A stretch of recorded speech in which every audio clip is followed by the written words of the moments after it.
Hello. Hi, everyone. Does it sound like I'm nervous yet? Hello. It is I, your lovely neighborhood reindeer, Ginger Conjurlian. I feel like I'm gonna vomit a little bit. The chair is real. It does. The deer, lol. Hello. The deer assaulted us. This is true. I hope you guys love the new stinger. I've been trying to get a stinger for like a hot minute now. And like Royan like helped me. Oh my gosh. Whole day. Howdy. Hello, my lovely peoples. It's Nintendo. What is that one guy? Hello, my lovely people. Nice empty chair. That's the fun part. That's the fun part. Because we got something special for today. Please talk like an adult. Oh my gosh. I'm happy you guys like it. I hope you guys like this stuff. It's been a long time coming. We'll get into the credits and stuff, but did y'all like the intro music? That you'd like the intro music? Is this a Kendra stream? Yes. Yes. Oh, Kendra doing a chair stream. A nice intro track. Thank you. Vinny has been such a good help. It's Harry Vinny, but I like to call him Vinny. I'll be sharing the credits to who did what eventually. But for now, hello, Kendra Concharian reacts. She's coming right at us. It was very energetic. The intro music was great, energetic. Thank you. This is my love of visual novel showing. If you guys haven't noticed, I also have a lo-fi track version of the same song. So it's not a different song. It's just the same song, but slowed down a little bit. I kind of was like listening to it because originally I was gonna have like the same intro song for like the intro be the same song, just the same track for all the rooms, but I was like, nah, I don't think so. Yeah, but I'm happy you guys like it. Oh, well, let's get right into it, because you're probably wondering why there's a chair, a Quabbit chair, which I told you all this last time if you were paying attention. I've always had a Quabbit chair. This is the 2.0 Quabbit chair. This is the 2.0 Quabbit chair. Very nice, very sleek, very gamer. Y'all saw a peek of it a little bit with the chibi chair I drew a while ago. I told you, my art has been evolving behind the scenes. Very magical, it's suitable for Kender. I told y'all, the Quabbit design follows me everywhere, and I'm like, you know what? I'm leaning into it, which is why Quabbit became my mascot. It's you guys. Y'all are the Quabbits, and this is exactly why. Who's the brown goober on the table? Oh! Someone noticed? Yes, the little brown goober. I've fulfilled the promise. I'm not sure if Mirai's gonna show up in stream, but a while ago, Mirai asked, hey, can you add a capybara plushie? And I'm like, I will get the capybara plushie. I couldn't do it immediately because I was super busy and things were going on at the time and I didn't know how to organize myself. But now, with this whole 2.0, I drew it up like around like 2 or 3 months ago, and I'm like, yo. And then on the same token, I was like, I'm gonna make a little Quabbit plushie too. So every time y'all are with me when I am chatting. And this isn't even the first thing. Once we reveal the model, when I reveal the model, y'all will, I will reveal all the items because these are not the only items. Yes. Yes. I'm I just hope you guys liked it. A lot of this stuff has been like literally 4 to 5 years in the making. Ever since I started VTubing. I want to say at least around 2023 was when I started gathering the assets. And I'll talk more about it near the end, but like for what we have, for what everything you see, it's amazing. Same DJ, noticed it earlier. Yeah, I can hear the excitement in your voice. Yes.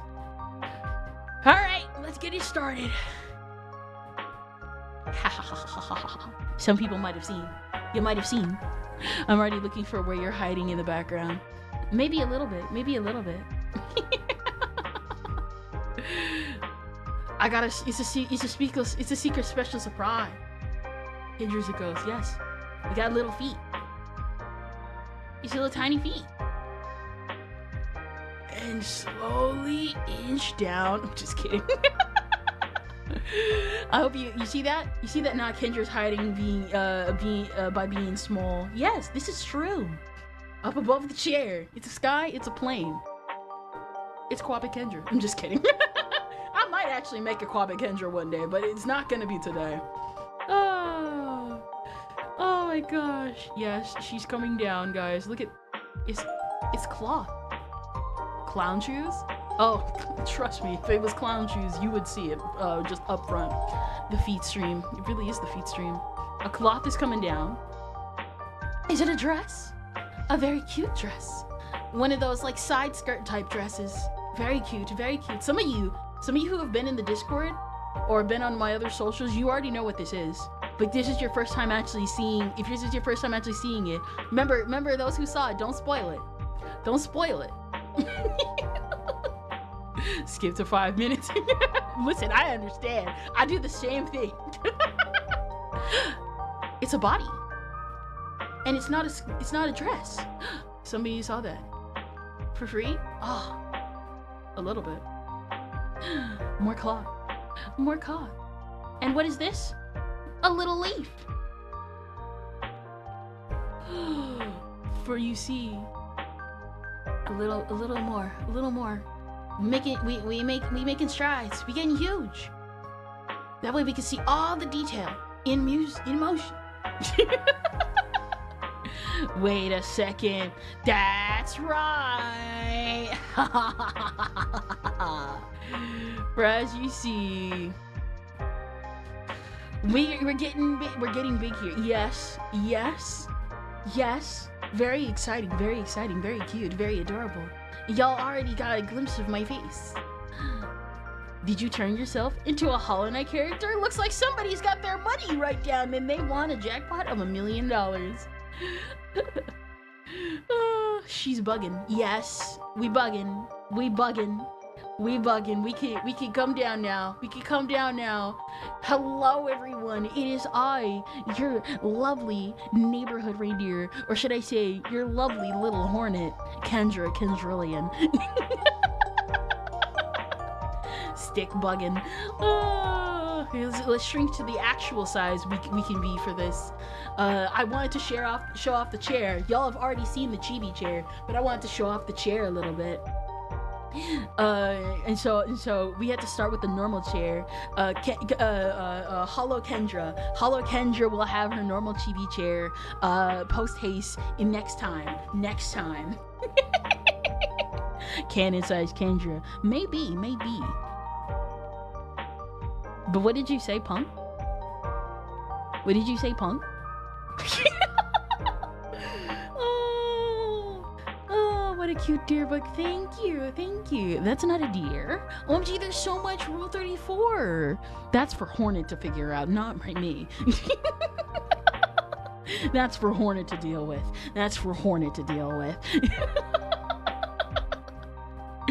Oh, thank you. Hello, everybody. It's me. For those that don't know, y'all are probably already being like, well, Kendra, this is so great.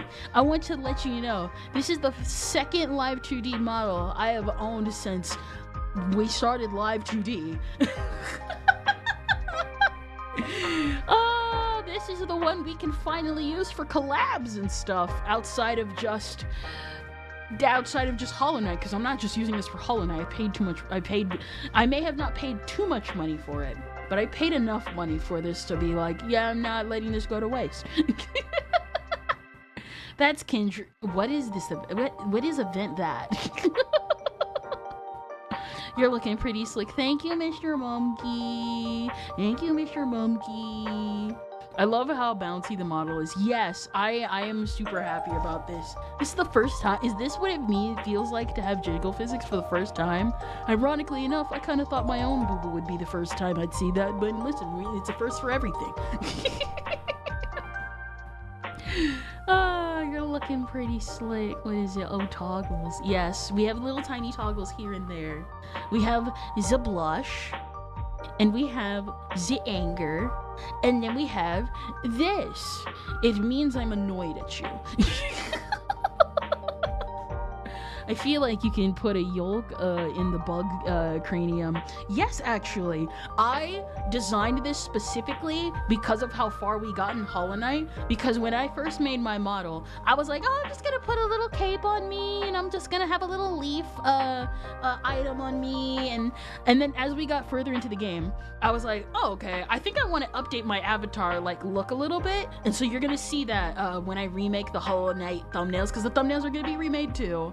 To the best of my abilities, but we might still use the old thumbnail style format for a little bit, because we'll be talking about that later in the stream.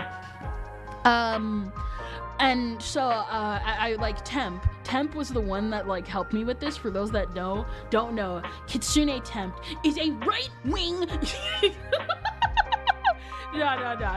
Listen, he's not everybody's flavor, but he's definitely a cool dude. And what happened was that he put the model in chat because they know that I'm playing Hollow Knight, and I was kind of like, I'm not sure if I'm feeling Hollow Knight, but I still want to keep playing it because I feel like it's kind of like the same feeling I got from Ender Lilies, where it's like frustrating, but like the good kind of frustrating. I just need to get my stride a little bit, and I was feeling a little tired seeing my own model, and so I was like the Sonic Kendra. Because for those that remember, the 3D Chibi Kendra was what was used for Sonic.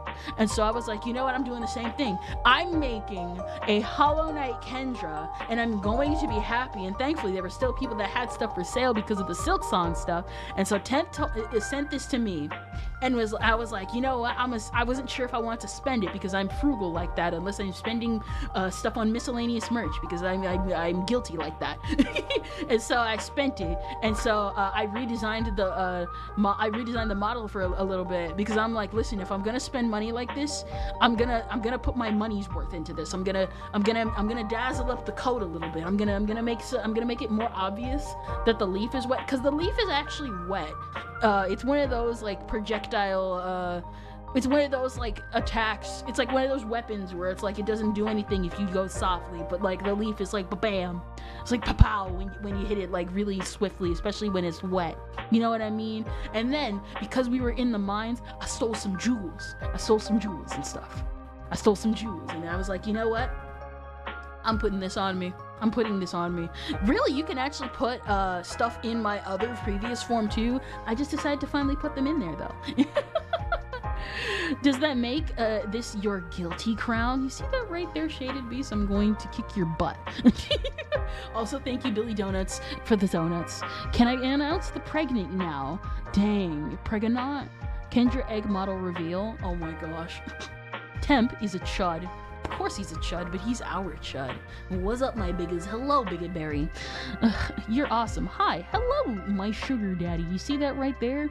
Cringe, especially Trek. I'm just kidding.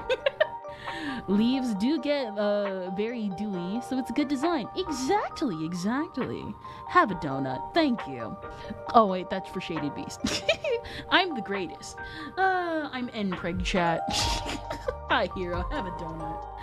But yes, I hope you guys, thank you for the 2 red hair across a black VTuber. That's a thief? Shaking my head. I should have known I wouldn't beat the allegations. Aw, crap. I should have tested that out a little bit more. Oh, man. A black tuber that's a thief. SMH. I'm gonna have to fix that now. I'm going to have to fix that now.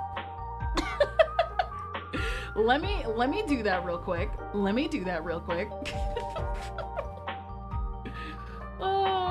Because I forgot to test the Botrix ones. Let's see.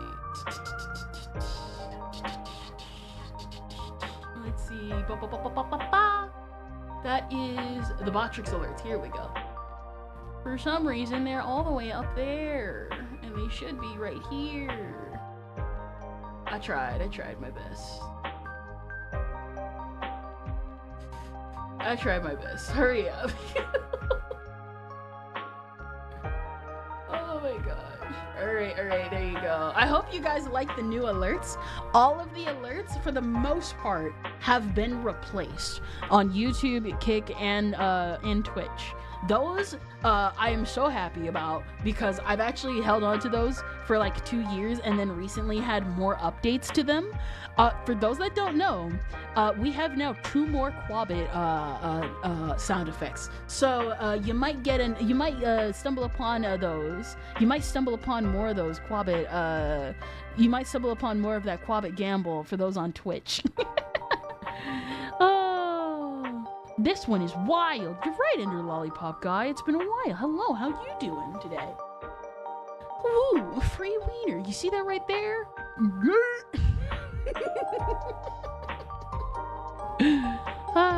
But yes, I hope you guys like this. And I hope you guys like the items that we have out on display. You see, we have, these are actually not the only items that we have for today.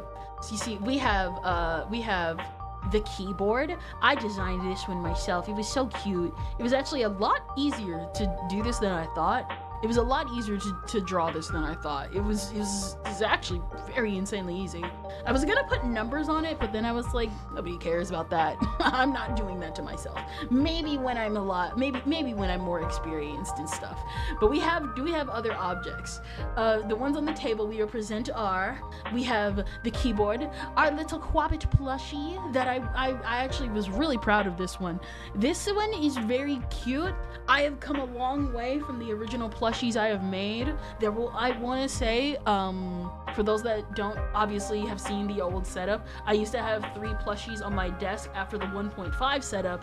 I plan on remaking those plushies, either as a pile or as like individual like things that can look like they're being piled up on. But they're gonna be around. They're gonna come back. They just need a little spoof update. Those little plushies have been around for a hot minute from when I first started VTubing and before I even understood how to use Clip Studio Paint. So yeah, those things need an overhaul. There's also our little capybara plushie. For those that also don't know, we have a chatter. I'm not sure if they're gonna show up. But there's a chatter by the name of Mirai Shibuya, and they requested a capybara plush. Now I don't do requests often because people get weird, but they asked politely, and so I said I'll do it eventually, and then I did it.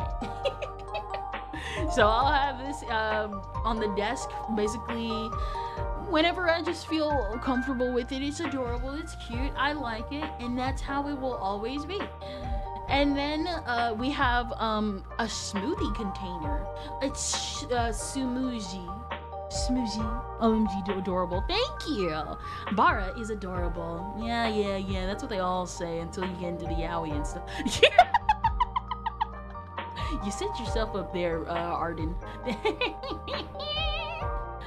You set yourself up there. Also, Danny D96, thank you for the follow on Kick. I am everywhere. I am that I am. Can you tell that I am nervous a little bit? Oh my gosh. Oh my gosh. Draws a capybara in Bara troll face. The Bara yaoi. Guinea pigs are better. You see that right there? You see that right there? You're correct. But capybaras have their place. I almost clicked on the next room. I don't want to spoil. We're looking at the smoothie. Now this is actually based on a real life item I had, and I ended up recreating it as a completely different brand in here. So originally what happened was that for my birthday a couple of days ago, some ex-friends that we no longer talk to anymore, for my birthday got me this Japanese purse with like a little metal slant at the top. where it's like a little magnet thing, and it was like, oh, this is really cute. And I was like, I need to collect all of these because I think this is utterly adorable. And I look up online, and there's only one version of it. There's only one other version of this that has ever been made. And I'm like, you think there would be multiple colors and names for something like this? Because this is clearly collectible worthy. But I guess not everything can be a labubu. Couple of days or a couple of years ago. This was long before I got into VTubing. Let me say that. And so I was like, I'm gonna recreate this. I'm gonna recreate what I'm gonna create one of the colors I thought that would be in there, a little mint green one, and put in my own design flair into it. And I'm actually really proud of how it came out. It's not obvious. It's not obvious from the way it looks, but it is actually textured. It does have texture from like what it originally looked like, but it's really cool. You had said days. Oh, and assume you meant years, so I wanted to check. Oh, okay. She got a rare collectible, exactly. And if I wanted to, I could make this, and they can't sue me. They'll never know. They should have made it. Should have made it first. And then of course, there's my Tumblr. Now, the funny thing about this is that I kind of wanted it to be the water inside to be Live 2D, but I don't got Live 2D money, and I don't know how to use Live 2D. So the water is frozen in time now. The water is frozen in time, and it's gonna be here every time I have water. It's probably gonna be proof that I actually hydrate. Maybe. You'll never know. Maybe.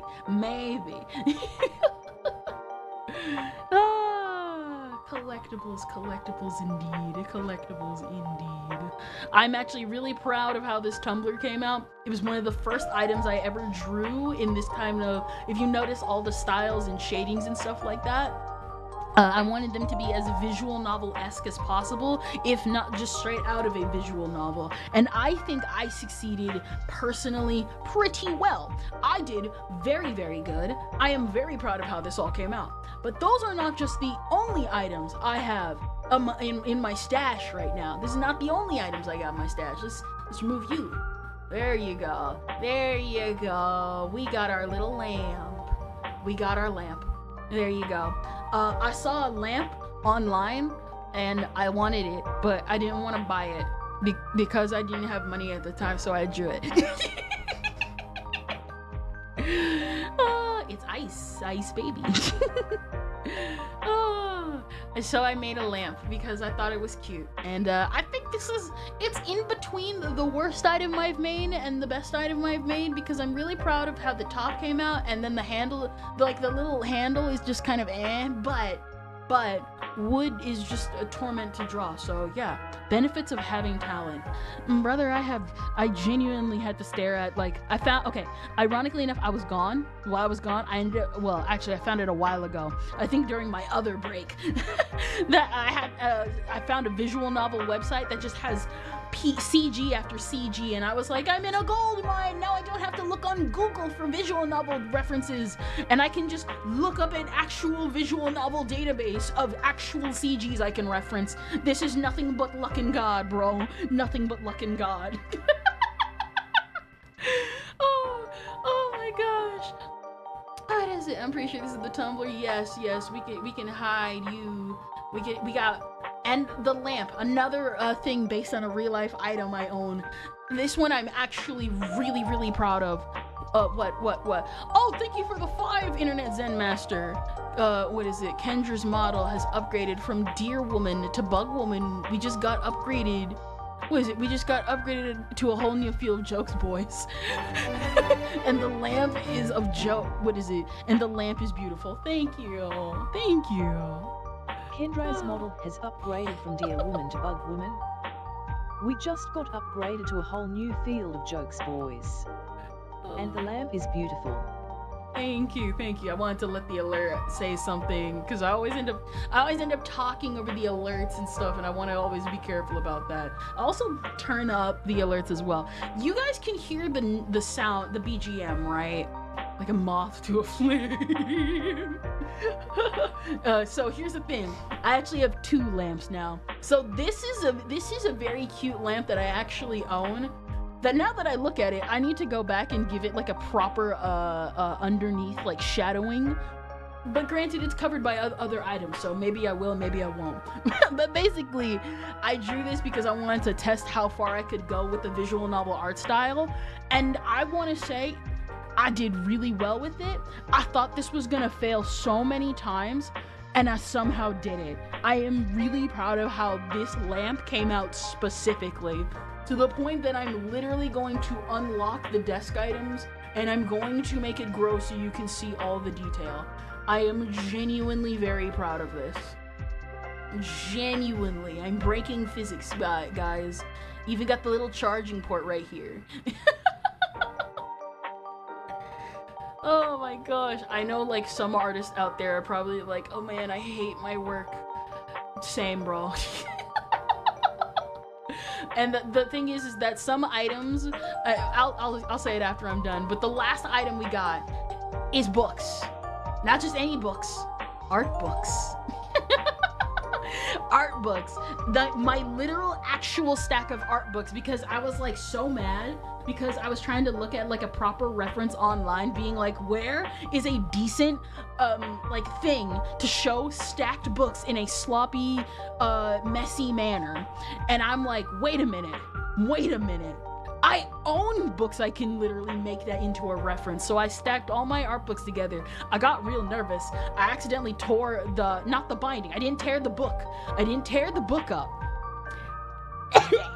But I did tear the promotional label that was around the binding of the actual slip. And thankfully it wasn't the book itself, because the book is hardcover. But I was like, dang. I actually like keeping the little Japanese slips, because it's like the promotional materials. It's stuff at the time, you know? I love stuff like that.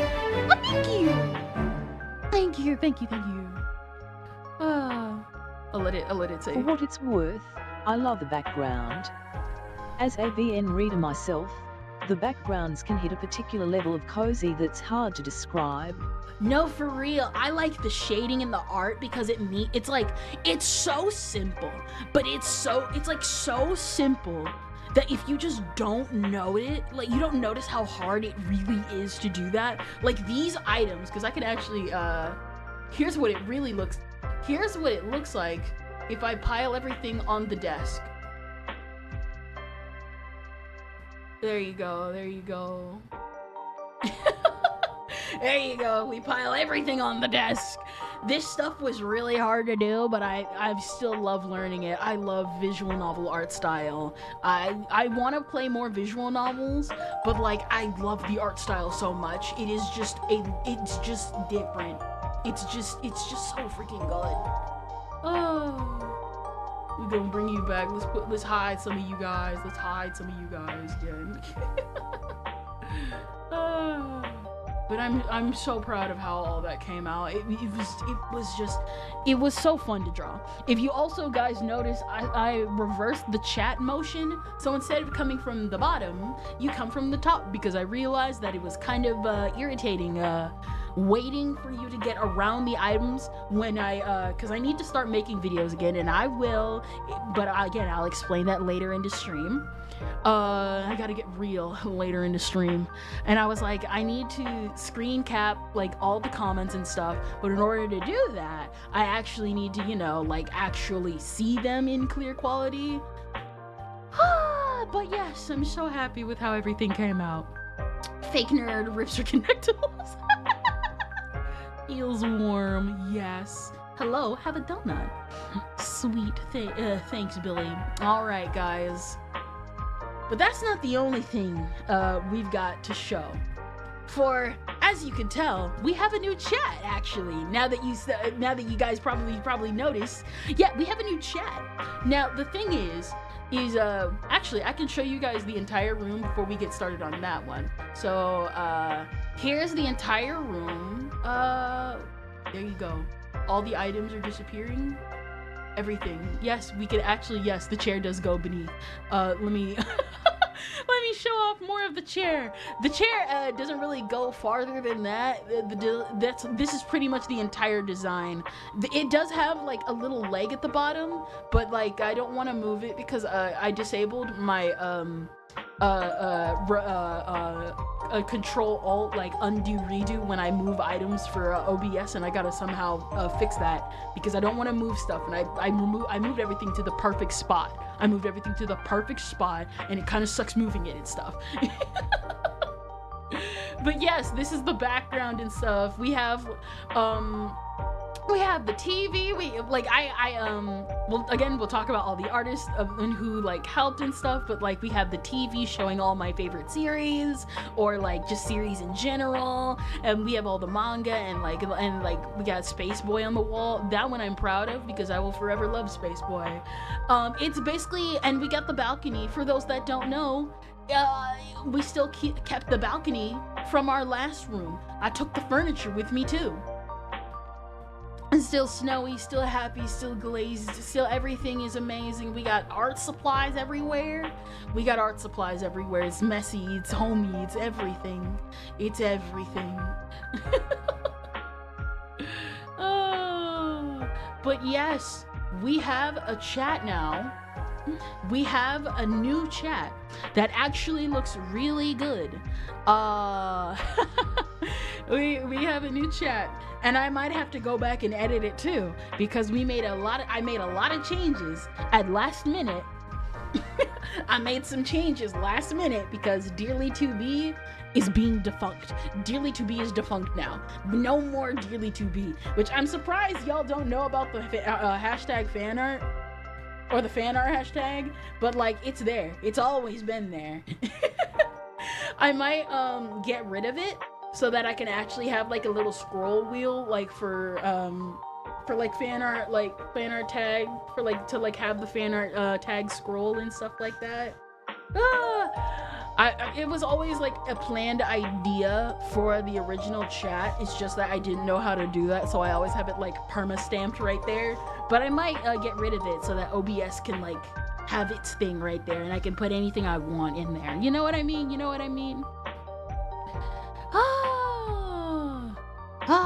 But yes, it is not the only new thing we have. The other ones are kind of minor, but not minor enough. So, we shall move over to... Almost clicked the wrong button. The art room. I can't see, but eventually, as you can tell, we have a new drawing tablet now. I made this years ago, and then I realized, wow, it kind of sucked. I ended up actually changing the design at last minute because originally I was gonna actually scrap this.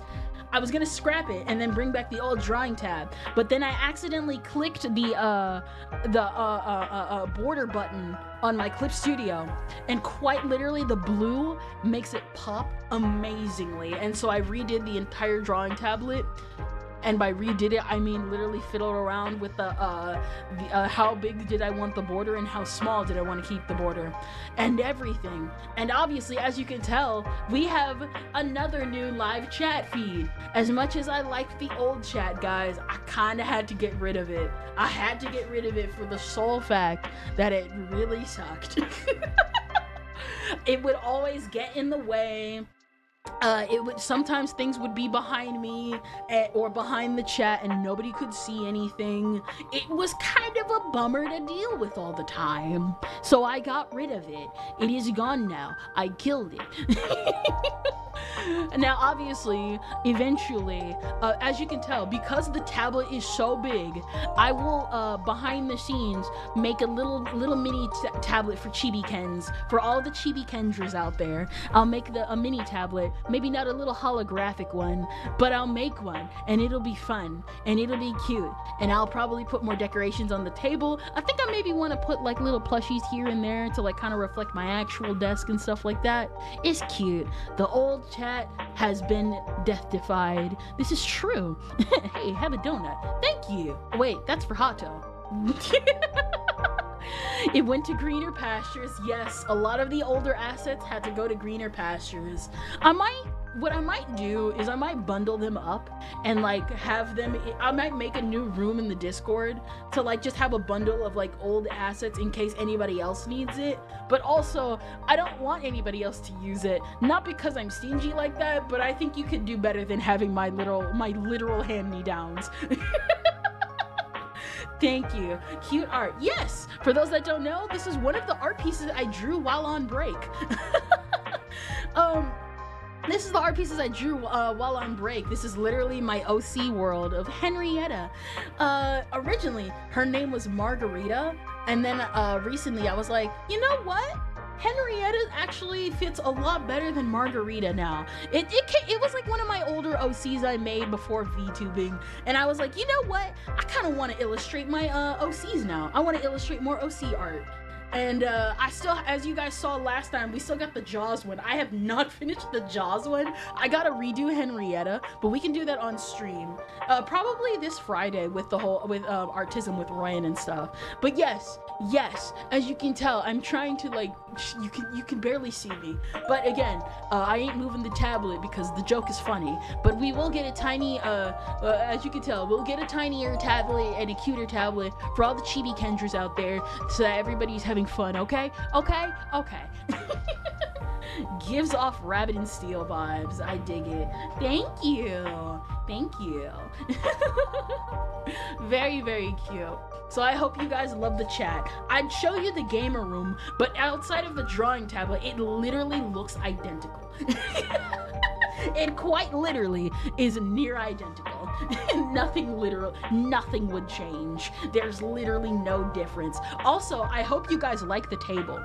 I didn't point it out earlier because it's covered because I want to make proper room for the chat and everything. Because I kind of messed up some of like the, I kind of overestimated how big OBS would be because I was using my, I was using my Clip Studio sizes to like make sure I was doing everything right, and it still worked. I just had to kind of move things around a little bit because I couldn't quote unquote project it onto OBS properly. Margarita pizza. The ironic thing was I did actually name her because of the drink, because I'm like, Margarita still sounds like a pretty name even if you disregard the drink. But then Henrietta just kind of stuck better. Goes with her red hair. Henrietta and her big fluffy red hair that she loves to not maintain. Everyone underestimates the infamous OBS coon. Don't we all? Also, hello, Baton. I know I have been seeing you in chat. I'm sorry I haven't said anything. I've just been trying to talk and like, you know. Oh my gosh. Henrietta is definitely, because I remember there was a time I was going to do like a game project because before VTubing, I wanted to be an indie game dev, but I didn't know how to code. I barely knew how to draw. I didn't realize how much work I would have to put in, and by the end I kind of forgot about my game idea until recently when my mom was like, you still into game development? And I was like, oh yeah, I was going to pursue that. I think I might pursue it in the future. I think I might still pursue it in the future. All I would need to do is learn to code. And probably Henrietta would be on the table, but I'd probably start with like a little RPG Maker game. You know what I mean? Oh, that's not even like the only drawings I got. And the reason why I'm like, I have the drawings up is because I wanted to show off what Clip Studio would look like in I wanted to show off what Clip Studio would look like in the art room from now on. A little bit covered, but not gonna be like detrimental to the art and stuff like that. I do plan on making another art room for proper collabs so that I can share off my screen, and if Royan is able to, I'd share off Royan's screen too.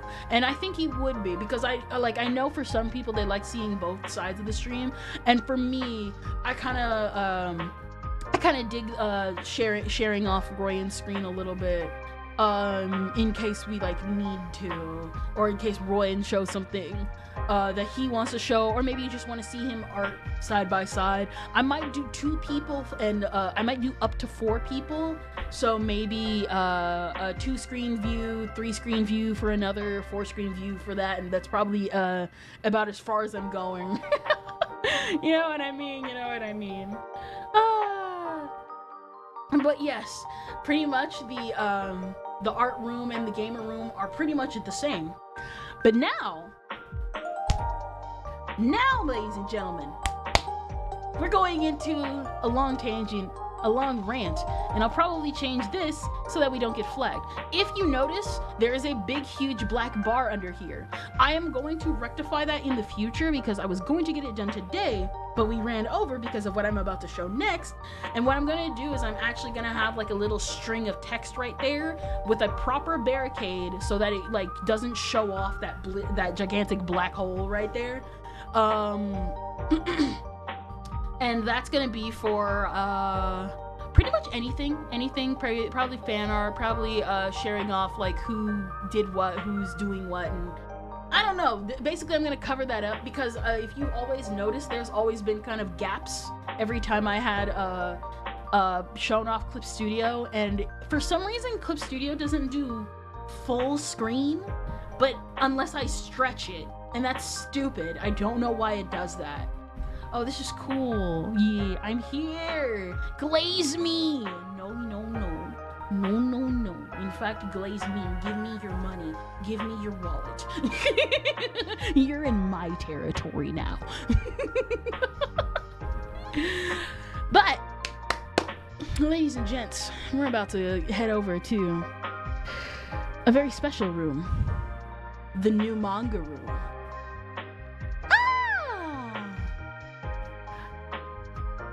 We can actually get rid of you.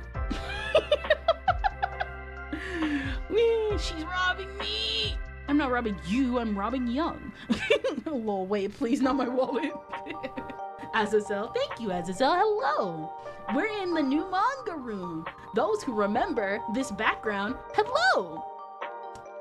We can actually share this off more because it's a 2-piece. Ba-bam. I can make background. I made pixel art. I did pixel art, guys. It's so cool. It's so fun. You know what I mean? 3 minutes of ads. You're kidding me, Twitch? What? Oh crap. Wait. I'll wait. I guess in the meantime, how's everybody liking everything? How's everybody liking everything so far?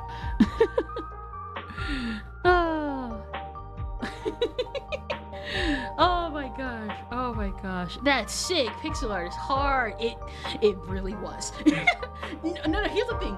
The pixel art was hard, but the one thing I really struggled with, ironically enough, was the screen and how to put the reference on screen, because I kept trying to put the reference on screen so I could draw over it, and it just wouldn't let me. It wouldn't let me even let me put it underneath it. I think it's just because I gotta get used to the controls, but man, that was stupid to deal with. I wish I could draw. I've tried some, but I'm terrified of messing up all the time, and I struggle to stick to things. Trust me when I say this, once you start drawing, that'll pretty much be the only time you're gonna be like, oh, I mean, I could learn that thing, but like, I'm drawing right now. Trust me when I say, literally just sit down. Don't even like do the whole fundamentals thing yet until you genuinely I wouldn't even say do until you're comfortable, because then you'll be like me, who gets really comfortable not learning the fundamentals, and it's like, oh, I should learn the fundamentals, but I'm drawing right now. I give it a golden quabbit out of 10. Thank you. Ayo, Billy. Trust me, bro. Just sit down and draw something. Literally something. Margarita was one of the first OCs I ever made, and she came like later than all the rest of my OCs, which isn't saying much because I came up with my OCs in like a month. Maybe over some more time. Yeah, it doesn't have to always be every day, and you don't have to always do like the whole like go to college and stuff. Literally pick up a pencil and just draw a bunch of whatever, because Margarita did not look like that. She looked way less detailed and looked a little more crappy than that. And heck, I even lost the original character sheet I made when I first was using Clip Studio Paint, and I was like, where's her character sheet? Where's her character sheet that had all the original color scheme I was going for? Thankfully, I learned color theory and I was able to just memorize some of it because it was really freaking basic. And I took pictures back then on my Instagram of what at least some of the basic colors were. I'm still kind of mad about that, but like, okay, I guess Past Kendra was on a cleaning spree and accidentally deleted it, as per usual. I can draw Sergeant Weird from Spyro. I've never really played Spyro, so I wouldn't know who that is. Oh, I've drawn a few things. I'm just not very good. I'm not good at this either. I'm serious about this. This chair. Remember, guys, remember, this is what the first chair looked like. I'm going to go find the original Quabbit chair. Let's see, extra stuff. The original Quabbit chair. Where are you? Here you go. Remember, no! I accidentally deleted it! Remember, guys, this is what the original Quabbit chair looked like. You can only go up from here. It wasn't even supposed to be Quabbit themed. Quite literally made this years ago and was like, yeah, this is peak chair. Still pretty good. No, it is not. Quite literally, it is not. I came up with that without looking at any chair references and was like, this is chair. This chair behind me is basically a gamer chair with a proper reference. I give it a chair out of 10. Exactly. So I hope you like the background, everyone. Getting back to it. Out of imagination world, quite literally. Never trust what any artist says. If an artist tells you that references don't matter, they're lying and you actually need to jump ship from their channel. They are like the worst channel ever. Do not trust YouTube artists unless they are actual professionals who have actually worked in the field. Unless they're trying to sell you a subscription. They just want your money.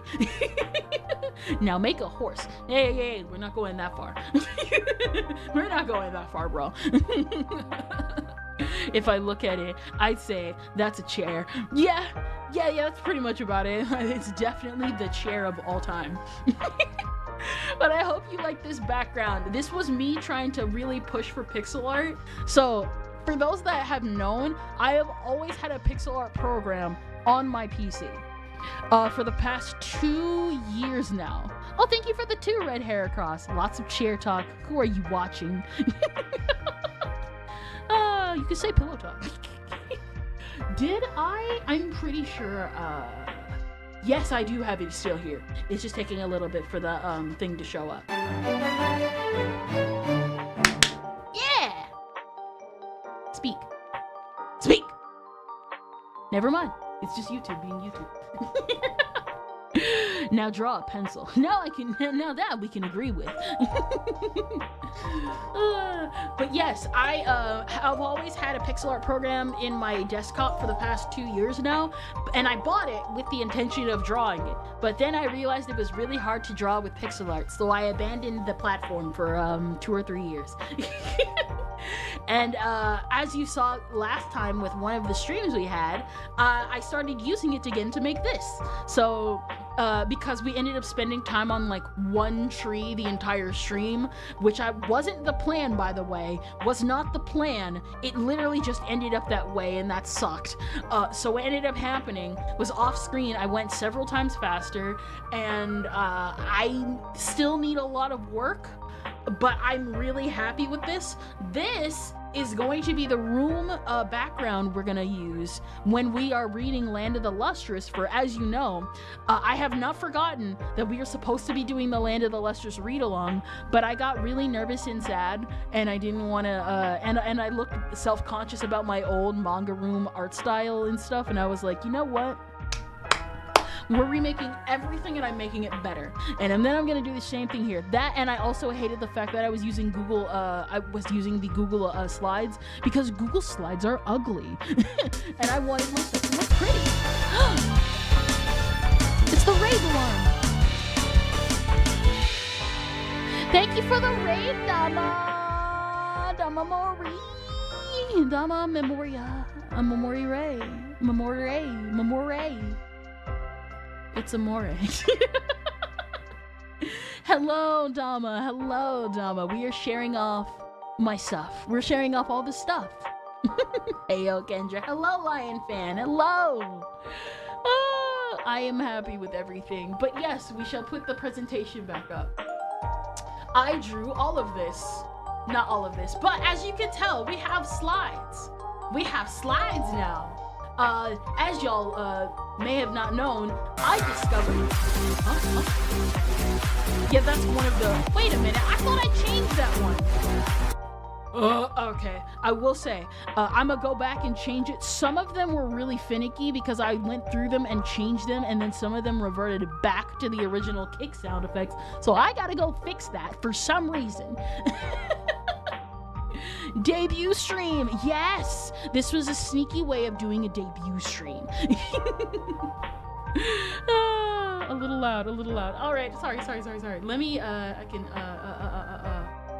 what is it? The Botrix alarm. We can like turn that down at least a little bit. Oh my gosh. But yes, this is actually a subtle way of doing a debut stream. I've tricked you all. The idle arc is real. To be fair, I already entered VTubing to do that.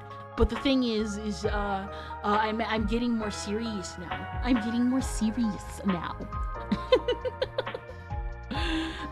I also hope you guys like the little mini chat here.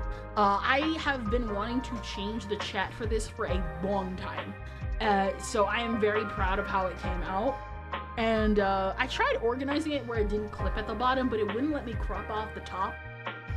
Without it going, without the chat also coming off of the top a little bit, and I'm just like, you know what? Nah, we're not doing that. Kendra is short. You see that right there? I'm gonna fight you. Fight him. Chat, beat him up. Cut his balls. I intend to do the same. VTube a good while before debuting. Congrats on being able to do it more seriously. That's a milestone for sure. Yes! To be fair, I quite literally started VTubing by just popping on stream one day and then just drawing. I just drew. The one thing that'll definitely get you drawing is just to start your VTubing journey drawing, because I quite literally could not play anything. I could not play games. I could not do videos. Literally, I couldn't do anything without. I had to switch from Chrome to Opera GX. That's how bad my internet was back then. That, and I didn't know that Chrome was a RAM eater. Wait, Arden streams? I think there's shots being thrown at you, Arden. But yes, this is a sneaky way of doing a debut stream. I have been working on these slides. I locked in yesterday and then was semi-locked in today because I shouldn't have done that, and I knew I should have prepared these slides way ahead of time, but I got lazy because I was on break, but also because I needed the break. Chrome is a terrible RAM eater. Yes, it really is. I don't mention it. I don't mention it much. Not only did here because it was relevant. I don't like to mention it in other places. I say as long as you're not chilling, I don't mind you bring it up. Like I don't really care about, it's like, oh, I'm going to go stream. Now, it's like one thing to say, oh, sorry guys, I gotta go leave to go stream, bye and see you later. That's one thing. If it's, guys, I've gotta go stream, come to my stream if you're not interested in hers, or come to my stream if you feel bored. It's giving desperate. It's giving desperate. Oh, Red Haircross, thank you again for the 5. Ken as a VN character feels like she would have a small but really dedicated fan base, even though her route was much shorter than the others. Thank you. That is exactly what I wanted my character to feel like. Thank you very much. Was it Baton? Was it Fawbox? Thank you for gifting Wolfsbane. Thank you for gifting Wolfsbane a sponsorship. Yes, one of these days, I need to actually figure out how to name sponsors a Quabbit. Fair, but yeah, I just avoid mentioning my, or like, what is it? I'll do like Quabbit crew, because that's what you guys are. Y'all are the Quabbit crew. Gotta go stream with my major brand new brand sponsor. Definitely not much interesting that Kendra. Fair, but yeah, I just avoid mentioning my own stuff on others' channels unless it's brought up in convo naturally or on a collab. True though. You see, you're subtle about it, and you actually know what you're doing. You actually try to be considerate of others. Unlike me, where you should totally come to my stream instead of Arden's stream. Oh my gosh, that is so cringe. That is so freaking cringe. Oh my gosh. Eventually there will be more items on this table, but for now it is blank. Probably like a book cover stand, and then I'll swap out whatever book we're reading and all that type of stuff. Kendra's Quabbit crew, don't abbreviate that. Would it actually be kind of shocking that I actually didn't realize that? Because I literally was thinking the entire time, all right, I finally avoided the KKK allegations. And then I forgot that my name starts with a K. Y'all think I'm joking, but I'm genuinely serious. I'm like, I avoided the allegations. Wait, took me a second. Yeah, it took me, quite literally a month. Actually, I came up with the Quabbit crew like a while ago. And, yeah, I just found that out today.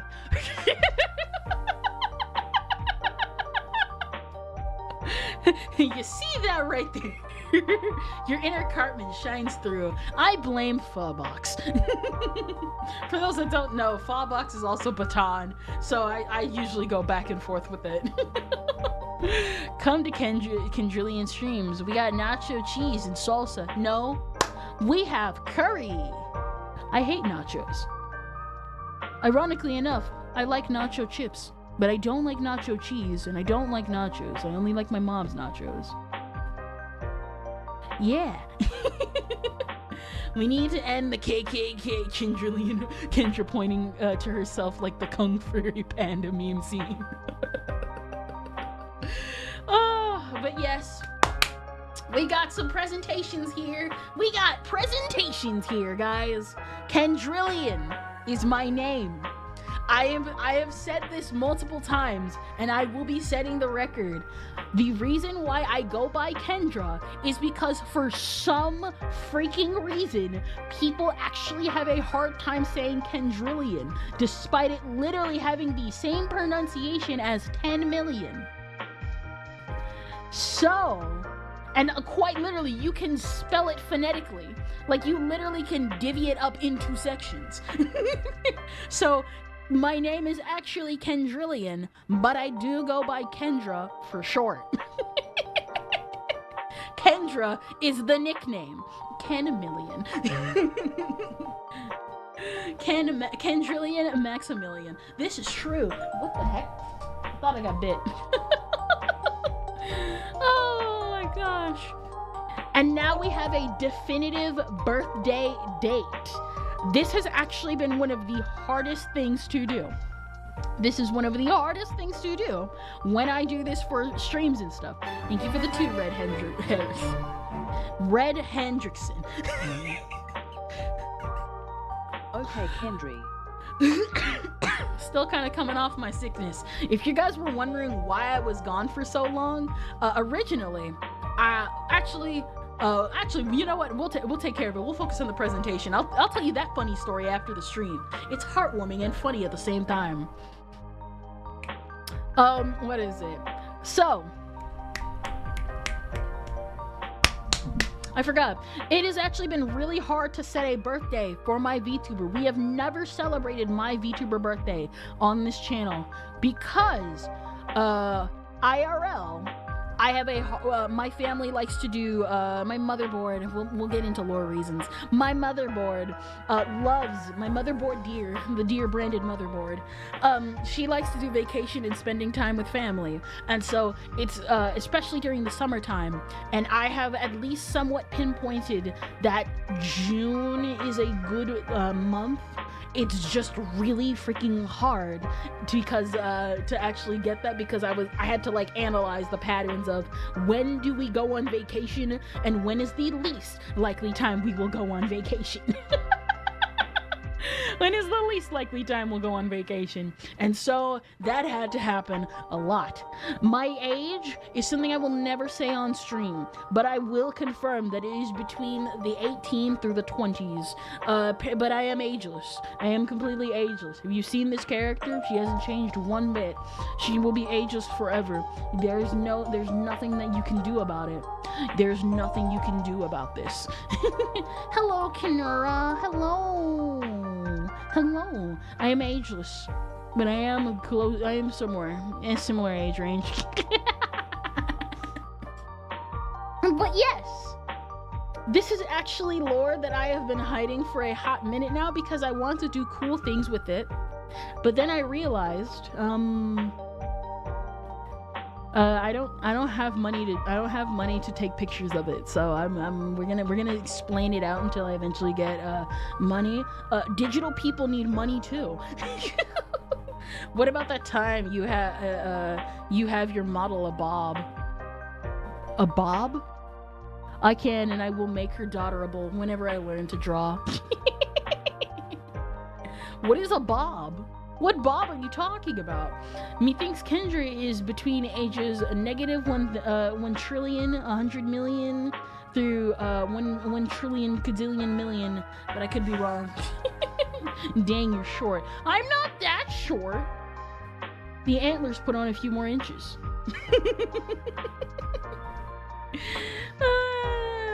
I was trying to remember the height chart that Lumi posted last time, but I couldn't find it no matter how hard I tried. So I am around 5'7". Almost caught me there. I am 5'7" or 170 centimeters. That's my height. That's my height. And the data says, of course, I am ageless. But the lore is that I used to be a part of a defunct visual novel game as a secret route character, unaware of my role in life. But the thing is that as I was sitting at a park, I spotted some black gooey substance that turned itself into a cat with some weird not hollow, but some weird white eyes. And so I followed it like clearly a stupid person would. And then I ended up finding out that I was in a game. Something about existential crisis happening, but because of that, I was able to match up all the main heroines so that they wouldn't just be in the game doing diddly, where's my man or whatever. And I then left with my little cat that I called a virus because clearly I learned more about it. I learned more about this little creature and I found out that he was an infection. He shouldn't have been here in the first place. But hey, it's adorable. He's cute. I want him. He's adorable and I'm gonna keep him that way. I'll show you what he looks like later, but first, let us get into the actual cool stuff. Seeing and getting into brain rot, not even close. Illumination's next movie looks phenomenal for its studio standards. I am not really shocked by that. Listen, you gotta start small in order to raise up to the top.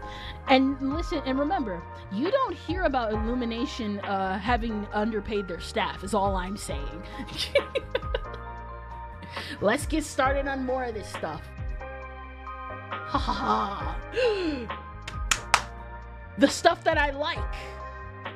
Anime. That's a lot of anime on screen. You're not? You're 126 centimeters. What the heck? Why are you being mean to me? But here's a list of pretty much all my favorite anime. We got Mwadu Penguin Drum up at top. None of this is in a particular order, but all of my favorite ones are closer to the top. No, this is all like just my favorite anime. What is it? We got Mwadu Penguin Drum, we got Kaiba, we got Dragon Ball, because even though I am not a shonen bro, I respect my shonen brethren at least to a degree, so long as they aren't stupid and being about hype moments and aura. I want to talk about Goku, not what Goku did, along with what Goku did. Young wants you miserable and liftable. You see that right there? That's why I'm gonna kick you in the shin. And by shin, I mean,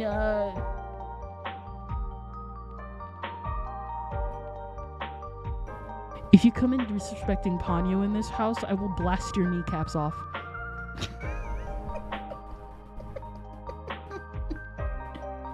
We have Penguin Drum, we have Kaiba, we got Dragon Ball, because I respect Dragon Ball in this house. All-purpose cultural cat girl, Nuku Nuku. That should say Nuku Nuku, but I didn't read it all the way until now. But it's all-purpose cultural cat girl, Nuku Nuku. The movie The Colors Within that we actually saw recently, but I've always had my eye on for a while. Genuinely beautiful movie. I actually own all of the manga for the manga I own the manga adaptation of The Colors Within, and I don't mind actually getting the movie one day because I genuinely really loved it. I want a guy teacher, somebody understands. That is one of the best romance series out there. Literally one of the best romance series out there. We have Elemental Jaleid. That is one of the very few series I have ever watched more than once. I want to say I watched Elemental Jaleid at least 3 times. I was obsessed with this anime as a child. I love it to death. So femboys just gather around you just because? Dang. Oh, Elemental Jaleid? Yes! Have you, what is it? The one, Death Guy. Have you ever watched it? It's like your generic shonen, but like I really like the characters, you know? I like the world building of it.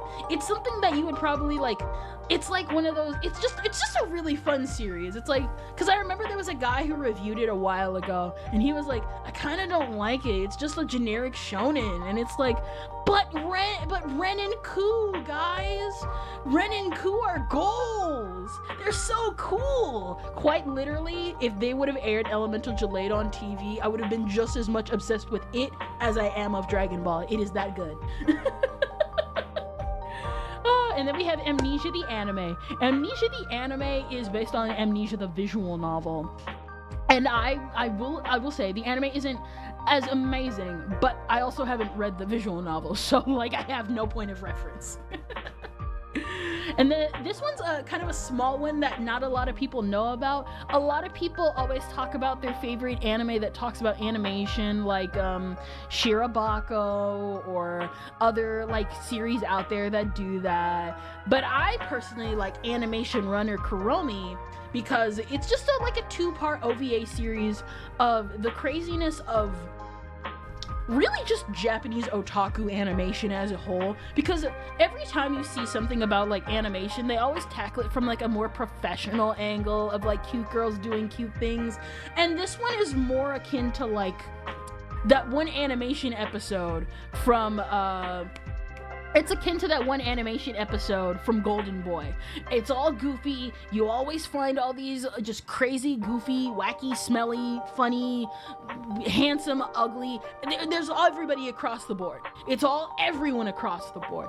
That's why I like these types of series. It's goofy, otaku fun, and we're self-aware enough to make fun of the fact that we look goofy, smelly, ugly, pretty, handsome, or anything, and yet we all work in this one industry.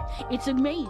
I love it. I listen to Elemental Jaleid OST a lot because I'm a Yuki Kajira glazer. Oh, to be fair, I do mostly listen to the opening theme of Elemental Jaleid. It's one of those like, I don't like it all the time, but when I get into the mood for it, I am back and listening to my old dub-ish type step music.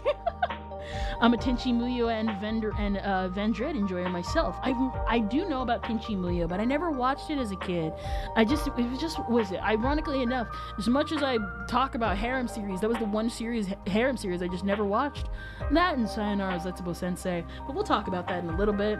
Also, A Tale of Memories and Melodies. I actually have a sweet memory with this one, because at the time, we were gonna go to service, we were gonna go to church one time, and I remember we had to go to bed, and my mom was like, you can stay up and watch TV. She didn't know at the time I was watching anime, which was strictly banned in my house for a time, but it was like one of my sweeter memories of that, and I was so happy because I was genuinely invested in the story, and I was like, that's like one of the very, like, I still have I have like a really good relationship with my mom, just to clarify that, but it was one of like the really, really sweet memories where I was just kind of like, It's just peace, you know? Just peace watching your romance slop. But it's my romance slop. Me with Slipknot. And then of course we have Air. Air has a special place in my heart because Air was the first time I had seen an anime that tackled more than just Dragon Ball type themes. Because it made me realize this is what anime is.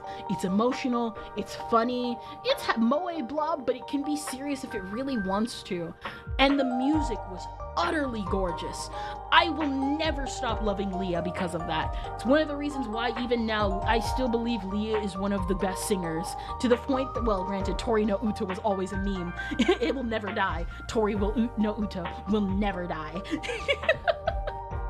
I often imagine my own scenarios when I listen to Kajiura's OSTs. To be fair, I do that with all my music. That's what I've been doing with DJ Max recently. My first that I think was Assassination's Classroom. That was me with Clannad After Story. My first overall was SAO. To be fair, that I think like shonen series are definitely a good way to like get you into anime. But it will take that one series that will like, and I mean a one series that you find personally, not like, it's good to have a popular series, but you need that one series that you go in with zero expectations, that no one talks about online, nobody cares about, no one's really interested, and you sit down and you're like, oh my gosh, this irreversibly changed my entire opinion on the genre. I need to look up everything. Everything. Had I not discovered Air, I would have not discovered Nuku Nuku. I would have not discovered Animation Runner Kuromi. I would have not discovered Amnesia the Animation. I wouldn't have even discovered Elemental Jade and Mawadu Penguin Drum or Kaiba. You need that type of anime to just irreversibly change your life. Doesn't matter how weird, goofy, sexual, anything. Because it's really, really freaking good. It literally will help you understand why people love this genre. And it'll only mean something to you because you found it. That's why I always tell people, if you get into anime and stuff like that, do not get into it because it's popular. Find your popular series. Fine, it's okay. I have Dragon Ball on this list. I will forever always thank Dragon Ball for getting me into the anime that I got into. But I will always love Air because it was what genuinely made me understand everything I needed to know about anime like now. Even if I don't watch as much as I used to, I still love it. All that, you know. My next after Assassination Classroom was Angel Beats. Yeah, that's a good one. Clannad opened up my eyes to anime. Exactly. You know what I mean? Agreed. Love Angel Beats. Jarvis scanned my brain to look for that anime I watched briefly and was a banger, but I forgot that name. Panty and Stocking with Garter Belt. That soundtrack while showing Garter Belt living through human history still runs through my head. You know, it's a funny thing is I actually have a funny story about Panty and Stocking. So, ironically enough, I didn't know about anime at the time. This is when I first started. And I found Panty and Stocking about a couple of years before I think it even got dubbed, because the opening had leaked online. And what ended up happening is I saw it, and I wasn't in the anime community, but I was in the cartoon community back when Rebel Taxi had first started.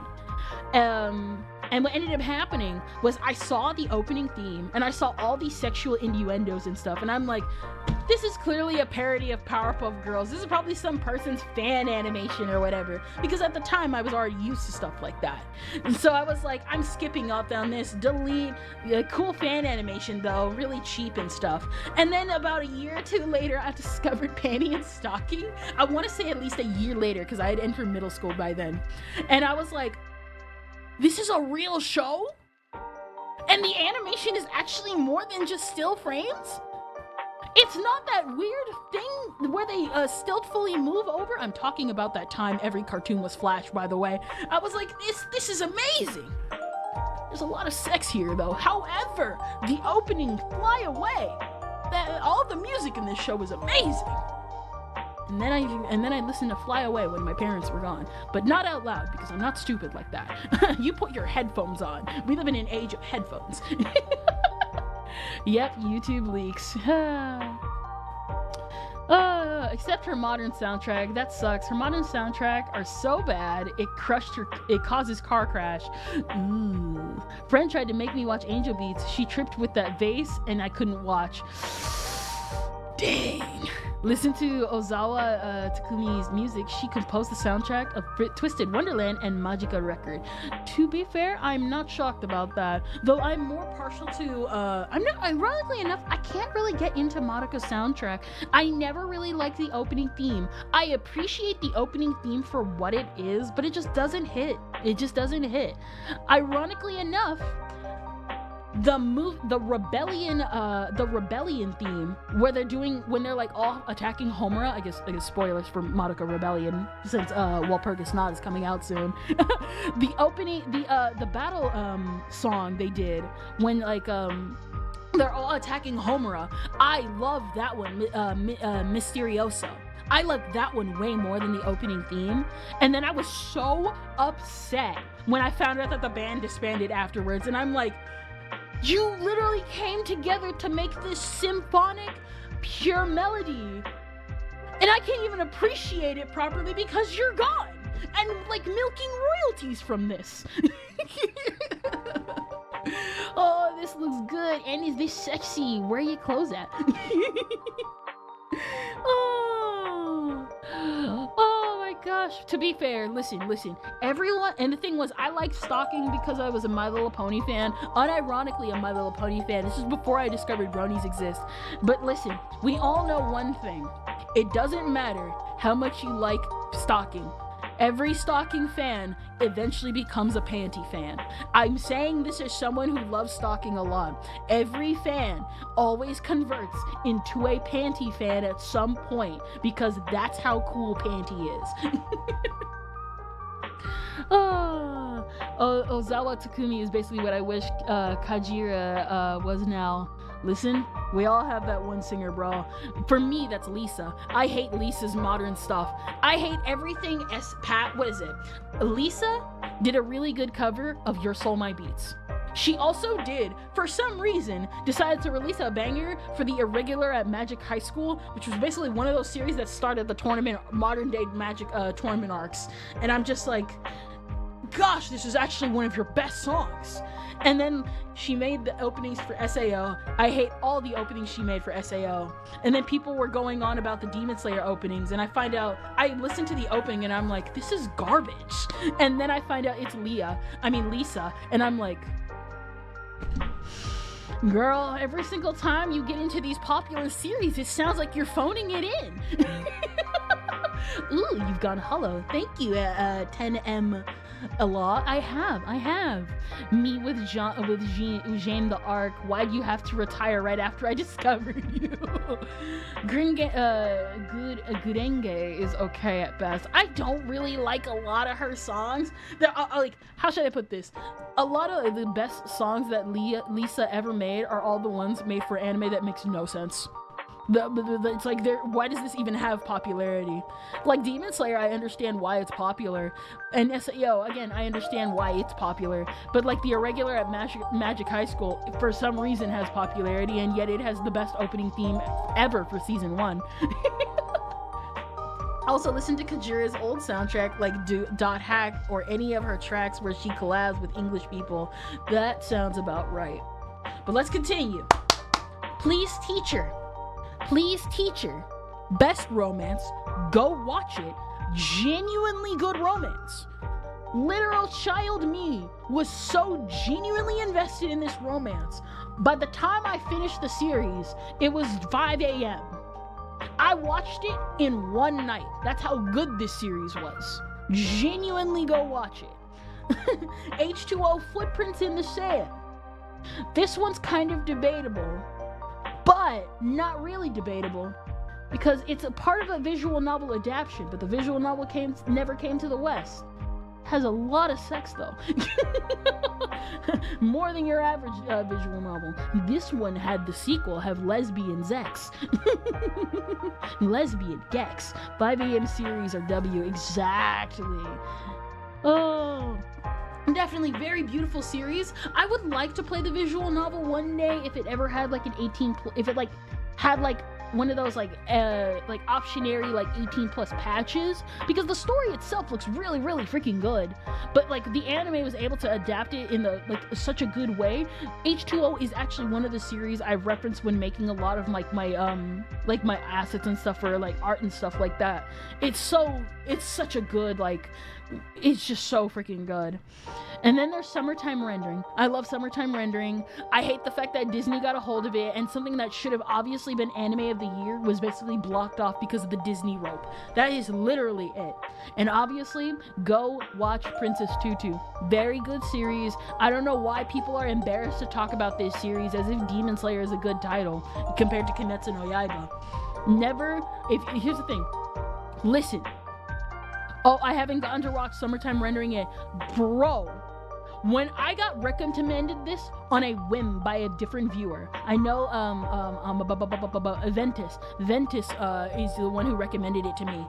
Genuinely, when I say this was genuinely anime of the year, and the only reason why it got snubbed is because it wasn't on Crunchyroll. Genuinely go watch this series. Genuinely watch this series from start to end. I would say the last episode's kind of a little weak, but not really in comparison when you watch it as a whole. Really good series. I've seen clips. It looks so good. It really is that good. Very good mystery, very good resolution.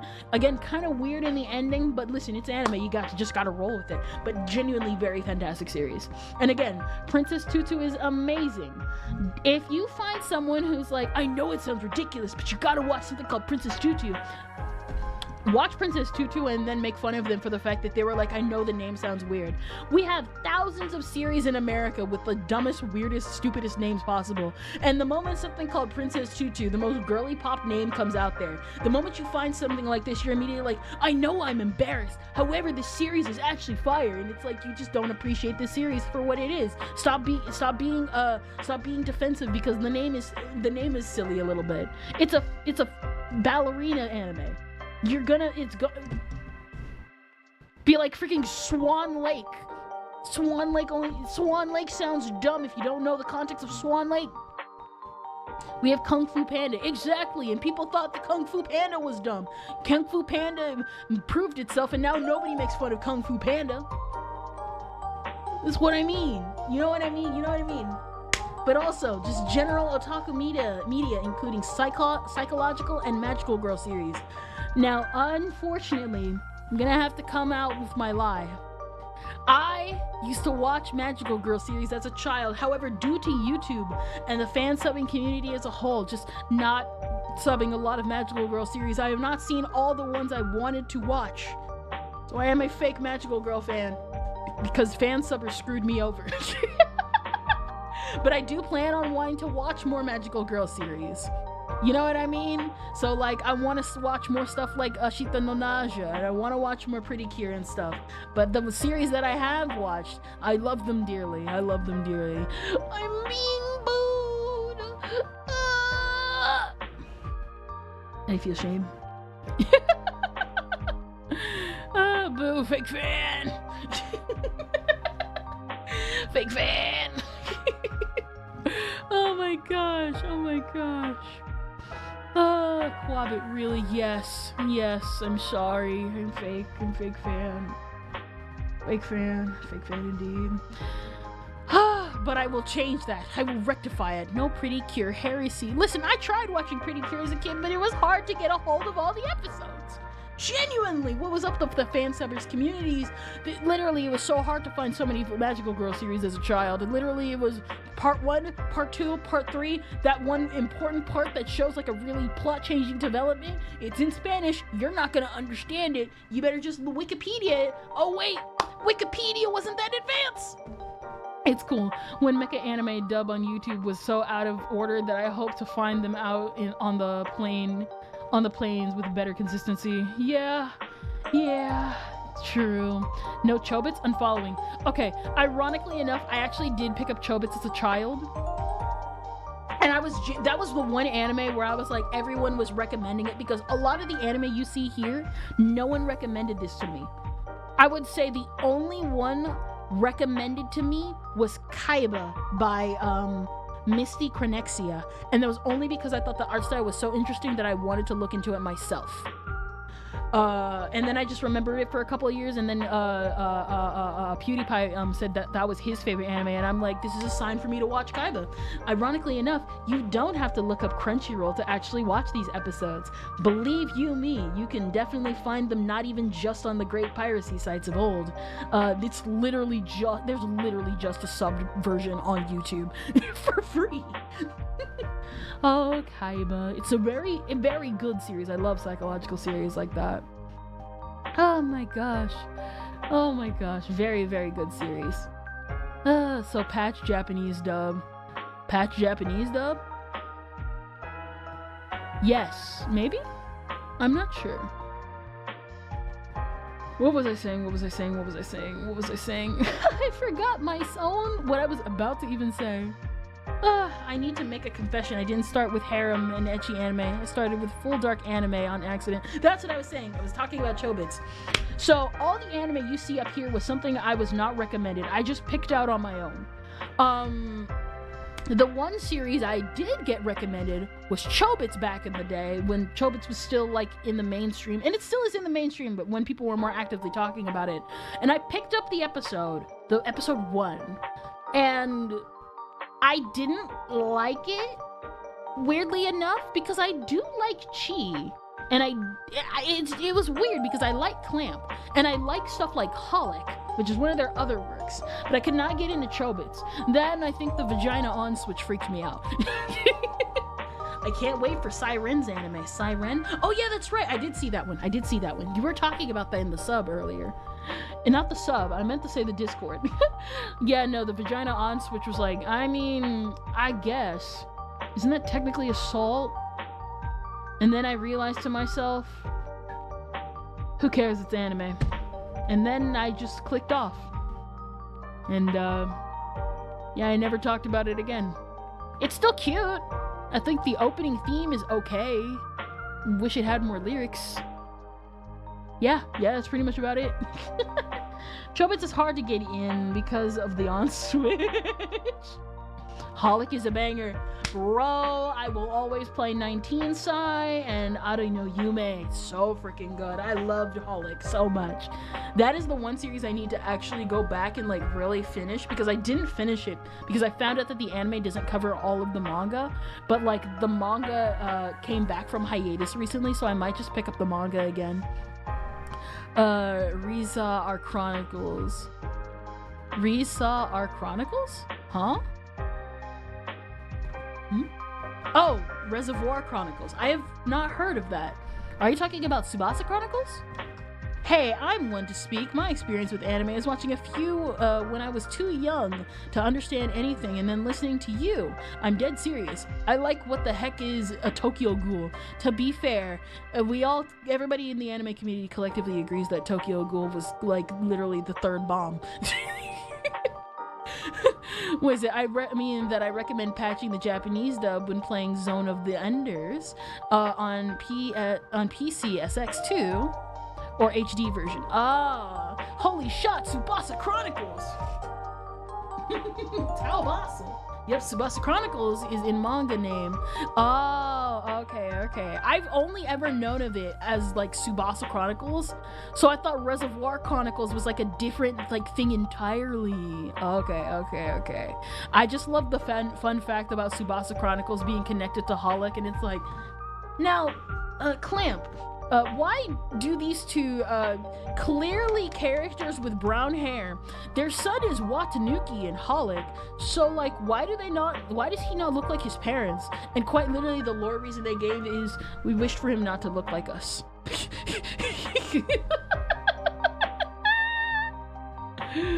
Tsunasa Chronicles, Taubasa. But yes. And of course, as you see down here, I need to finish up Luluto Lily. This is the pink frilly one right over here, because I'm a girl. I like my girl series. I shall read my girl series. This is actually really, really cute, adorable series. It's just nice to find an anime that's just comfortable, that isn't really trying to be serious or anything or world ending, and it's just Like, I like my psychological series, but I need my peaceful magical girl ones too. You know what I mean? You know what I mean? Chloe Reed. and like, I need to finish it up. I have not finished Sora no Toshimono. I skipped to the ending because years back I was so confused on if it was ending or not, and I wanted to continue the series, but I didn't have access to the manga back then. Found the manga, and I realized, you know what? I'm about to pimp slap somebody. I've complained about the ending of Sora no Toshimono enough. Still love the author's other work though. That thing is actually really funny. One anime I actually would like to start is Sayonara Zetsubo Sensei. There are some anime we need to either finish on stream or anime that I want to start on stream. One of those things is Monogatari. One day we'll actually do Monogatari on stream. But for now, we'll either do Monogatari on stream or I'll watch it myself, because I know I'm gonna talk with anime. I talk when I'm like with people in anime, because it's either I'm talking with people or I'm listening very intently. And that's the problem. Also, I do not mind restarting the Sister Princess watch along. We will do this. I will force you to sit down and watch Sister Princess. I found one of the artists on YouTube. Not YouTube. Did y'all know the Sister Princess became VTubers? The Sister Princess cast, like I want to say like 4 out of like all 12 sisters became VTubers, and the VAs actually go on stream sometime. Not like physically on stream, but they speak as their characters on stream. Like, I thought that franchise was dead, and no, you got like the main box art sister literally just on the front cover of like every stream with a 3D model, and I'm just like, why? What isn't a VTuber at this point? Your mom. Your mom. But let's continue. Basically, series that I want to start, series I want to finish. Maybe I'll restart them, maybe I won't. Maybe I'll do it on stream, or maybe I won't. It depends. But of course, just because I like anime does not mean I don't like manga. Monkey. I like manga. Now, as much as you saw, of course I have a ton of anime, but I have a lot more manga to go along with it. I love manga a lot because it's just nice to just sit down and read. I have a ton of series I have finished that I can't think of, but a few of them that I have listed are Pupa, the ones that are actually my favorite, mind you. I've read a ton of other series that are just really, really, really, really crappy. Recently, I got done reading Pupa. I talked about that earlier. But the manga I have read and very much definitely enjoyed from start to finish. What is it? You ever read Letter B? I've never heard of that series, I think, but it sounds vaguely familiar. What is it? Some of the manga I have read are Stellar Friends. Please go read Stellar Friends. I own the Japanese version because it never came out in the West. I was supporting that author. Genuinely a good manga that got axed, and I'm genuinely upset about that. It was a very good manga, and it just got axed. I really am sad that it got axed because you could clearly tell the author had this planned out from the beginning, unlike most mangaka, and they got axed just because, and it made me upset. We got Drama Queen. I've been talking about Drama Queen for a while. Genuinely good series. I love the recent chapter that came out. Literal bioterrorism. I'll find it to show in Discord. Yes. What is it? Matoka's Cafeteria. I've recently, so for those that don't know, Matoka's Cafeteria was the other manga I talked about a while ago that we were going to read alongside, we were gonna read alongside the Land of the Lustrous series, and like I said, the Land of the Lustrous got super delayed, so I kind of sucked like that. However, I ended up going. I got sad at one point, and as one does when they are a woman and they sad, they buy stuff, and I ended up looking online, being like, Is there a volume of Matoka's Cafeteria out there? And sure enough, I have one of the very few prints of Matoka's Cafeteria on my shelf right now. It's this one at the top above Stellar Friends with the little eyeballs. So little eyeballs right here are, I don't know why I don't know why the little arrow is separate on your guys' screen, but it's together on mine. The little eyeball, follow the blue dot. Follow the blue dot.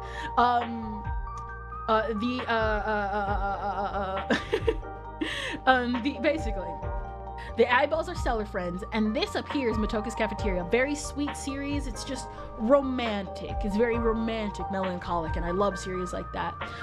We have Soloist in a Cage. I own the Japanese version of that too. I genuinely liked it, and I'm really shocked that not a lot of people know about it. I know the author went on to make Astro Baby, and I kind of thought Astro Baby was okay compared to Soloist in a Cage. I think he works better with a lot of smaller works, and I actually still like that. What is it? Only now do I realize the Hornet Kendra sounds like Mori Calliope. Is it just the mic or me crazy? Really? To be fair, I kind of had to. I had to look over Mori Calliope's own debut because I'm like, how do you do a debut? Was it Matoka's Cafeteria? No, not Matoka's Cafeteria. So I made this mistake too because I almost lost this manga forever, despite it literally being a simple Google search away, because I took the O in the beginning and I turned it into an A. It's Motoka. Not Matoka, Motoka. So it's Matoka's Cafeteria. Or there's the Japanese name, but I don't pay attention to the Japanese name, even though I need to change that because I want to learn Japanese, but we'll get to that. This one's funny. It's called Suicide Parabellum. I actually do recommend it. I do not own it, but I reread this recently. And I remember when I first read it, I didn't understand anything. I was like, oh, this is kind of weird. And then I went back recently and reread it with more of a seasoned manga's eyes. And I was like, oh my gosh, that was really good. And the ending is exactly what I would have expected from this. This is actually really good. And obviously, this one recently got an anime, but I remember reading the manga when this first came out. Genuinely very sweet series, so freaking cute. An observation log of my fiance who calls herself a villainess. If you know about the otome flags that lead to doom, this is basically that, but from the prince's perspective, the love interest's perspective. And it's so cute. It's really cute. It's basically if the prince from Otome, I call it Otome Death Flags. It is basically Otome Death Flags if you were the love interest and you were looking at Katarina being just stupid the entire series, and you're just like, Katarina, can you calm down, please? Calm down, you're scaring people. That's basically that in a nutshell, and I really genuinely love that series. It's so freaking good. Obviously, we have Land of the Lustrous. I have sung my praises for this series so many times. I waited until the hiatus was over to pick it back up.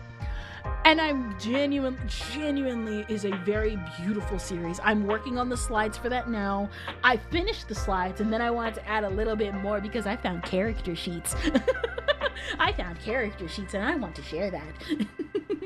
It's gonna kind of be written in the same style as the first slide you saw, where kind of detailed, kind of lore it's observation logs, all that type of thing. I like lore. And of course, I've sung my praises for this series also. Whenever somebody brings up a theater manga, some people bring up Act Age, some people bring up Oshi no Ko. I bring up my favorite series, Kasane, because Kasane has an ending. Number one, unlike Act Age, Kasane has an ending, and unlike Oshi no Ko, the author didn't want to kill himself and quit the series and his fan base along with it. I've been reading more of Aka Akasaka's work. I will have you, and I will force you, Royan and Dylan, to sit through the entirety, chapter by chapter, of this series of Marchand's Crown. You have my word about that. I will make you read Marchand's Crown. Except with more lore, you got your vision of shinobi info cards. Exactly! Exactly. But obviously, even though I have and of course I have more manga on here that, obviously I have actually the Nuku Nuku manga. That was one of the very first mangas I grabbed because I was like, I want more stuff of my wife. My waifu. I need more stuff of my waifu. My waifu without my waifu is meaningless. Only if you play Dragon's Crown. Maybe. I'll see. This one over here is actually, this book right here, this is actually not a manga. This is actually a biography, an autobiography from Mayo Sakamoto that I actually own, and I'm very proud of it. It was one of the other books I started first owning, and I got it because it had a lot of exclusive art from Maya Sakamoto's Thoughts on a Full Stomach back in the day, when she used to always post her thoughts via like this one like blog magazine that used to be out, and I was like, I need to get my hands on it. I can't read it, but I do want to read it one day. You know what I mean? So one day. And of course we have Takapi's Original Sin. I bought this before the anime came out. I was a fan of this. This is actually one of the very first manga I ever read online that was on an official website. I am the original Takapi fan. Same thing with Look Back. I always get the underrated series before everyone else, and then suddenly everybody's like, guys, this is art. And I'm like, I've been saying that for years. You're late.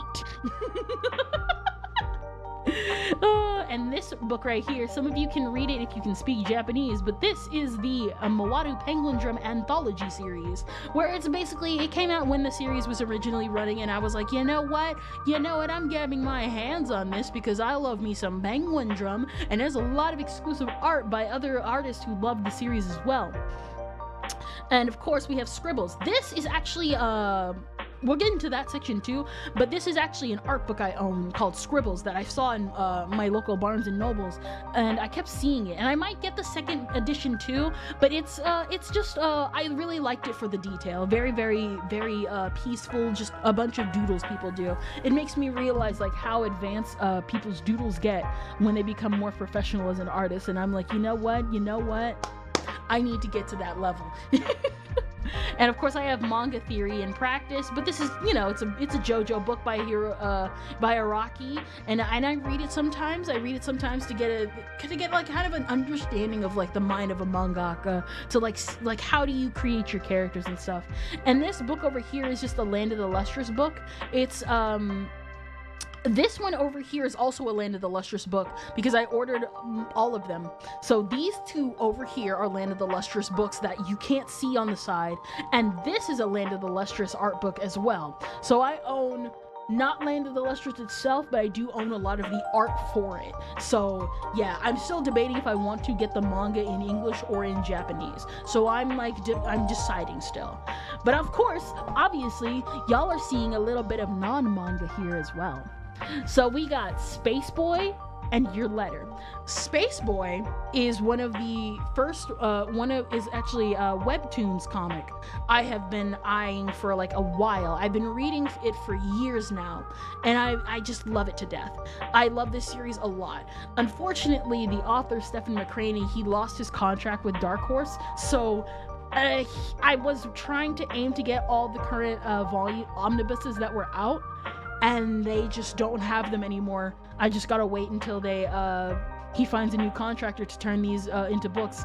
Otherwise, I'm gonna have to pay $50 a piece on eBay for the other volumes, and I refuse. Oh my gosh. And Your Letter is an interesting one because it came out also on Webtoons, and when it first came out, it was very unique. And then it said soon, and then it's a short series, The Ant from Image Comics. Yeah. What is it? With Your Letter, it came out on Webtoons. It was pretty short and everything, and yada yada yada. But the problem with Your Letter is originally it had its own unique style, because after the Webtoon ended, they said they were gonna make a movie that was Korean only, but it was really cool. And then what ended up happening was they released a trailer for the movie. And I remember being like excited, being like, oh, it's gonna leak online, and it may get dubbed, it may never get dubbed, but at least it's out there. But then years passed after the original Your Letter came out, and I just thought to myself, hey, did that movie ever even come out? Because he was trying to get it up via Kickstarter. I end up looking up the movie, and turns out they had completely overhauled the original art style of the webtoons, because the movie originally looked like the webtoons, original webtoon version. And then what ended up happening was the trailer, if they made the art, instead of having its own unique style, they made it look like a Makoto Shinkai movie. So they basically went from the uniqueness of your letters, webtoon style, to your name. And nobody was against it, but everybody was just kind of like, I mean, I kind of liked the original trailer style. I didn't really want another, if I wanted a Makoto Shinkai movie, I would have went to Makoto Shinkai. I don't know how to feel about that. Exactly. It's like, I don't hate the idea, it's just, it's not, I kind of don't like it. And so, obviously, and I'm going to go over some more webtoons here. Family Man is a really good webtoons on webtoons. Genuinely a very enjoyable story that is just so underrated. And I know, like, it's been years ago. It wasn't popular back then, but I just picked it up on a whim. Again, like anime, pick up your favorite manhwa, and just this, because Family Man is a manhwa. Genuinely had such a good time with that series. It made me feel so many emotions. I was like, I wasn't sobbing, but I can tell you this: very few series, and I mean very microscopic, I can hold them in my hand, series have ever made me actually want to cry or even make my eyes a little misty. And this was one of them. I hate that I love Hive on webtoons. Yeah, and Lore Olympus, listen. But I enjoy Orgy Styles more. Yeah. Went and got some donuts and half tea from a Wiggles. I'm back. Yo! Listen, I could go for some of that. Unfortunately, my family's trying to get me to eat healthy. I say that, but I literally told them I want to get healthy too. Y'all, obviously, I've talked about this before. Little Lord Olympus, like anybody remembers Lord Olympus in this day and age, except to complain about it. Which one had almost made you cry? Family Man. Family Man is a good manhwa series. Okay, so we're getting into the non-manhwa series. So Space Boy is still ongoing, but currently on hiatus. I know the author is working on the art for the next set of chapters he had to do. Stephanie McCraney, he's the author. He's working on the art, I'm assuming, for the poster for when the next batch of episodes is gonna release. But pretty much, I wouldn't be surprised why it's delayed though. He now has 2 kids and moved to Japan. So I applaud the bro. I also like his little mini comics of all this beautiful this, which is basically just his children. His first child coined the term because she saw the outside world for the first time, and she's like, all this beautiful this, and I'm just like, oh my gosh, you're so freaking adorable. You know what I mean? And of course I just talked about Your Letter. Good series. Very short series. You can literally finish it in an afternoon. It's definitely really good. Probably paywalled though. You're probably gonna have to find a dedicated manhwa site for that. Unfortunately, all the manhwa sites are very, very mean because they decided to DMCA all the good series. Family Man is definitely a good one that nobody talks about. But y'all are probably curious, Kendra, what is that 18 plus?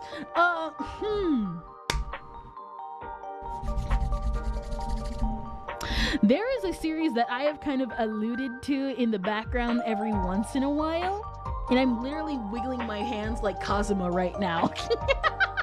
Kazuma Konosuba. It's called What Happens Inside the Dungeon. And you're probably wondering, what kind of title is that? Well, it's actually not what you think. I want you to take, well, how should I put this? I want you to take a pornwa and combine it with Dragon Ball. That is basically the series in a nutshell.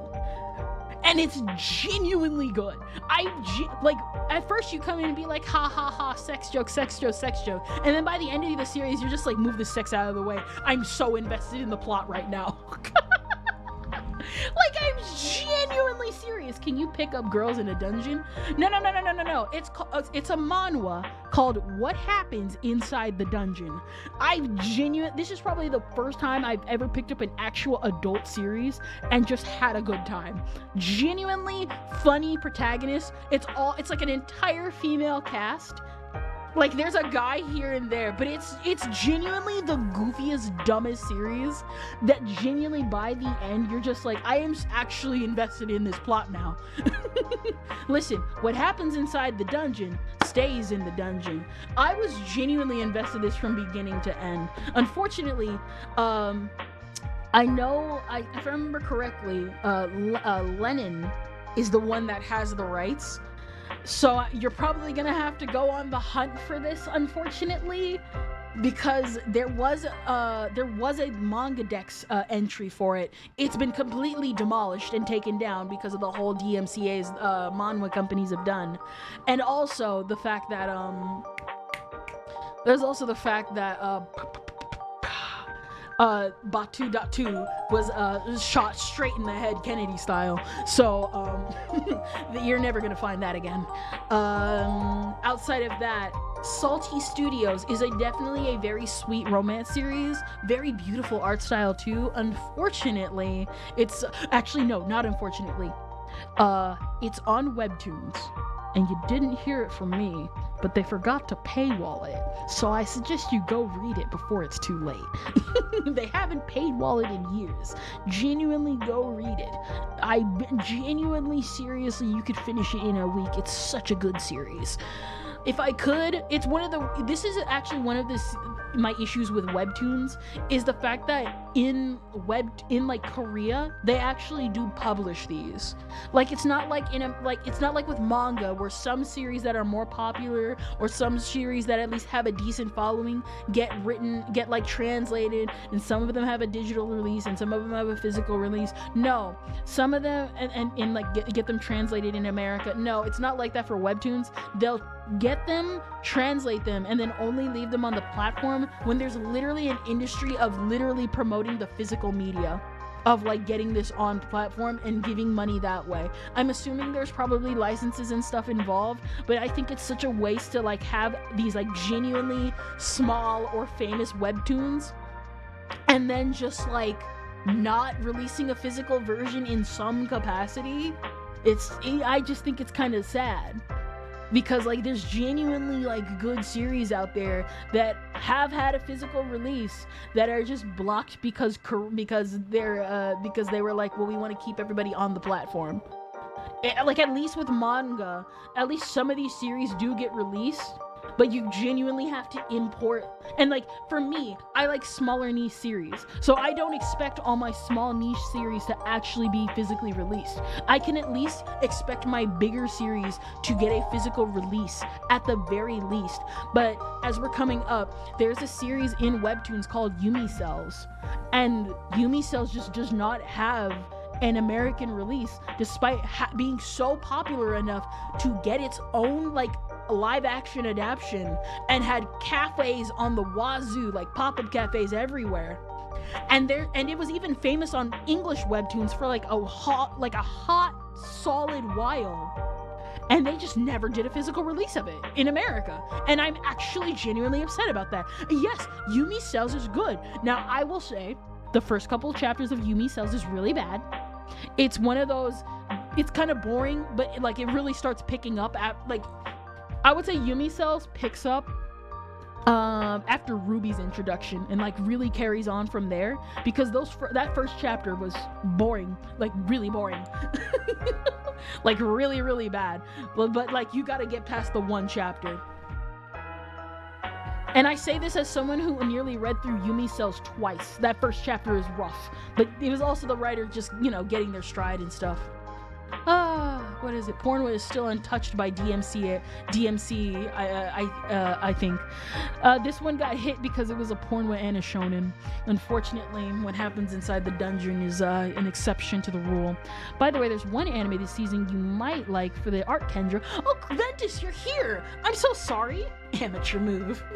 Yo, Alice in Borderlands and Sweet Home have physical releases. Ugh, which is stupid because you know why they did the physical release? Number one, Alice in Borderlands.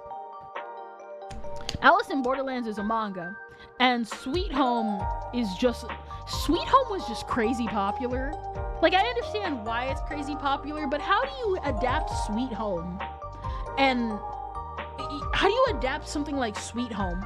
Because I read the prequel series to Sweet Home, and I actually thought that was really good back then. I can't remember the name of it. Like, how do you have Sweet Home? Because remember, Yumi Cells was on par, if not more popular than Sweet Home, because it was that romance. It was the adult romance of, like, what everybody was asking for a romance. Oof, I hate that, too. It's called Goodbye Laura. I've been following that project for years, Ventus. I am going to watch the episode probably like around Saturday or something, because I've just been busy. Somehow it was Rent-A-Girlfriend's fault, Kendra. Unfortunately, we're talking about Korea. It was Solo Leveling's fault, which I can't even say it's Solo Leveling's fault because Solo Leveling only got an anime adaptation recently, and Yumi Cells was way more popular than Solo Leveling. Pop-Up Cafes, Season 3 of the live-action Yumi Cells is coming out sometime this year or next year. That's how mad I am about that, because I genuinely wanted to pick up Yumi Cells. Now, here's the thing. You can call me a weeb, but I prefer otaku. I am a genuine bona fide, like, I love Japan. And you can't even say that I'm being a weeaboo about it, because I was literally born there. I have the birth certificate to prove it. I'm literally born in Japan. I have my birth certificate. I have a more justified reason of loving Japan than anyone, even before I knew what anime was. But I am an absolute Koreaboo when it comes to the manhwa and art scene. You can blame Alien Stage and K-pop for that. Okay, weeb is also a weeb. I like Solo. Here's the thing, you can like Solo Leveling. But the problem is even back in the day, everybody said Solo Leveling is alright. It's very much carried by its art. And nowadays, because Solo Leveling is back in the public conscience as an even greater scale, people are saying, this is high art, this is amazing, why can't more series be like this? And it's like, brother, it wasn't even like that back in the day. It wasn't even like that back in the day. Everyone agreed that it was really good. It is a bit, I'll admit, yeah. Like, you can like Solo Leveling. You're allowed to like Solo Leveling. I like series that aren't high art either. Listen, I have my guilty pleasures. I'm literally reading the dumbest revenge fantasy ever that I check back in on like a tri-monthly basis because chapters only come out once a month.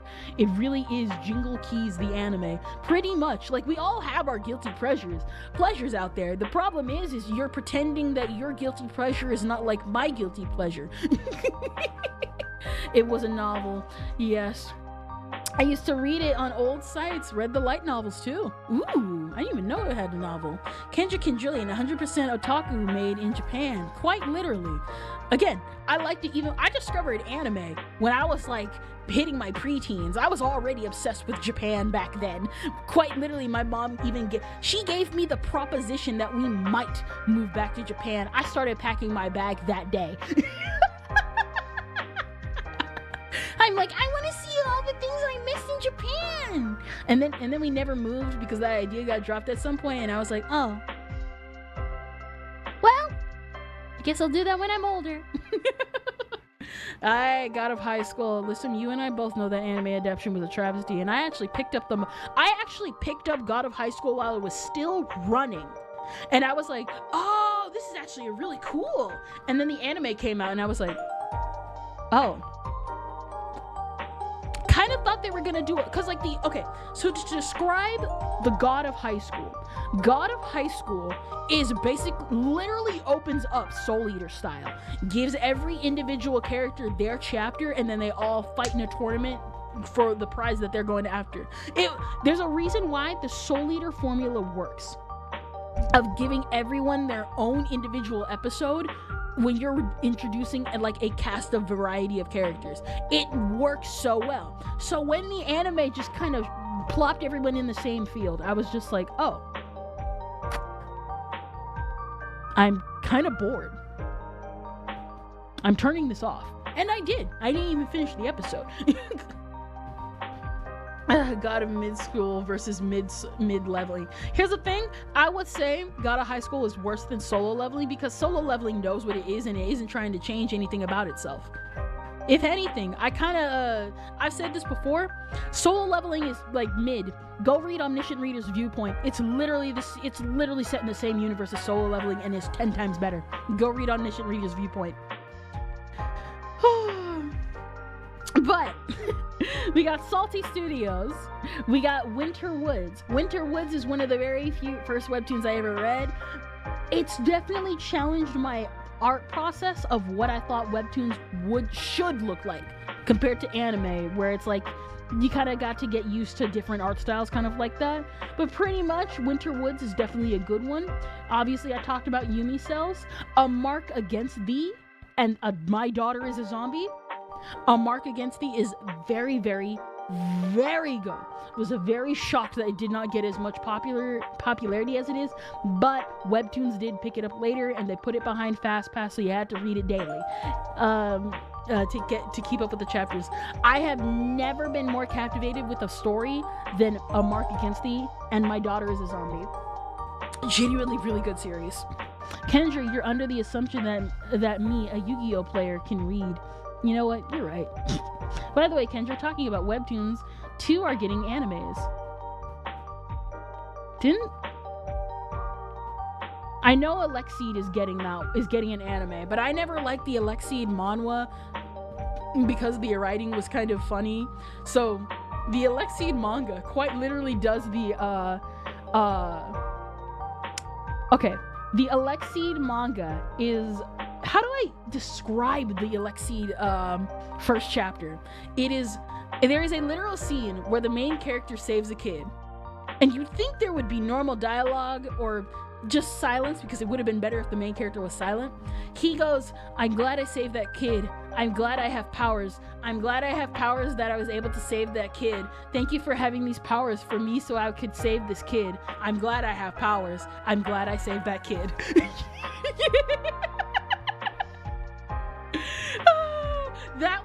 That was basically Alexeid's first chapter, and I hear it gets really good later on, but for me that was my takeaway of it, and that's when I realized I don't think this is for me.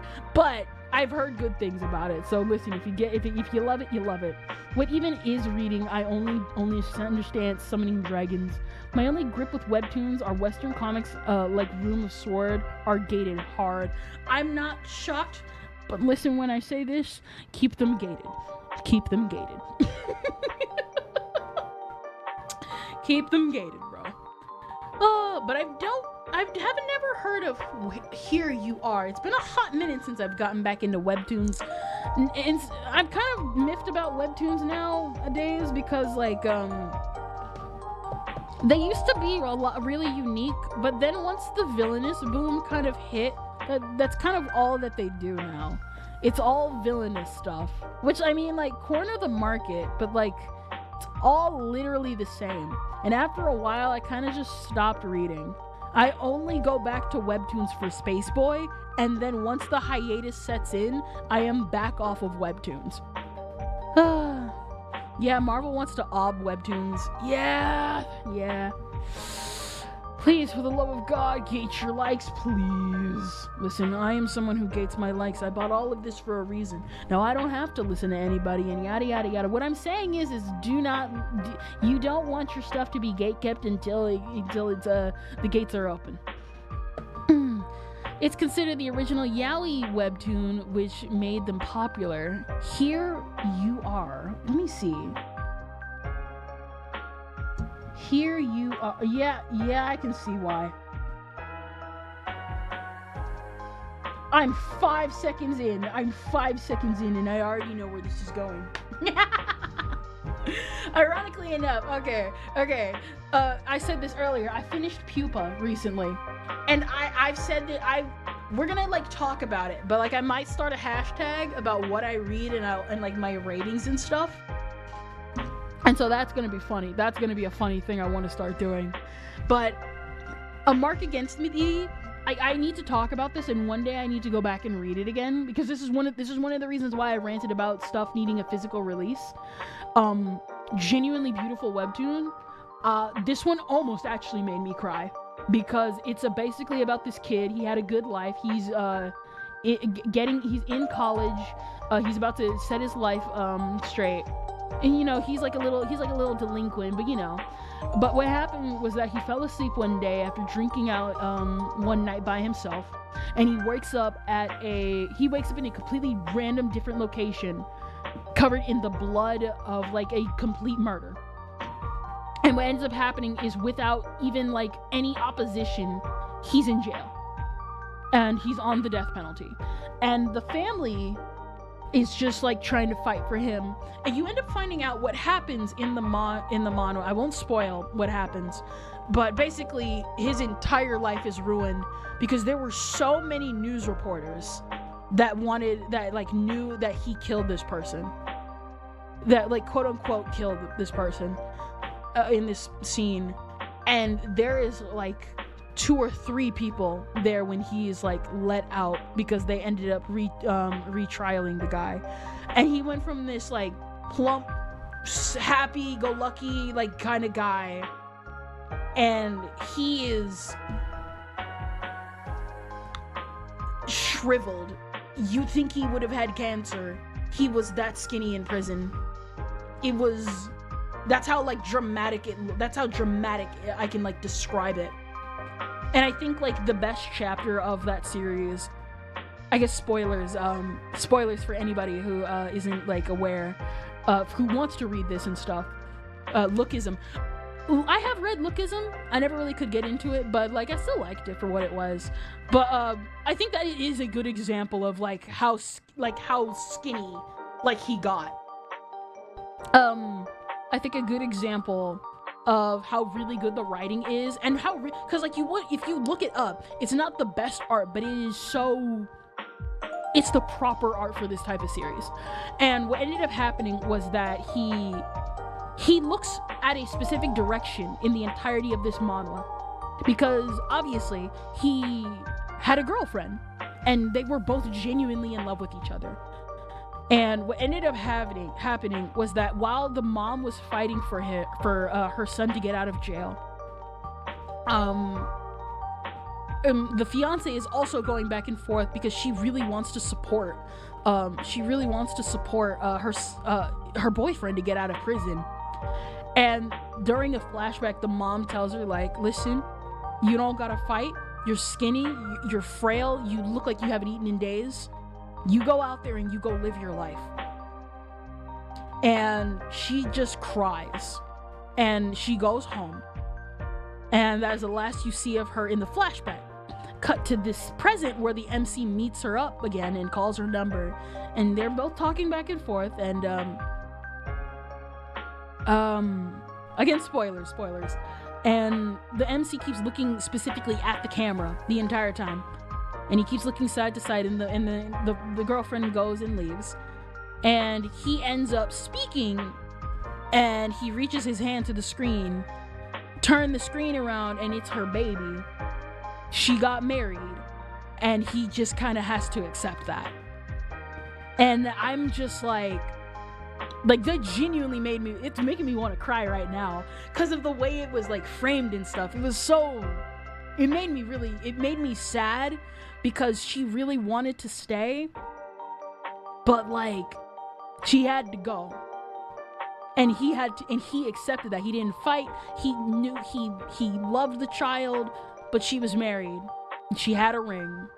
And there's a lot of scenes like that in this series. Genuinely go read A Mark Against Me. It's so freaking good, especially that ending. That ending was so like, whoa. When I say it was good, bro, I say that is good. I was like, is this, because again, I don't cry with series. I don't cry with any series. That series genuinely made me cry. Like I think I want to say I at least leaked out at least 2 or 3 tears, because my shell is very, very steel. That was the day I was like, oh my gosh, I don't think I can keep reading, but I gotta read. Oh, that's a smart way to set up the hiding of that info. It really is. It's so well written. and so, like, it's not, like, again, it's one of those, it's not the best well drawn, but it's good. No, the art is amazing for it. It's so freaking good. And then it's still funny on top of that. Because even though I said all that emotional stuff, it's still funny. I still remember the joke about that guy's BMW. That's a hint to one scene that happens in the series. And it's like, what? It's a BMW. And everybody's like, are you serious right now?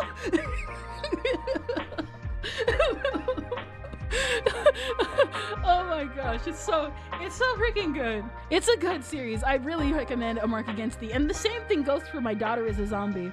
It's one of those goofy comedy series that by the end you're like, oh my gosh, I'm genuinely having an existential, like, sad crisis right now, because it's basically about a guy. He has a daughter, and a zombie apocalypse breaks out, and he ends up running to the countryside to keep his daughter safe because he cannot bear to part with his daughter. And it's goofy shenanigans and stuff, but then certain plot points happen where it's like, oh my gosh, this is about to get real. And it's funny, it's goofy. It's just a good series. A Mark Against Thee and My Daughter is a Zombie, like, I will forever, like, if I genuinely could import Korean media, and I need to find, like, a proper Korean importing site for it, genuinely I would have, like, all the volumes of both these series on my shelf. I had so much fun with these. I had so much fun and emotions with these series. But we've gone on way too long. We've gone on way too far enough. I would not be able to get into HOTLINE, bro. I would not be able to get into HOTLINE. Be like, can you get your debut done, like, 2 hours ago? Of course, also, we got music and stuff. I forgot to get rid of that. That was supposed to be a completely different music genre, and I went back and looked at it and I still missed it. Not with that attitude. So we have Vocaloids, Utaites and Utaites, J-pop, a little bit of K-pop, and I would have actually put stuff like American music and, like, other things on here. A little 30-minute cap on debut PSA. You'd the most important impatient one debut. You'd be the most impatient debut. Yes, we breaking the ceiling. Listen. I'd probably do one of those after debuts, like the Niji Sanji members, where it's like, listen, bros. I'm not gonna shut up for the next 2 or 3 hours. Vocal is so good, you put it twice. I think I was mostly focused on the musician one because this is, as you can tell, this is where I started kind of like going over in my time, and I was like, okay, I've got to lock in. But anyway, I decided to fiddle on my phone for 5 hours. Kendra debuts in HOLOLIVE. Debut stream runs over like 3 hours and 90% of it is talking about anime and alien stage. Ask the graduate by management. Listen, they love me. Listen. All these people out here being like, I gotta do this to be a VTuber. I gotta be under so much restrictions and stuff. Listen. If I am told to do a backflip if I wanted to collab with Dayako, I'd do 2. I would do 50. When and where do you want me to do it? I will do it at the nearest bridge, bro. I will juggle flaming bowling pins. I will practice every day and lose my hair if it means that I will get these opportunities and I just have to follow some instructions by management. Sign me up, bro.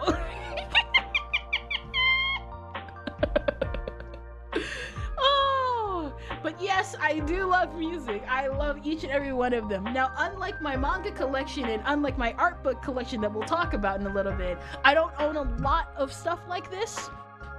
I only started my collecting, I want to say, like, a year or 2 ago. Truth nuke. First, you gotta learn to do all that. Exactly. Tricks, splits, handstands, you name it. Kendra the Flaming Deer performance. I'm serious, I'll do it. Listen, I'll do it. Oh my gosh. But you see, I only recently started collecting anime stuff recently. because for the longest time I was never able to do that for myself. Even like the most basic stuff, I could only go to like what is it? I want to say my local GameStop put in a gachapon machine once, and it once had a Sailor Moon thing, and I rolled for Sailor Saturn, and that's the one I got, and I'm happy with that. But I started collecting it recently, and I'm kind of slowing down to art books because I have all the art books I want, and now I'm just starting to collect all the art books that are to come out eventually, so that I don't have to pay way too much money like I did with these current art books. I paid way too much money, and I made very many mistakes that I now know is go to the Japanese websites first, because that's how they're gonna be way cheaper than eBay. Nice first try, gotcha. As a Kendra, what do you think of South Korean series that started as a manga, The Breaker? I have literally been reading that series since 2011, and it's still not done. So much hiatus. The Breaker. No, that's Windbreaker I'm thinking of. That one that got canceled recently because the artist was caught tracing. You were caught tracing in the final arc and had to cancel the entire manga. And then the manhwa series. And I'm just like, at that point, just finish up. At that point, take the tracing allegations and finish up, bro. I have not seen The Breaker, but it looks slightly familiar. I think I may have seen someone else talk about it. I forgot during the anime section, Isekai Oji-san. I knew I was missing one more series. That's a really good series that came out on Netflix and was so good. And then it didn't get a season 2 for some reason. Oh, but this is basically all my favorite artists, because I've been collecting more childhood like tracks and stuff, like stuff that I used to listen to as like an actual child, or what I found recently and stuff. One of my favorite artists, as you can see at the top, even though it's in no particular order, my favorite ones are at the top, like genuinely at the top. I like Kikuo because I love the way he does Vocaloid. I like Leah because Leah is just in my heart. I love, out of every female singer, however, as much as I do love Leah, all of my favorite singers cannot compare to Yakushimaru Etsuko. She is the one that did the opening theme for Penguin Drum. She did the second opening theme, and then when the Penguin Drum movie came out, she immediately did the album Existence of Us. I own both of those albums. I went to I literally it was during one time when I think it was Mabinogi. No. It was that rabbit game, the rabbit game that Royan and Mizu were playing for a while. Literally during them playing that, I bought the albums right then and there, and I was like, I'm so happy because I love this woman's voice so much. I also like Nagi Yanagi. She was one of the very first like J-pop singers that genuinely was my favorite. Megumi Hayabayashi is a voice actress that was really famous, and she still is famous.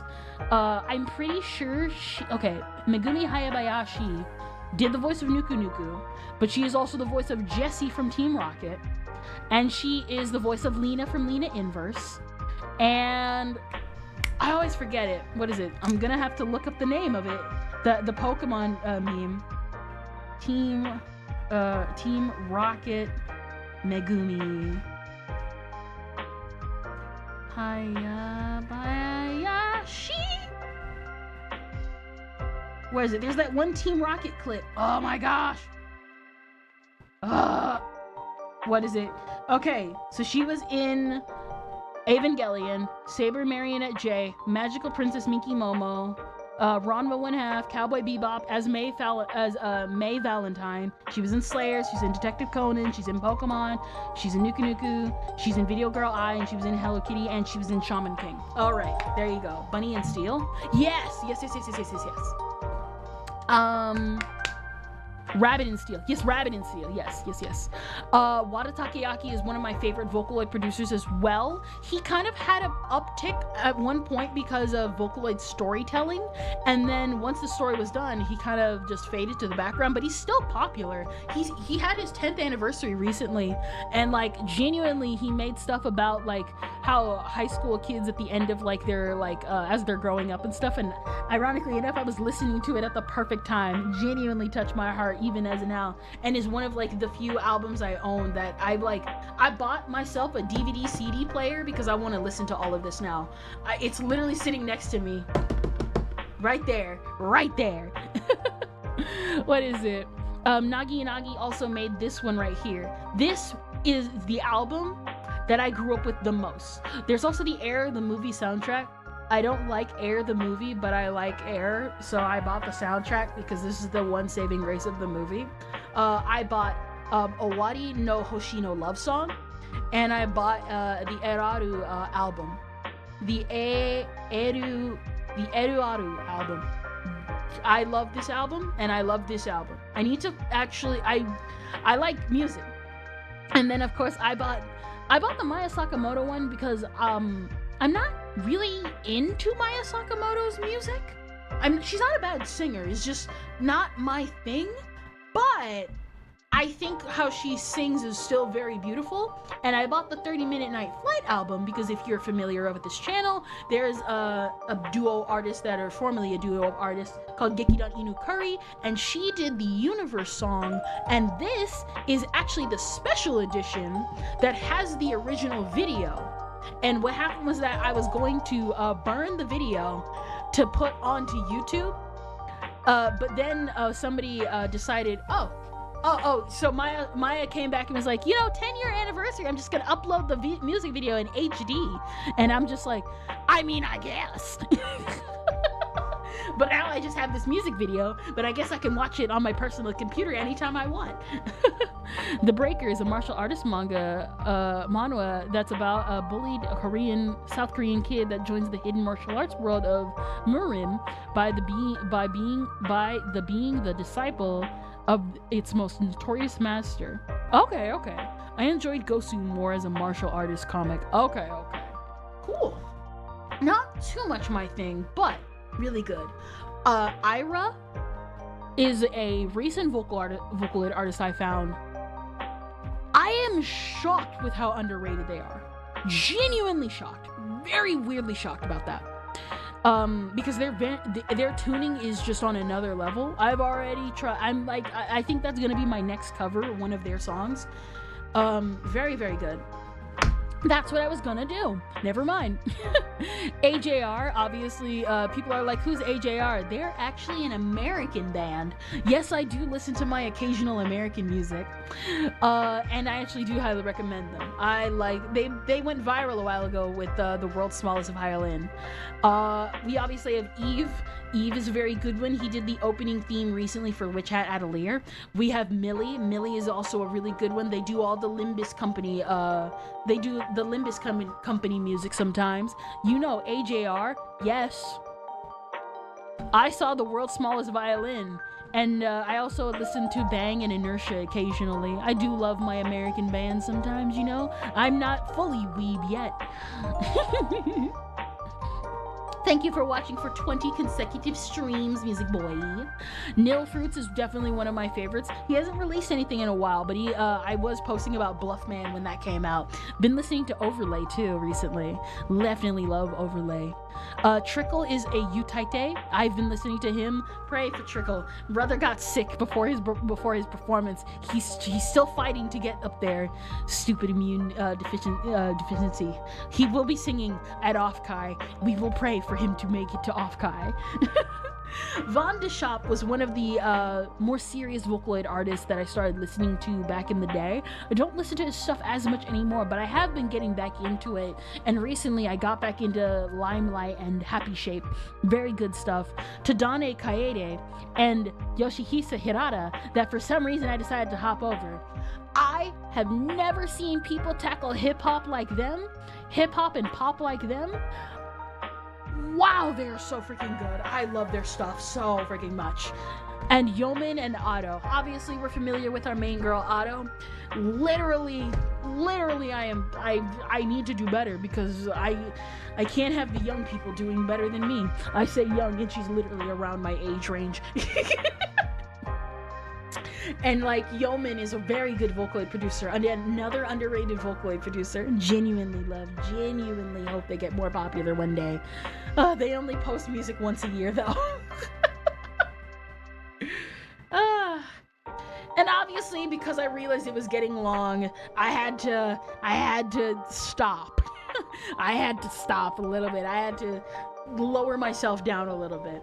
So obviously we have a ton of art books. The orange folders that you see are actually character sheets I bought online because I had my favorite series and I like the character sheets. So we got Penguin Drum and Nuku Nuku, and I love them a lot. We got a couple of dojins. We got a couple of fanzines, not fanzines, but just a lot of art books and stuff. I'm just really happy with it. Oh, have you heard Zed Kendra? I know about the name, but I don't think I've listened to them. Once a year, pretty standard. Here's the thing, with Vocaloid artists, they at least post like maybe like one or like I would say they post like 1 to 3-ish songs a year, but like Yeoman literally makes like 0 updates. He'll like be like, okay, I made a song. That's it. Oh, I made this album that was only available for people who came and to see me at the Dojin concert at Comic-Con.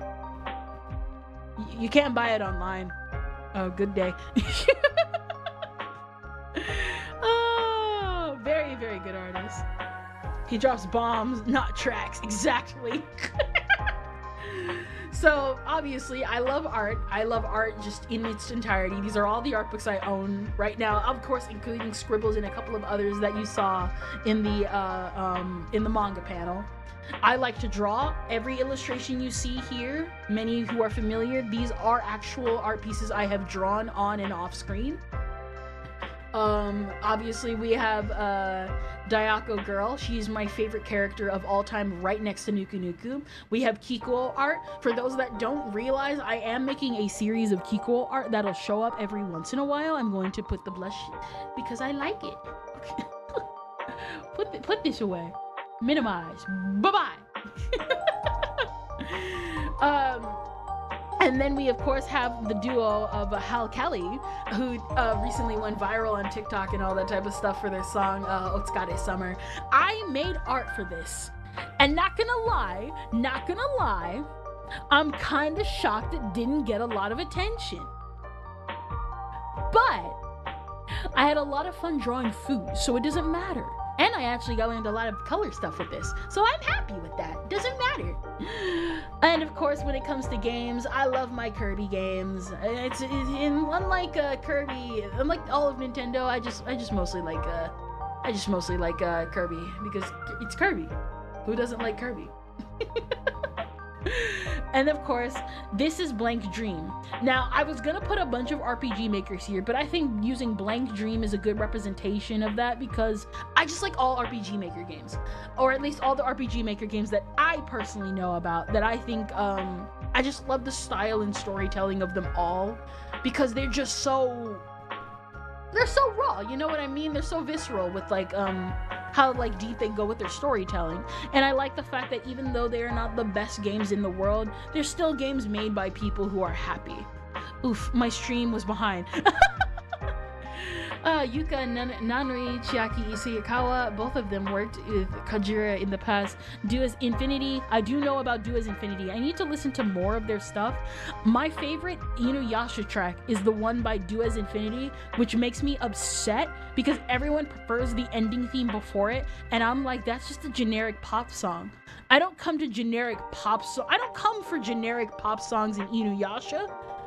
I don't come for that here. I come for the more traditional and out of left field ones, the shonen feeling ones, or the ones that feel traditional. Like I like I think it was Your Way, Your Dream, or My Way, My Dream. That one. Look at my dream. Bum bum bum. Oh, RPG Maker has some bangers. Exactly. Yo, listen to metal. Yes. But basically, these are all the things that I like. These are all the things. Everything. I forgot to change the number to 4, but never mind. This debut is a bust anyway. But obviously, with everything that I like, there are things I dislike. Stupid people. And I mean stupid people as in stupid stuff. Don't do anything stupid. And I'll tell you if you do something stupid. Like, it's one thing to do a stupid thing, and then it's just kind of like, dang. Favorite Naruto opening and ending songs? You're unfortunately gonna hate me. Number one, I don't really listen to Naruto music, and even then, the only one I like is Bluebird.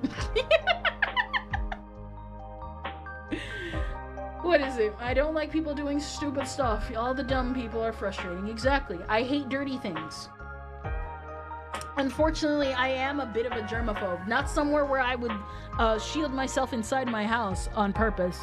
I just hate dirty stuff. Like, I will touch one thing tiny, I will touch one dirty tiny thing, and I will instantly go to wash my hands. Touch the trash can once, I'm at the sink. Flea phobe. No. I've always been like that. I've told you, I've once destroyed my DS because it slipped into the couch and I touched the fibers once. Immediately went to go rinse my DS off. Turns out the DS didn't survive, and I could only use the tutorial mode from then on, and I had to borrow my sister's DS from then on out. Could have had a childhood with DS's, ended up with my sister's. And some of the Seesaw songs where Ishikawa worked in her past. Oh, okay. She can't save all the fleas. I hate mean people. Now I know this one's gonna bite me in the butt in the future, because I know we do anime audit. I know we do freaking anime audit. But mean people. Okay, how should I put this? The difference between anime audit and me and being mean is that even though I at least try to be like genuinely give criticism without being too mean, I personally just think that there are some people who do not need a microphone because they are not giving their own opinion. They are regurgitating opinions they heard from someone else. And I think they should go out and form their own opinion instead of always like ribbing on other people's same opinions. It's one of the reasons why I hate people who like post lolly videos, because they all have the same talking point. Or people who post My Hero Academia videos, because they all have the same talking points, as if they were all watching the same person. They're annoying to deal with. That's annoying. But there's a difference between me criticizing the fact that this person literally told a child that their drawing is worthless, and yeah, it could have been picked, but someone else should have been picked instead of you. That's just mean. I hate people like that, and I hope they don't get a microphone or camera, because you're just a bully in anime review form, and we don't need that here. I hate that. I freaking hate that so much. Get out of the way. Get out of the way. Now I know that that's there. Oh my gosh. Yep, that's my favorite ending. You disgust me, Kendra. Nah, Bluebird is goated. Also, you should check the Naruto Shippuden ending 33, Kobatsu no Iranai Yakusoku. To be fair, I do like Bluebird. I just thought me liking Bluebird would, I thought me liking Bluebird would be normie me in Avatar. She dislikes Cecilia Immergreen. It's over, Jay. I don't know who that is, but yeah, probably. And obviously, the biggest elephant in the room. Do not flirt with the streamer. I talked about this a couple of days ago. Someone went into my thing because they thought I unfriended them. And I thought they were someone else. And what ended up happening was they believed that was my way of being super nice, and they tried asking me out. Do not flirt with the streamer. I will say no. I will never date a viewer in chat. I will never date any of my viewers. If I do date someone, it will be offline, and they will probably be a non-streamer. And even then, you will never know who they are. You will never know. You might hear them in the background one day, but you will never know. You will never know who I'm dating. You will never know that I got married. You will never know. You understand that? I do not care. I will not date you. I came here to talk anime, not flirt for 50 years. Flirting is for cringe people. I'd rather do that with a real life person. Thank you very much. Moving forward. Yeah.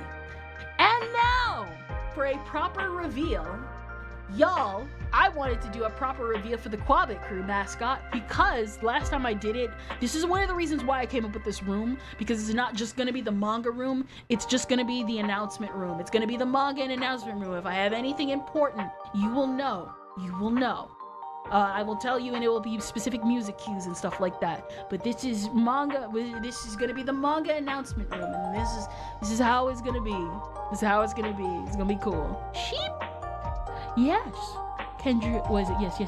But yes, this is the mascot, the Quabbit. Now you have the proper character sheet in full view, without me covering my face or the chat's face or whatever.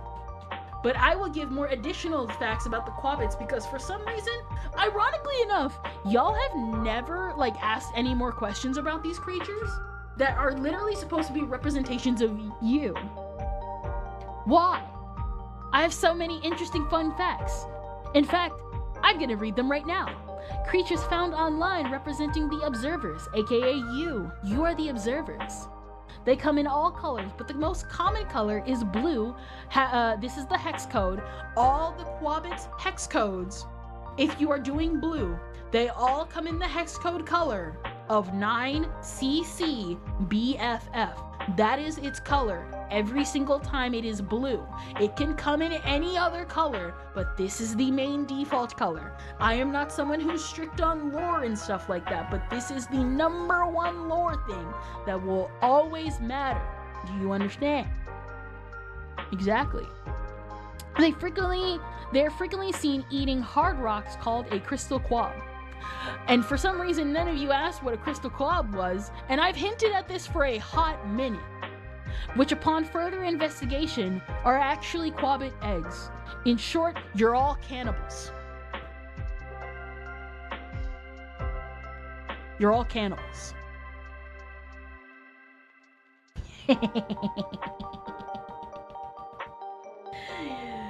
Just let the babies hatch. Well, eventually we'll have too many Quabbits. Yippee? No. Hamster coated. Exactly. Nice. I always wanted to be one. Listen. They only eat the eggs that don't hatch, so just hatch. Just hatch, bro. I should also say, all the Quabbit eggs, they just come in different colors. Even though the Quabbit eggs come in different colors, no color corresponds to one color. They can be any color you want. Just like the Quabbits can be any color they want. It's just that if you fall... Here's the thing. All Quabbits come in different colors, but there are specific types, like I said. There's the Bagel Quabbits. Bagel Quabbits always have... Bagel Quabbits always have indented eyes. Their eyes are always white and indented. Triton Quabbits are 10 times the size of Quabbits and do not have tail markings. They are the biggest Quabbit. They are the biggest Quabbit. They will always be the biggest Quabbit. And Amili Quabbits are basically the ones that always have patterns. Amili Quabbits always have patterns and they always have different colored eyes. So basically, that is the Quabbit line. Standard Quabbits will always be blue, the blue standard. They can be other colors, it's just that the standard one will always be blue. The biggest bird. Exactly. Just hatch, GG, easy.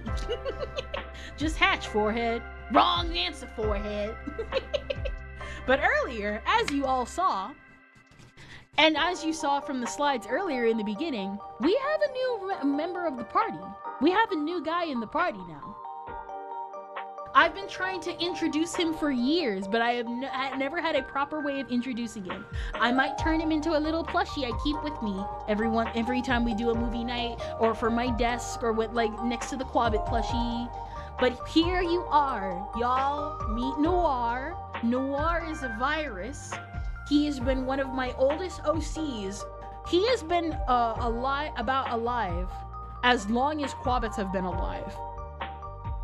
He is a little goo baby monster, and I forgot to write his description, but he's basically a virus. So unlike normal viruses, where they're this hard substance that always tries to etch its way into it, it can do that. Noir can do that.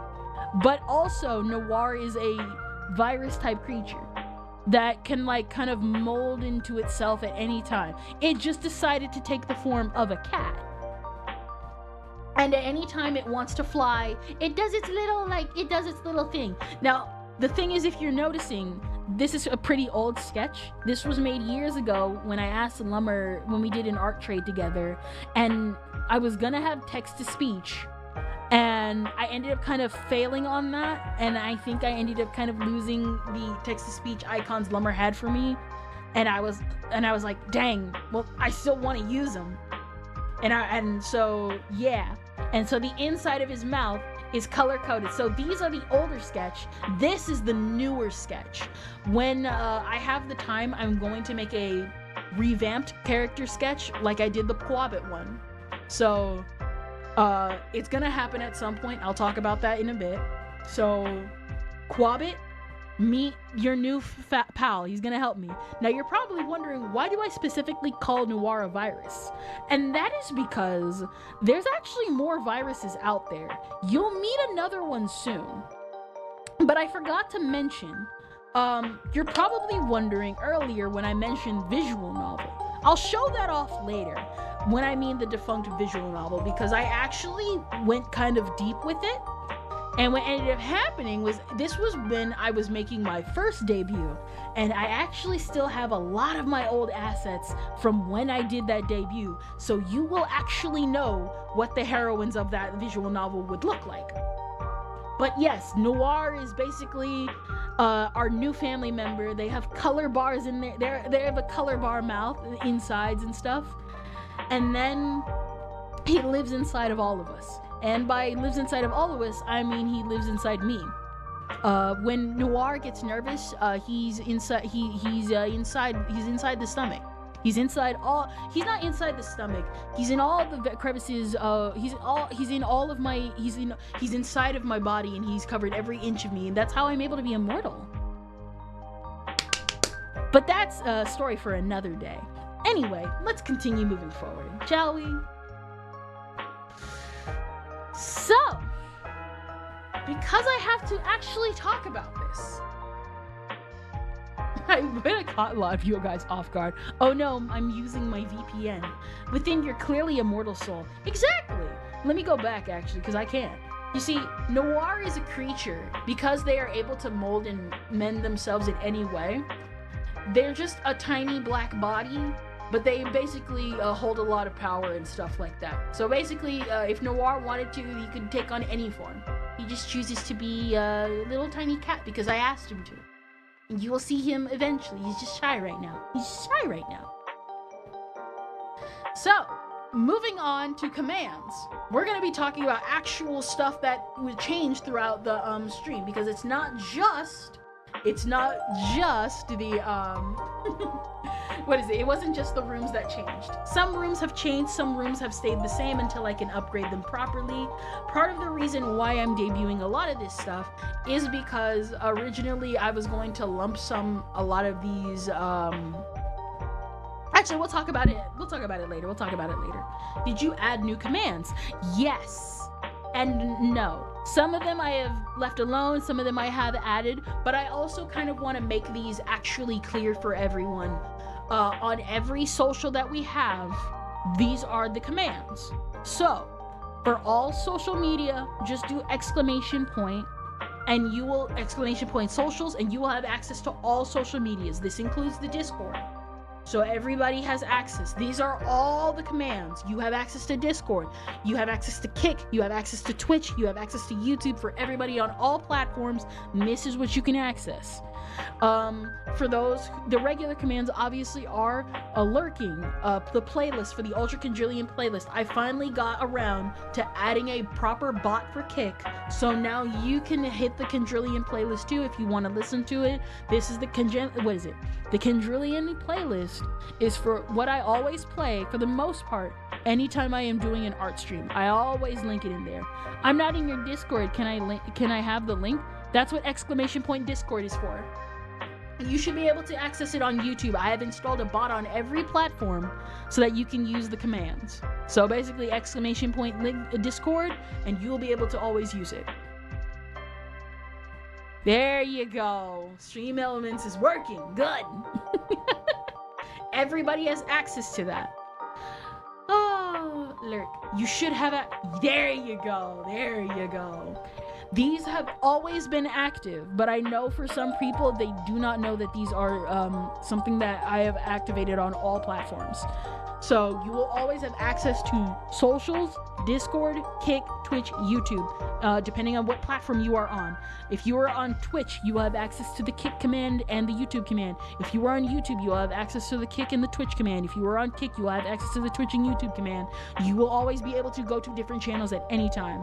And on Twitch, some things are Twitch exclusive, such as quotes. You will always be able to quote anything I say anytime I want to. Everybody has access to the Ultra Conjurlian playlist. That is all the music I listen to, period. And then sometimes I add tracks, for the most part. Sometimes I don't, but for the most part, that is all the music I've listened to, not only from recent years, but from literal childhood. So you will be able to experience my music taste on every level. So long as a genre and a musician is good, I will always add it, for the most part. And of course, there are the optional forms of support for off-stream stuff. I know some of you do not want to donate through Twitch or YouTube or Kick or whatever. So we do have an option for Stream Elements, and that will go directly to me. If you do not have a Stream Elements and you want to go through Ko-fi, I have that available for anybody who wants Ko-fi. And I have a throne. You don't have to do any of this stuff. I just have it there as an option. To be honest, everybody I removed quote because it was only it was only for Twitch. What is it? The $1 million question: is the penis explosion chamber a quote? It is not a quote, because that is an actual thing you can summon. If you are on Twitch, you have access to that button via the your channel points. Now, I say this, you do not have to do the optional, it's optional for a reason. You do not have to do the support off-stream stuff. I'm not asking you to do that. It's just there for anyone who wants to do it. If you want to do it. I'm Twitchless, dang. It's for anybody who wants to. Quite frankly, all of these off-stream support options are quite literally because everybody across the years has asked for Send this nigga to the penis explosion chamber and have his penis exploded immediately. Oh my gosh. But basically, the support options were for what people asked for off stream. And I update on Ko-fi, my art process sometimes. And obviously, I remember, I think it was Hero who asked for a Stream Elements option because he didn't want to donate through YouTube or Twitch. So basically, these are there for if you want them. And if there's anything else you want to add, as I said, you can suggest more commands over time, so long as they are appropriate. And if you want to do something special, so long as you have the code, I'll add it, because I'm not really good at coding. I don't know really how to do all of that type of thing. So basically, if you have the code for it, just hit me up and I'll do that. Moving on. For the most part, just be appropriate with it. Don't be stupid with it. All right. Obviously, we have had a slight last-minute overhaul with hashtags, but these are going to be the new hashtags. I said I would never have a not safe for work tag. However, I was going to change up my weekly schedule post.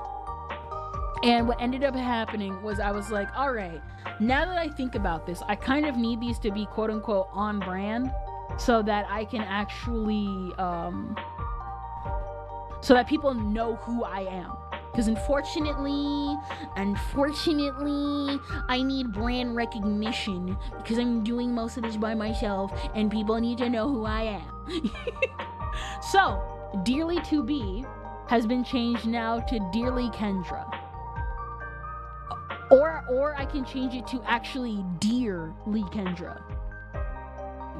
Which one do you guys want? Do you just want... So Dearly is because of the original visual novel game.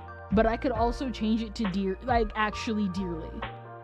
Not safe for work is inevitable. Yes, but I kind of wanted to keep it controlled. I'm not here's the thing, I've always said this. I'm not against not safe for work. Just don't tag me in it. If you tag me in it, I'm gonna get mad. Because I'm like, that's hot, but I didn't want to see that. Dearly me. I want to be fair. I think Dearly Kendra is a good compromise because again, people know who I am. But I will be able, if you want me to, I will change it to Dearly. Is that okay? Is that good? Is that good? I think it's good. That okay? That's okay. I think that would be at least somewhat of a good compromise, if that's okay with you guys. Dear Kendricks. Alright, well, actually, the ones I am stubborn on are Quabbit Crew, Say Sont, and Kendra Reads. Because I want to actually start showing you guys more on Twitter. Because obviously, as you guys seen on Twitter, if you follow me on Twitter, I comment on social things that people do in VTubing and yada yada yada. But I still want to actually interact and like do VTuber stuff more on Twitter. And more of my wheelhouse and stuff like that. So reading manga, reading anime, reading manga and reading anime, reading manga, watching anime, reading comics, and talking about it with people. And updating and like adding this stuff and like having a hashtag for people to actually look at so that people know and not have to weed through all my quote retweets. Kendrillian is more unique than Kendra. Yes, Kendrillian is. But the thing is, I'm trying to also go for brevity, because even though my name is Kendrillian, unfortunately I am gonna have to subside with having Kendra as like an actual like right here, because even though it is unique, you also gotta think of brevity. So what do you think? Reading anime, you're right. I don't have Twitter, but yes. All right. So obviously Quabbit Crew art is gonna stay. Because Quabbit Crew art, I kind of want to see you guys' fan art. It doesn't have to be the fanciest thing ever, but I do like seeing your stuff. And I do kind of want to like post more of your guys' art again.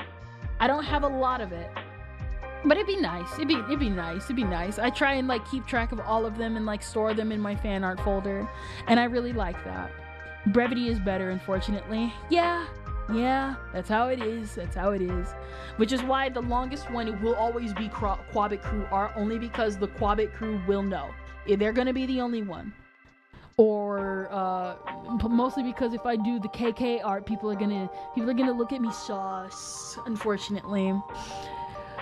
Do you want to create a separate tag for AI art? I was going to do that, but I was mostly going to explain it, and I forgot to add the description for it. What I was going to say was, you guys can create a tag for AI art.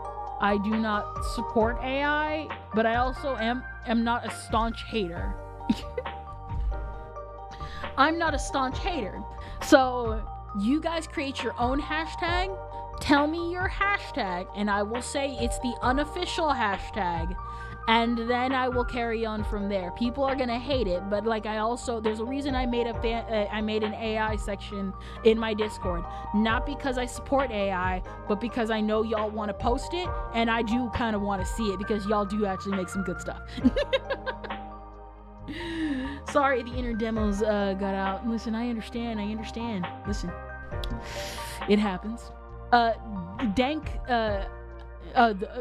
memes hashtag will be changed from Dank Kens to Dank Kendras, or Dank Kendra, unfortunately. I wanted to keep it as Dank Kens, but again, brevity and branding is all I'm saying. Brevity and branding. And obviously, we'll be doing manga, books, and comics. And when we do the manga readings and stuff, I will tweet out hashtag Kendra Reads. Or if I'm reading a manga off screen, I will also tweet out hashtag Kendra Reads. I really like the fact that I read Pupa recently and was able to share it with y'all. And y'all actually really liked it. It wasn't like a crazy amount of people, but like it was still fun to read. I still liked doing it. It was really, really fun. It was really, really fun. And obviously, this has been coming for a while, but I am changing the Oshi marks. I am changing my Oshi marks for the very first time in almost upcoming 6 years. Because I have been thinking this for a while. I no longer like my Oshi tags. And I've been meaning to revamp my bio for a while. And one of them I do not like is the colors of the old Oshi tags. I liked the long deer, but for brevity's sake, I'm going to use the tiny deer. Unless you guys want to keep the long deer. Do you guys want to keep the long deer, or you want to change to deer head? I don't think a lot of people use the deer head, but like, you know. And I want to do the Joker card because I'm silly like that, and I like the Joker card. It's actually really cute. You and your horns are on your insect model. Do you know how hard it is to make any Hollow Knight female that's not hornet with AI? Hard. Long Deer Island, Long Deer Long Land, Longaringudongurando Island. Alright, y'all want to keep the long deer? You want to keep the anatomically correct deer? I don't mind that. I was thinking that. I'll keep them. Alright, I'll keep long deer. The Longaringudongurando. Alright, and let's keep moving forward. So we keeping long deer. Obviously, we're getting a better, closer look at the logo as well, along with the closer look at the Quabbit. It's been a long time since you guys have seen this.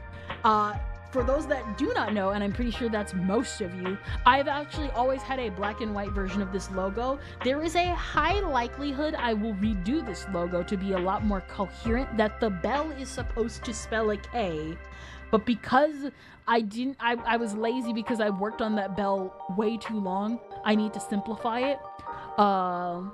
But yeah, very, very, the deer fruit. That's just Chopper. I know it's human. I meant what I said. You just need to keep the penile explosion chamber. Endrillion. Oh no, I made that joke even when I made it. I'm like, the K is obvious, right? Like the K is really obvious, and then I realized, I think the K isn't really that obvious for everyone. I tried. It was my first time making like a proper logo, and I've gotten better. I've gotten better at a lot of it. As you guys see on the thumbnail, I've been getting a lot better at doing stuff like that, so I'm really happy that my stuff is advancing. It is not obvious at all. Yeah, I still like the Endrillion joke that I came up with. But I have made a black and white version. As you guys see, a lot of the old icons down here are because the original Dearly to Be concept. There was obviously our original Dear Girl, who was the main heroine. She was a tsundere heroine, and she loved buying gifts. There was our little kudere Blondie. She was the kudere. She was very sweet and stuff. There was another girl. She was a black girl with little hair, like white hair, and she would always give out to charity and stuff. And then there's me. The mysterious glitch one. I am a glitch, and I'm okay with that. I realized I never went over the thing earlier. Oh well. Well, that's obvious in the black and white version. Yeah. Listen, I'll fix it. But for now, this is the logo for now, and then I'll eventually change it. Obviously, we have, oh, this is actually it. Speaking of logos, as you all know, with the logo change, with the update and rebranding of everything, that also means we had to get rid of the old logo. It was one of the very first logo prints I ever made, and I ended up changing it to a more bedazzled version, as you can tell. Very cute, very stylish, and I really liked it. As much as I love the color bars, we kind of had to get rid of it. It's still colorful, but it's very dull and very gray, and you can tell it was someone's first attempt at making something.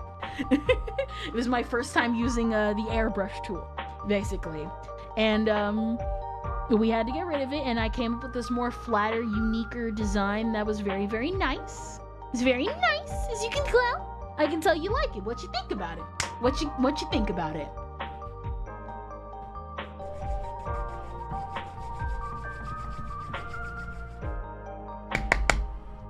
What you think? I'm waiting. I'm waiting for everyone's response. I know what you're all thinking, though. This reminds me of the time I learned the horses were flammable. Good times. Huh? Nice shadow. Very nice. I like ye. Looks more corporate. Yeah, unfortunately, due to branding and stuff, I had to go a more corporate look, and it's sad, but it had to be done. But the problem is you're not the only one. You're not the only one who kind of was like, this is way too corporate and it kind of looks boring. I kind of like the old logo. So I went back to the drawing board for myself, and I came up with this. I'm like, all right. Still got that corporate feel, but it's still got that nice pop to it. Yeah, I can't believe our deer's mainstream now. I'm like, listen, I can't part with the old logo either. I still need to update it, but I kind of can't part with it. I kind of updated the design a little bit to be more popish and more cutesy and stuff. And so here's all the brighter colors. But it's still shading, and it's still there. It makes the deer more obvious and everything. I like that the deer pops out. Exactly. Defo pops more. Yeah, I figured you guys would like that. But I wasn't done with that. You see, I was like, listen, I like this new logo, but I still like my old logo. And I worked hard, and I learned everything I wanted to do with that. So I decided to combine the new design with the new logo. And as you guys saw in the corner of the stream on YouTube, this is gonna be the new logo from now on. The poppy, it's still the same logo. All I did was add the little backdrop to it. I am very happy with how this turned out. You should keep the old logo and still use it for something. That's why I had to convert it. Unfortunately, I can't keep the old logo because it's kind of quote-unquote outdated in the sense that I've improved enough where I want more things to reflect how I currently am, which is why I kind of took the second logo, why I just kind of updated it more to be more. She's a very smorch deer, exactly. So basically the new color bars, the poppy color bars. So there's the old one. I'm still going to keep the logo. Like, I still have the assets and everything from the old logo. It's not disappearing. I need to remember where I came from. But like, I literally tried to get rid of the deer. I was actually going to full on get rid of the deer, but I couldn't think of anything else because I actually came up with perfection.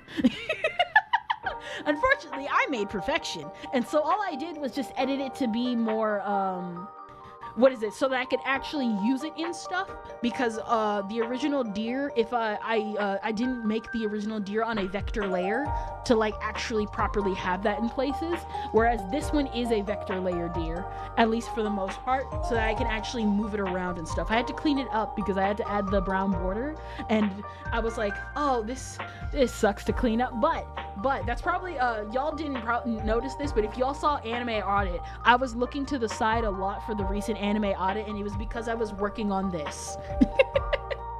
Vector deer. I was working on the new old logo. So I'm going to keep the old logo, but it probably won't be used as much anymore compared to the new stuff. If you are on Twitch and on Kick, you have already seen the new old logo. The new old logo is the one in the middle. I've already swapped it out on all platforms, except YouTube, because I really like my little Doodle Kendra on YouTube. We're keeping that. It's representative of me. Miles Wade. Hello, Miles Wade. I like it. I know for like Music Boy, you've been here the longest. You have seen this logo the longest. That is I've literally had this logo for like 6 to 7 years, like 5-6 years now. And I really didn't want to part with it, which is why I really wanted to at least still update it in a way that still feels natural. You know what I mean? So I know for at least you and me, listen, bro, we were at this in the beginning. You and me in the beginning, like, we were the ones that came up with, you helped a lot. And we have to put the logo to rest, and we gotta let its child take its place. She said it, chat. How's stream going? Pretty good. Pretty good, Miles. We are still trudging through. I've got a couple more things to show you.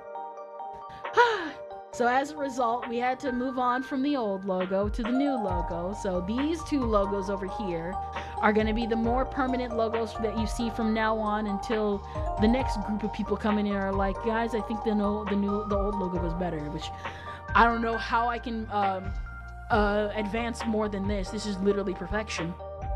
That's a long time. That long has been grandfathered in exactly. Grandfathered in so much that I literally can't get rid of the deer. I really like this deer. Again, perfection. Genuinely did not know how to make a logo back then. I will never get rid of this deer. So sweet, so cute. I love him. And as a result, that also means, and some of you saw it on Twitch and Kick, I updated also the welcome back screen. Yes, it's more corporate, but I was able to understand more about graphic design. And also I kind of was getting annoyed by the welcome thing. The welcome part was annoying me a lot. I might go back to the old design one day when I have more experience, but I did try and loop the welcome around. I tried to loop the welcome around the icon again, but it just still kept feeling off and really bad. So, yeah, there was that. So I kind of went for that, but I also updated it to be, I was trying to go for more brighter, poppier colors because I look back on a lot of my old art and I'm just kind of like, it's not terrible, far from it. It's just, something feels like I need to update it. Like, update it in the sense of, I actually do need to update it, not updating it just to update it. You know what I mean?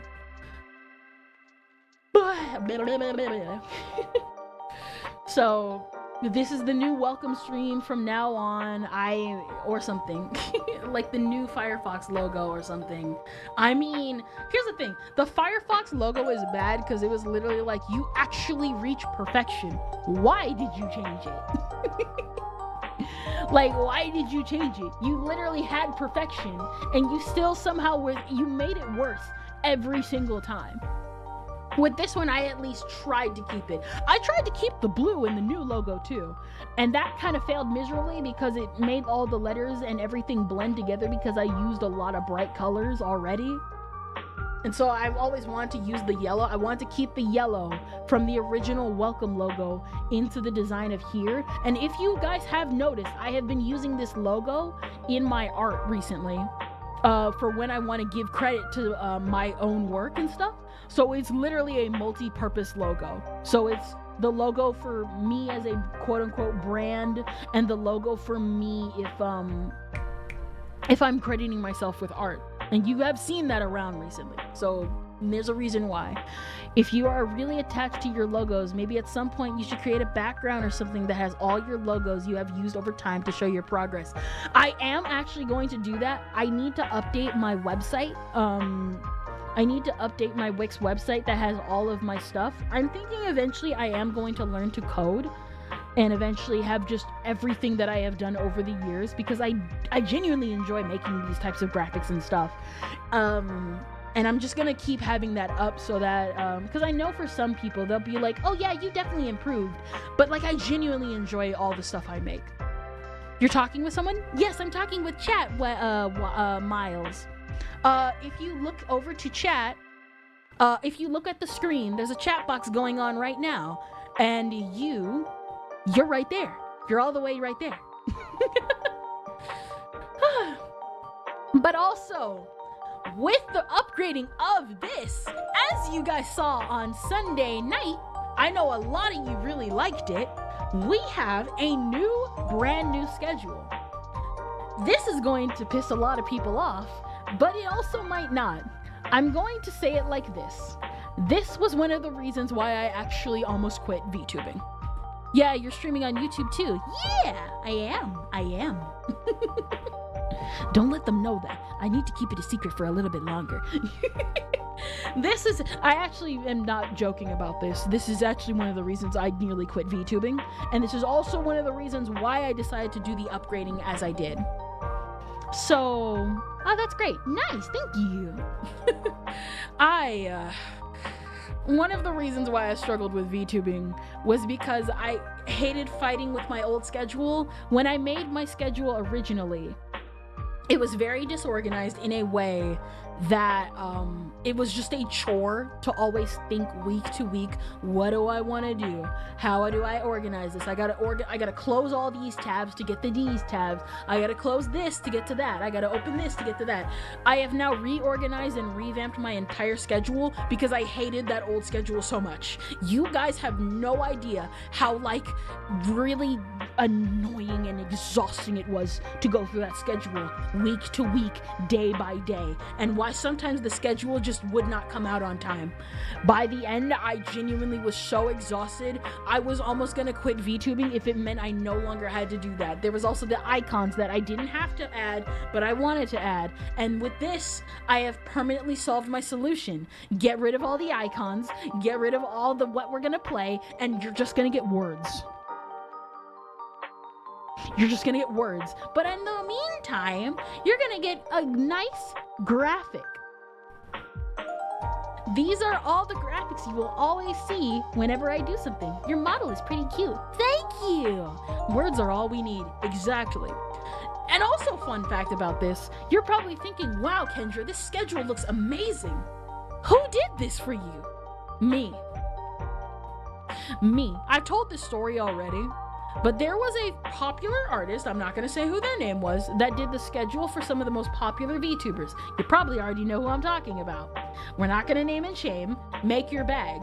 But is it pre-made or customized? It is customized. I made this myself. What ended up happening was that there was a popular artist and they made schedules for some of the most popular VTubers. And what ended up happening was I was like, you know what? I want one of those too. I went to their portfolio and they had a lot of really nice schedules. I go to their prices and it was around at least $350 to $300 for one of these. All assets and everything, but it would have cost me $300. And I told this story to my mom and she was like, oh, I would have given it to you. And it's like, it's not the fact that you could have given it to me, but it was $300 for what, at least to me, I saw as a sheet of paper. It also doesn't help that in order to actually access it and change out everything, I would have had to learn Photoshop, and I just wasn't gonna do that because they worked in PSD and the only thing I have knowledge of is Clip Studio. So out of spite, like genuine spite, I downloaded two of their references from two artists from two of their designs I liked, analyzed it to death, and recreated everything you see here out of spite. Because I'm not paying $300. This is probably the best graphic this is literally my practice on graphic design. I was not spending that much. I learned it myself because everybody, and some people are gonna look at this and be like, oh, well, that's so rude and that's so mean. Why would you do that like that? And it's like, listen, what's the one motto they kept always shouting in the artist space? If you don't like it and you don't wanna buy it, do it yourself. Don't get mad at me because I decided to do it myself. I refuse to pay $300 for what I essentially, in my mind, came down to a sheet of paper that I can erase and re-erase and change out a picture every now and then. Quite literally, I refuse to do that. I had to color code and change this all on my own. I didn't have to go back to anything. And this is all in Clip Studio Paint, a program that I know of. And I was able to put everything together and it looks all nice. Took me around a month to do. Took me at least 2 months. 2 months at least. It's have any lore I want to listen to. I do have lore, but that's all the way at the beginning of the stream, Miles. That's a lot of clams. It's about sending a message. Exactly. It's not about the money, Spider-Man. It's about the message. Being otaku made this dear. Exactly. Do you have any idea how many donuts you could buy with that? And I understand they were foreign, so I understand like in $300 is like a lot for their currency that they probably need. But I didn't have that. And unfortunately, I gotta pay my bills too. And so I'm not paying for something that is essentially a sheet of paper. So I had to, if you notice, the up and bottom have different text. Originally, I was gonna go for the Broadway text, but it kind of didn't it was like really wonky and not readable. So I might change the text on all of these from here on out to be this text up here, which is a lot simpler and more readable. So this is the main text that you will always see for every day. This down here is the double text. I thought this looked really ugly when I first started it. I might go back and still change some colors up. Like I might change this to be more red instead of blue, because the blue is supposed to be reflective of this. But the double text is for when I'm doing not even just events with everybody, but in case I'm streaming with, say, if I streamed beforehand and then I streamed with Mizu, or in this case I streamed one chatting session and then I went into gameplay. I kind of want to be more organized with that. And then of course the error is for when I have days off, when I'm tired and stuff like that, and sometimes I'll have them in a row and yada yada yada. And I have it so where the error message is editable. So instead of doing like an error message where instead of doing an error message for when I'm out or on vacation, I might do, if I'm going to a convention, I might replace it with convention days and stuff like that. So it all depends, or I might have it as the event day, who knows. But here is where I was really happy that I made it. The event, the red ones are the events. So if something special was gonna come out, I would use this. Ironically enough, I should have used the event tag for today, but I forgot. Play Sonic 231. It's very fun, and not a horror game. Nah, I'll pass. Was their job just the UI and text? No, I did everything. Was their job just the UI and text? They did the UI, and they did the UI, and I'm guessing the text was whatever you had available on your computer. Big event tag made, didn't use them. Well, I can at least tell you one thing, in the future I will use it. Oh my gosh. But yes, I did. I'm happy that I made this. This took a lot of I would say this. There was a lot of back-end editing with this and a lot of like minor editing with this. I had to download so many freaking fonts for this. And so surprisingly, this came out really good. Obviously, the artist you see in the corner is the actual original artist. Thankfully, Lummer's name was used to show how long and big. That's what she said. I wanted the text to be. I couldn't change it a lot. I tried editing it in a way that made sense, but it looks like it's gonna be one of those, depending on how long the name is, the illustration will move around with time. I meant, did they have to make the art in the background, or was it given to them? I think they did it from the ground up, or had their own format. And they basically did the background, they did how the art would have been displayed, they did all of the UI, and then the text would have been what you had available on your computer. Basically, they did everything. And it wasn't the fact that I couldn't pay for it, because like I said, I ended up finding out like a year late, about a couple of months later, my mom was like, no, I would have paid for that for you, but it's not about the money, it's about the message. And I'm not paying for that. I'm not paying for that. And so with that, obviously, some of you on Twitch have seen it, but some of you on YouTube and Kick have not. I'm planning on obviously adding them to Kick if I can find the time. We have Twitch panels now. This is going to be interesting because had things actually planned how I wanted them, as in if I had money, we would have actually, I would have shown this off. It would have been these would have been the panels for the proper 2.0. And you can tell because of the antlers. The antlers in the 2.0 are eventually going to be changed to be a lot better.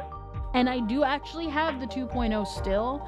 It's just that I went to Royan and I asked like, hey, I've never had anybody like critique me on this, and I'm not sure about some of the stuff I have. What would you change? And one of the things he said to change was the bangs, because I was originally going to move the side bangs that I usually have in my model forward to be a lot more easier for artists in the future to draw. And he said, no, don't change your bangs, they're iconic. And I was like, you know what, yeah, I'm gonna keep my bangs, because I was going back and forth with that too. And so these ones have the updated antlers that I was originally going to do had I debuted that 2.0 model. And I'm really glad I went with his advice, because this icon in the middle, the socials one, went through a lot of changes because it was the original default icon for the Twitch panels. And moving the bangs, and you will see it, I have it later in the slides, you will see that these slides, you will see just the absolute difference those bangs made. And obviously we have Noir and the Quabits, we have the command buttons, we have the rules. I'm actually really proud of how the rules came out, and of course we have the credits, which we are going to get into right now. I mean, did they have to make the art in the background, or was it given to them? Big event. Wait, no, you already put that. You already put that. The only reason why I asked is because that looks like a 100 to 150 job if it was just the text and UI, as they would have taken that long if they got a general idea, like 2 weeks to a month at most. I said that explained it best. They have it that high personally because when an artist is sought after, they raise their prices to keep the low people out so that they're not constantly working every time and then not fulfilling promises. But at the same time, then you have people like me who want to be able to afford it, who have the proper budget for it, and then they realize it's even over the original budget they have. And so it's either find someone to make a smaller version of that, or find someone to make a cheaper version of that. And I don't mind that. If you like, not everyone's trash is someone's treasure. Personally, for me, there's as much as I do like their style, unfortunately for me, I'm willing to sit down and remake it myself. But it was one of the reasons why I was like, I can't do this old schedule, and it's one of the reasons why I updated the stream like I did, because I was so done with that old schedule. I know for a lot of people they really liked it, but like graphic arts is my passion, and this one was a lot better and didn't make me want to go jump off a roof. Genuinely.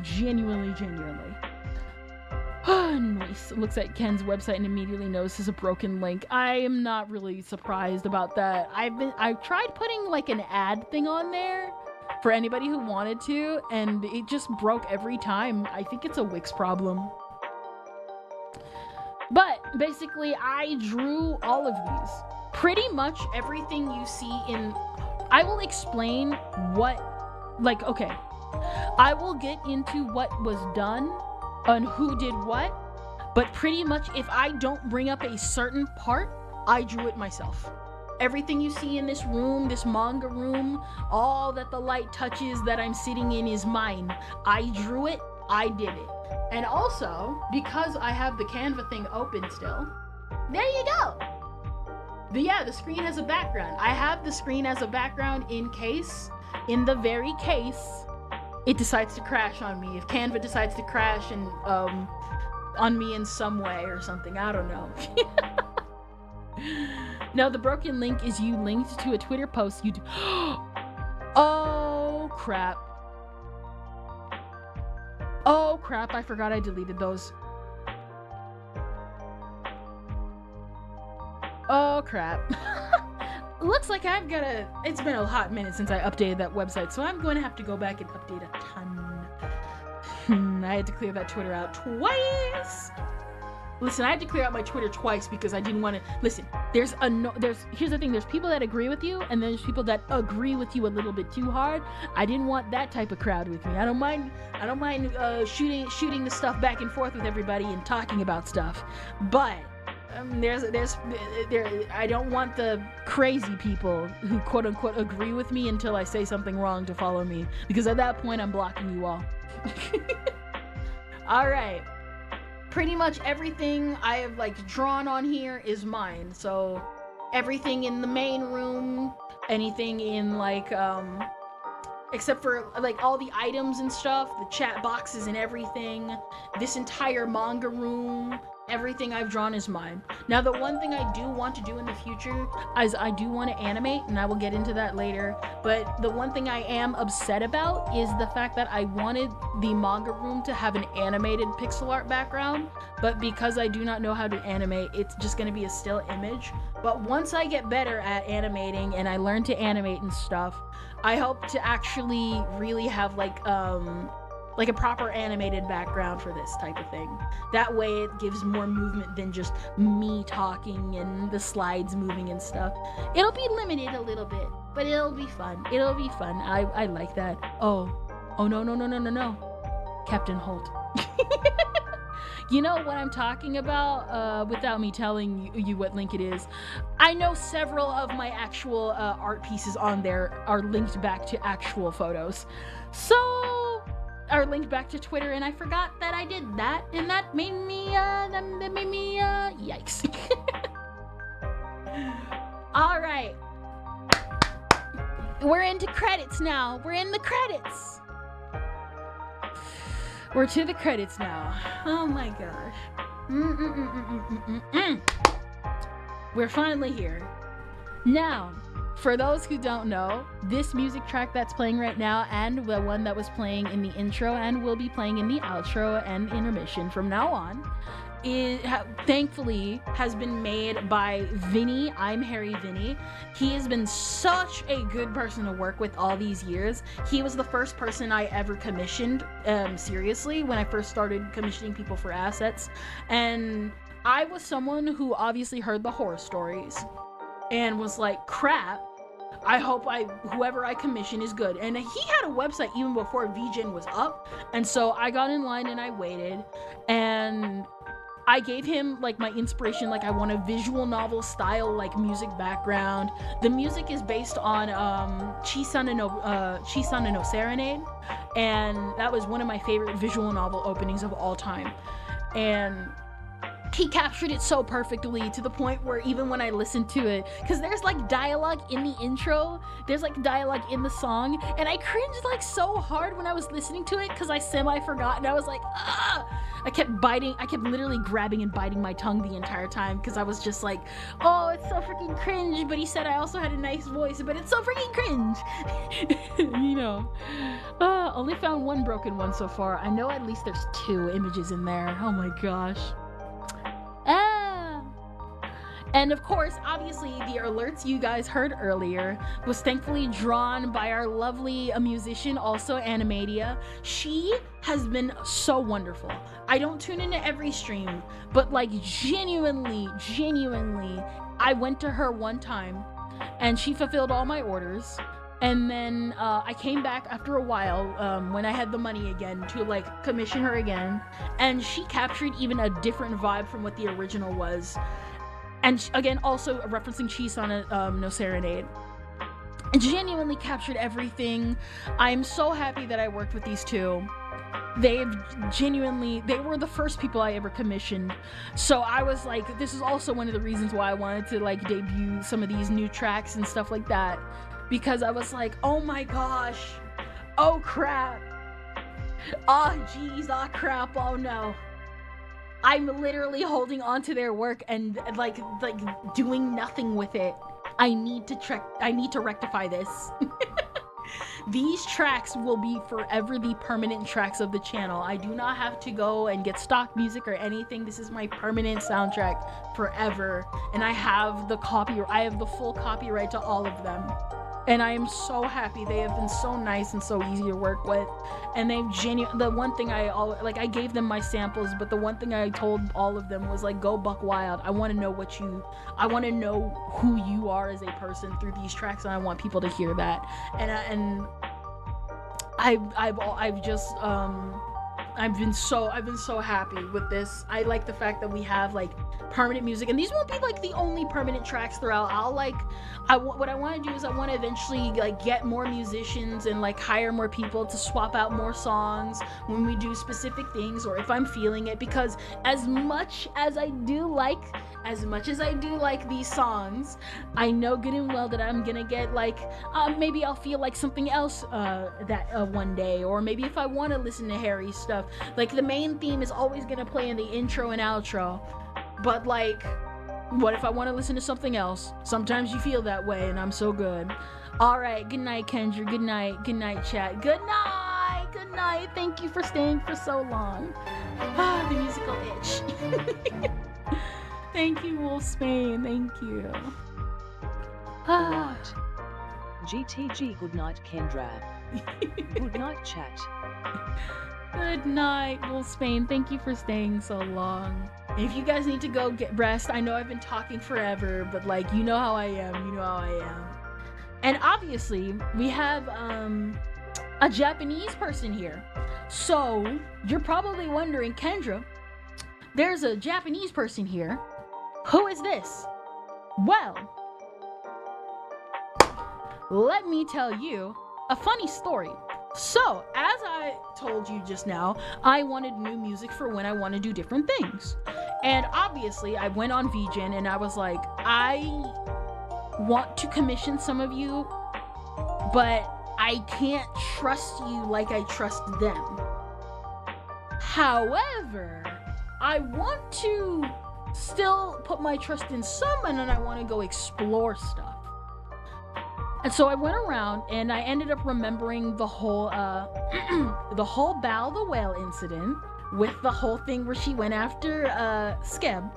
And what ended up happening was that Skeb ended up putting out a list of different artists who do different things with actual commissioning sites for proper commissioning, like their version of Fiverr and stuff, their version of VGen.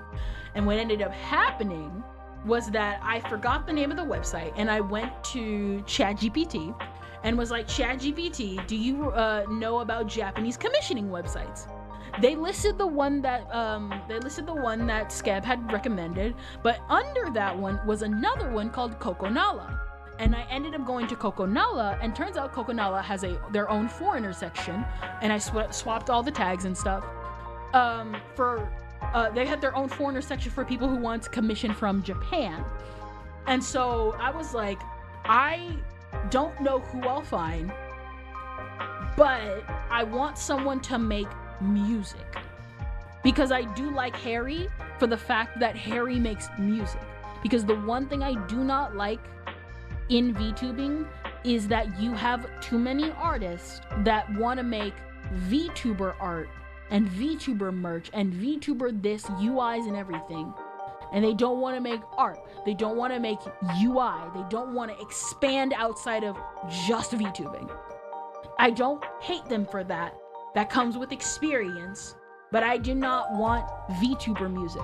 I wanted music, and I just want music. And I knew if I went to like Japanese like commissioners, I would get that, because they don't work with just VTubers, they work with musicians. They don't work with just VTuber artists, they work with artists. And that's what I wanted to do, because that's my own motivation.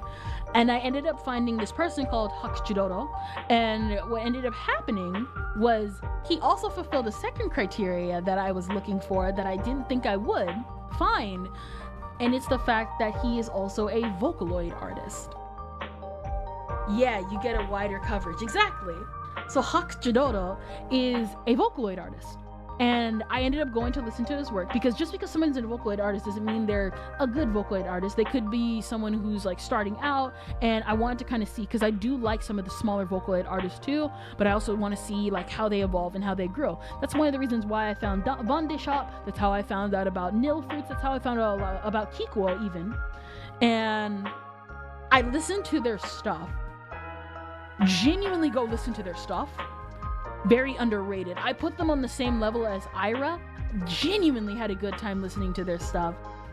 And I ended up putting in like my own thing, like, hey, I want this, that, and all that type of stuff. They get back to me and they're like, hey, I speak English, or I can read English. And I'm just like we're back and forth. They ended up canceling my proposal, but turns out it was because they were gonna submit a different new proposal. We will not be getting the manga music room, because he's gonna be in charge of the music for the manga music room. He's gonna be in charge of the music for the manga music room, because I know a while ago one of you had, I think it was Mirai, had said, hey, I want music for the manga room that actually fits reading manga instead of having like an unfitting soundtrack.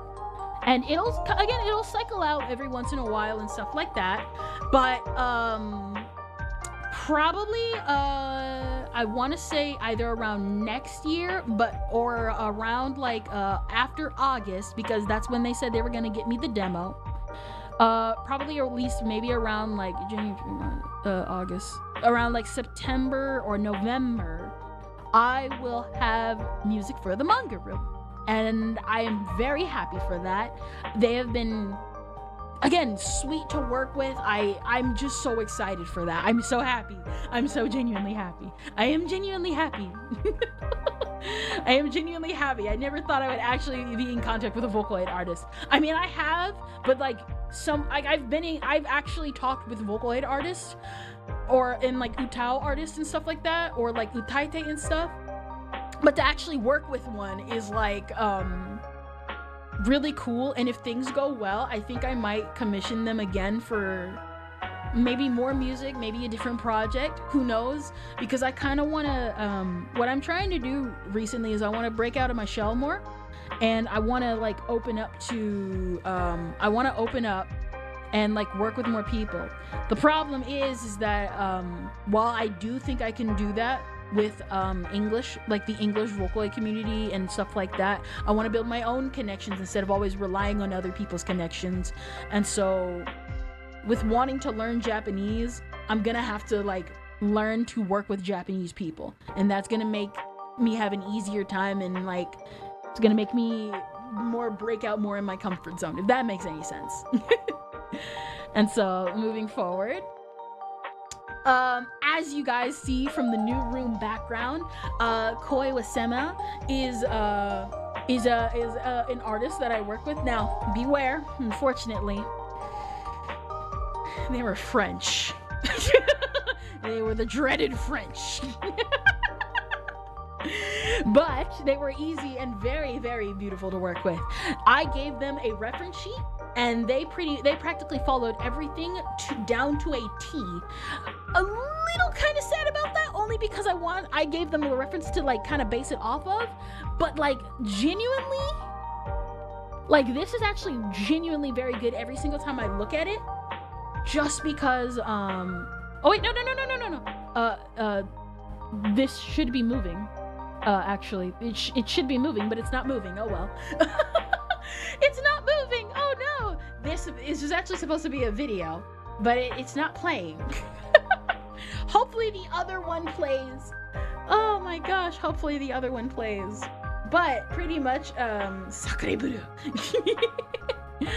Pretty much, I am just so happy that it came out so well, because I was like, man, I kind of wish you would have followed your own, but at the same time, I was like, this is way better than what I even thought, and they followed everything down. I gave them more feedback, being like, I want there to be more trash on the floor, I want there to be more paint splatters, and they followed everything. And if you notice, the room is reversed. I kind of reversed the room for a fluidity sake, because I wanted, the chat box not to cover the TV, so sometimes you'll see the TV moving in the background with more items and stuff, and I liked that. And so again, very, very beautiful to work with, very fun and everything, and I'm so happy that it came out so well. There you go, it's moving. There you go. For those that don't remember, or for those that do know, for those that are on YouTube and everything, and on Twitch, and eventually on Kick as well, some of you are familiar with the badges next to your names, and for the longest time, I did credit them to Memorable Man. However, I want to give Memorable Man like a proper credit, because I'm still really happy with how these badges turned out. These are all the badges you will get so long as you are subscribed to me. And by subscribe to me, I mean as a member. For all the members out there, these are all the member badges. It's very cute, very adorable, all the quabbits, all the love. All the love, all the love. I'm so happy with how it turned out. Very adorable. And obviously we have HH Anime. I can only thank Royan for that. Fun fact, HH Anime, or Mr. H, Mr. Anime, or Mr. I don't remember, but basically HH Anime had a Ko-fi open, and I was like, oh man, I remember seeing their animations all the time and being like, this is really cute, I kind of liked it. And then I saw Royan had one, and I was like, huh, you actually paid for them to do this for you? Oh man, Royan's rolling in cash. And he was like, no. They have like literally you can order from them for like $25. And I'm like, are you serious? Are you like genuinely serious right now? Are you serious? And he was like, yes, like serious. Like you can order from them right now. And then I went and ordered from them, and they were just awesome to work with too. I'm just like, how did you do that? I was just amazed, because I was just like, wow. I was just like, man, I have friends who can recommend me good artists and stuff. Like I said, Temp was the one that told me about this Hollow Knight costume for Hollow Knight nights. But even then, I kind of want to use it for other things too. And I'm just like, wow, I genuinely have help. I'm just so grateful. I'm so thankful for that.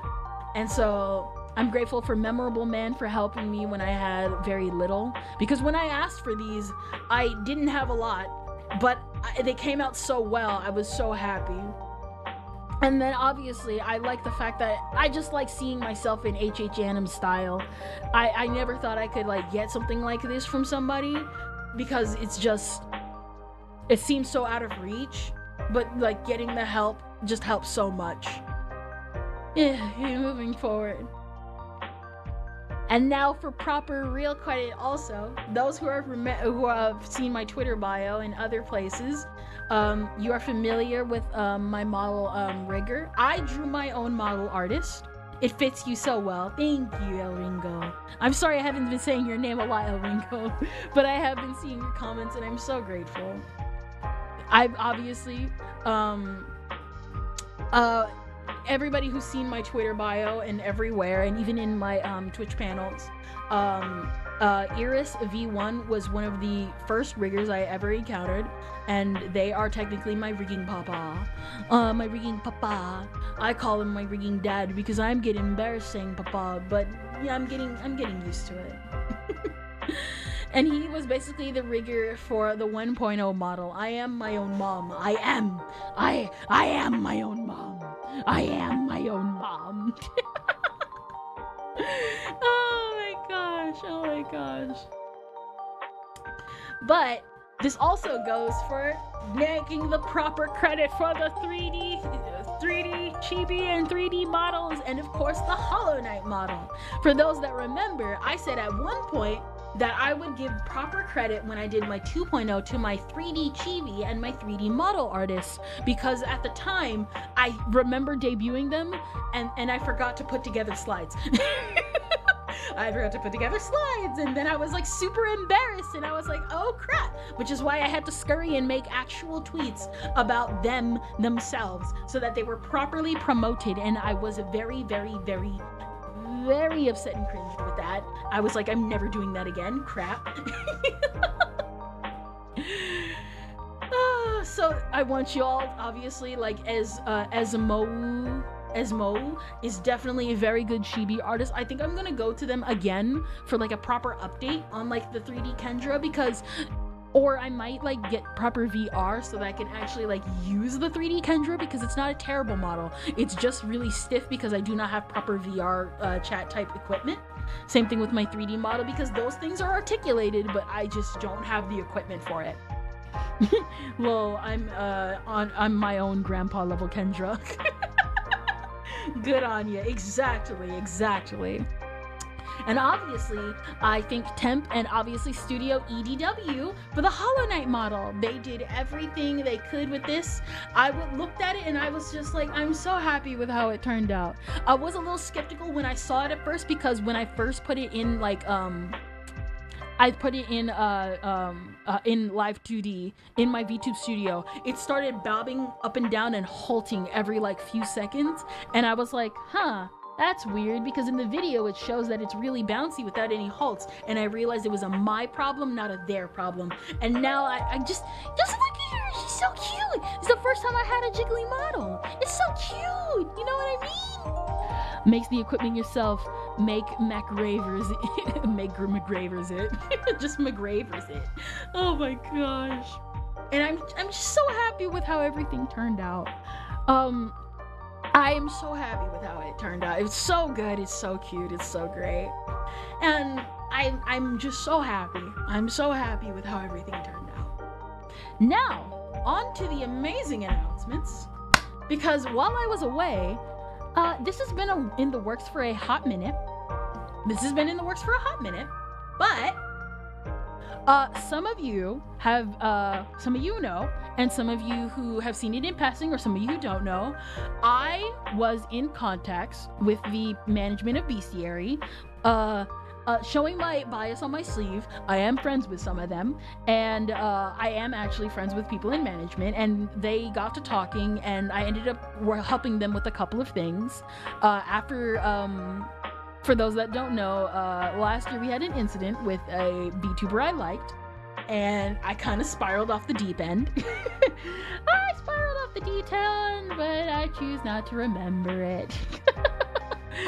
And what ended up happening was that I ended up befriending the people in Bestiary, and now Bestiary, and a lot of things ended up happening, and a lot of drama and a lot of people trying to take each other down when people were like, calm down, it's not that serious. And what ended up happening was I ended up helping them out with a couple of favors, and not even favors, just they asked, and I was like, listen, I got free time. I always got free time. Thank you for needing my service. And I got stuff done. And I ended up, they asked, and I'm like, I don't want to be a part of Bestiary. This is not me announcing that I am a part of Bestiary. I'm going to see what they do first, because I was asked last time with the last agency that some members were a part of, and I was going to, but after things fell through with that, I was like, I'm gonna sit back. I've talked with the CEO, and this is a genuine company.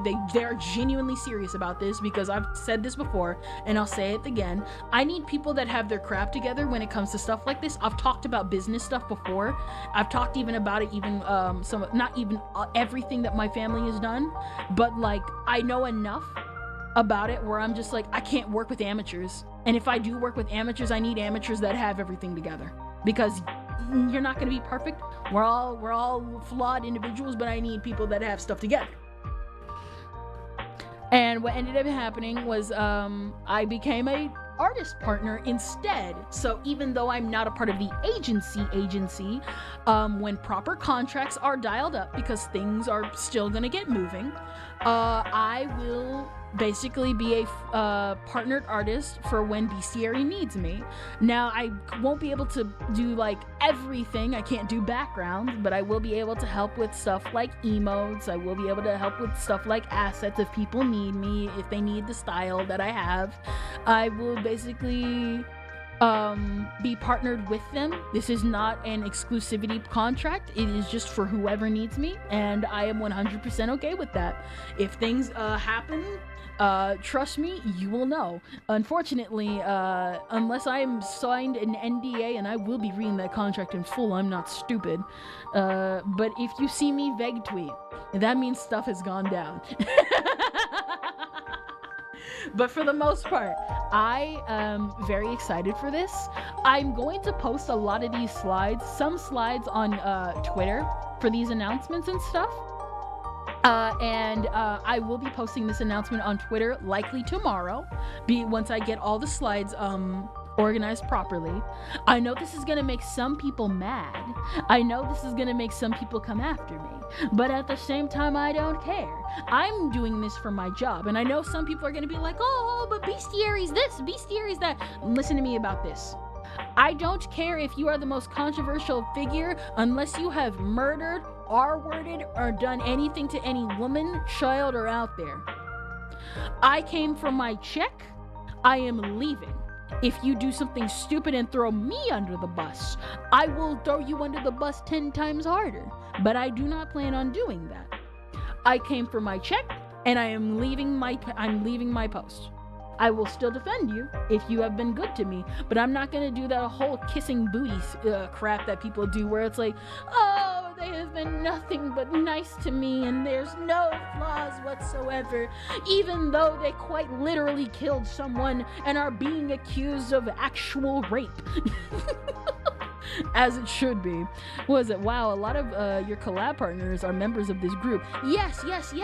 I've also been doing anime audits with Mizu. I actually thought of doing an anime audits hashtag for Twitter, but I was actually recommended by the Bestiary CEO. Do not do that. Do not do that. You need to talk to Mizu about it because anime audits isn't really that. It's big, but it's not that big. And the problem is if I connect myself to anime audits, they're going to connect me back to Mizu. And I know it good and well they're going to start trying to come after me. And I had to think about that real quick where it's like, I don't care about what those people will do. But at the same time, I still care about you guys and my family is worth more to me than anime audit. So I gotta be careful with that because unfortunately green Reddit is on Mizu's booty. Little femboy booty, unfortunately. So I gotta actually watch myself. A bus suplex competition. Hello, Nick Gamer. It's been a minute. Don't do it. It's full of React weeb. Yeah. Unfortunately. Listen, I try to give constructive criticism. I also know how to say you're an idiot on 3 octaves. You're an idiot. You're an idiot. Holy, your friends with the popular Bestiary VTuber group. Listen, I saw them day one when I saw like a bunch of people swarming on like Miko's posts and stuff like that, and they just kept doxing people. They just kept doxing people or getting mad about stuff that's like over a year old. Listen, I got mad at people too. I tapped into an anger I hadn't felt since I was like 15. I've been there. But to stay there is the problem. So you gotta be careful with that. So yeah. We're partnered with Bestiary. Sometimes I'll do art for them on stream if they allow me to. I still got, I got a one art piece that's not by a Bestiary member that we're gonna be doing eventually. But yeah, that's pretty much about it. Kaioken my rage. Now, for the visual novel stuff that I talked about. You see, one of the reasons why the debut took so long to do was because I, again, drew most of everything myself. For a lot of these assets are like when I first started VTubing, before I even debuted. This was back then when everybody was like, I have to have a debut. When really, for some reason, everybody's like, I don't gotta do a debut. I am not corpo. But the thing is, for me, I didn't care. I just wasn't sure if I really wanted to do a debut anymore. And to be honest, I've had a lot of fun, so who knows? I might do another one again in the future. With less words. Pachi. Exactly. So a lot of this, you can tell, was like really old. You can tell it's old. Oh my gosh, man, back in the day. Whew. You could tell this is old because this was when Otome Isekai was like popular, and I had a freaking survival guide. And it even has the old logo. Those that don't know, this is the first Kendrillion logo back then when I wanted a moon theme and I had a keychain obsession. Oh my gosh, this was back then. When I was reincarnated into a visual novel game instead of breaking out. The Quabit lore came later, but this, whew, man, a lot of my old stills are from this too. I converted them all into stills that I use for my thumbnails and stuff like that, and some of them will look more edited than others. You will know.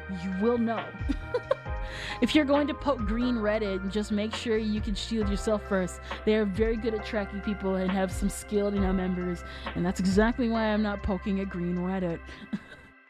So this would have been the heroine's heart. This would have been like the fill meter and stuff. I was like deep in this. I was like, I don't even know if I think I was like really high on being like, I'm gonna be super cool. Right out the gate, I'm gonna be the VTuber queen. I'm gonna make a lot of money. I'm gonna make cash, everybody. And then I realized I didn't even know how to edit my volume, and Music Boy immediately was like, hey, you gonna unmute? You gonna unmute that thing or something? Oh my gosh, man. Those were the times. Those were the times. The heroine's heart right here, this is actually an asset text I was gonna do. I was gonna explain the entire lore of the visual novel, like how you were supposed to earn like the heroine hearts and stuff, how this was gonna have like illustrations on here and stuff. Oh my gosh, the old visual novel text. Oh my gosh, the airbrushed cherries and everything. Yeah, that was funny. I thought you were a mute VTuber. Exactly. How originally I was gonna have a name reveal, and I edited the text box so many times. Oh, I don't even remember what this was. I think this was the box, if I remember correctly, this was the box that the heroine's heart was gonna be in when it was like increasing the affection and stuff like that. And then I ended up ditching it for like the 3 heart system and stuff. And like it would be like if the heart like decreased, it would like lower the love part of it. It was like, oh my gosh, mutant. Oh my gosh. And then, of course, this was my first attempt at a background and stuff like that. It's so freaking old. I remember looking up, like, how to do buildings and stuff. Man, this is when I found out about the wand tool, and I could click it and just fill the space up with colors.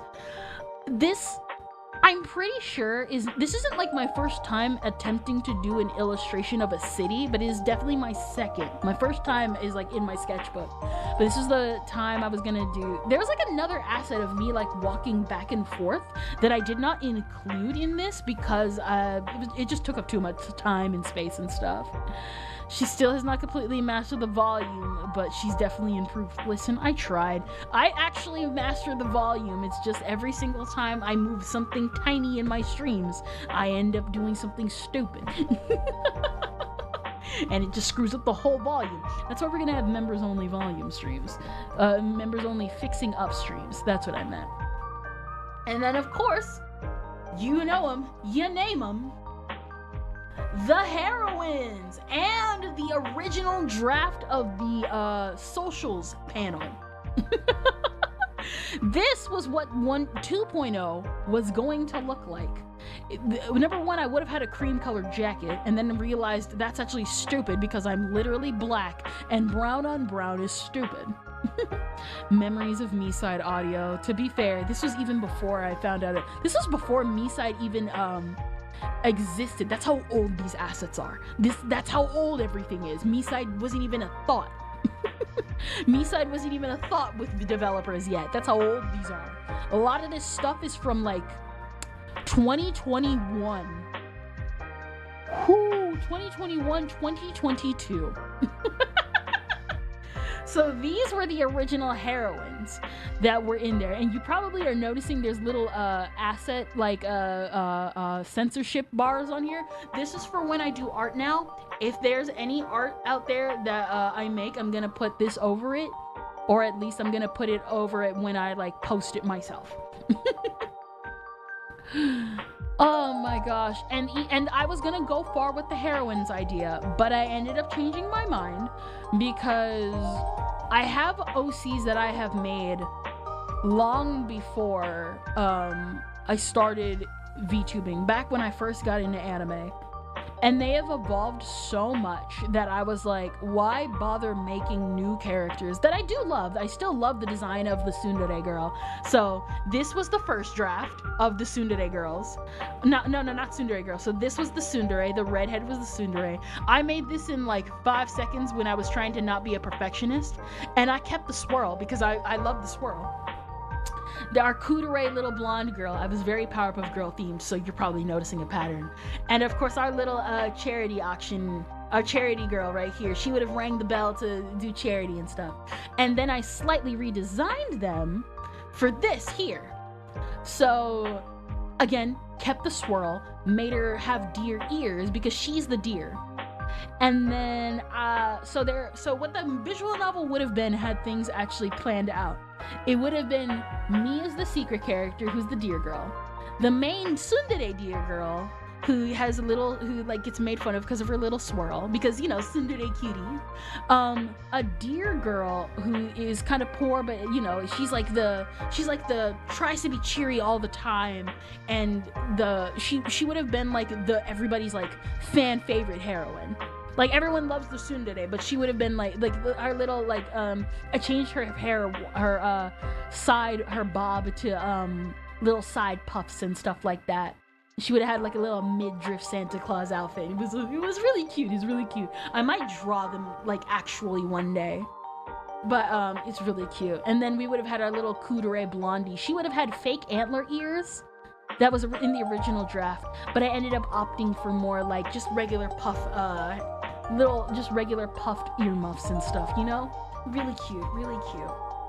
And what ended up happening is I kind of wanted them to have their own lives because I had OCs already, and I'm like, I'm gonna incorporate my own OC lore to this lore and then have the heroines move on instead of, you know, like kind of like doing that. They might show up still every once in a while, but I kind of want to share my actual OCs because I've held them close to my chest for so long that I kind of want to like take the risk and be like, all right, we're gonna put that out there, and the lore won't always make sense, but that's why they're my OCs, because I love my OCs.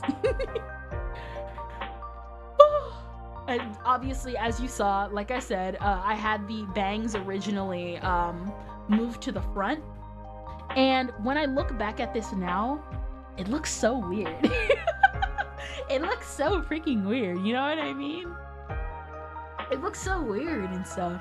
And I'm really glad I changed it. I'm really glad I got that feedback from Royan. Also, the different eyelashes, I changed the eyelashes, I changed the glasses to make the line art more obvious and stuff like that. The hair and the antlers obviously were gonna stay the same.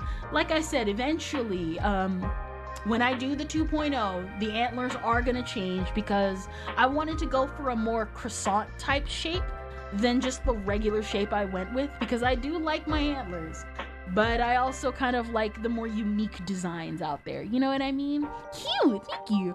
I like putting no, you can't do that, you'll get canceled like Yandere does.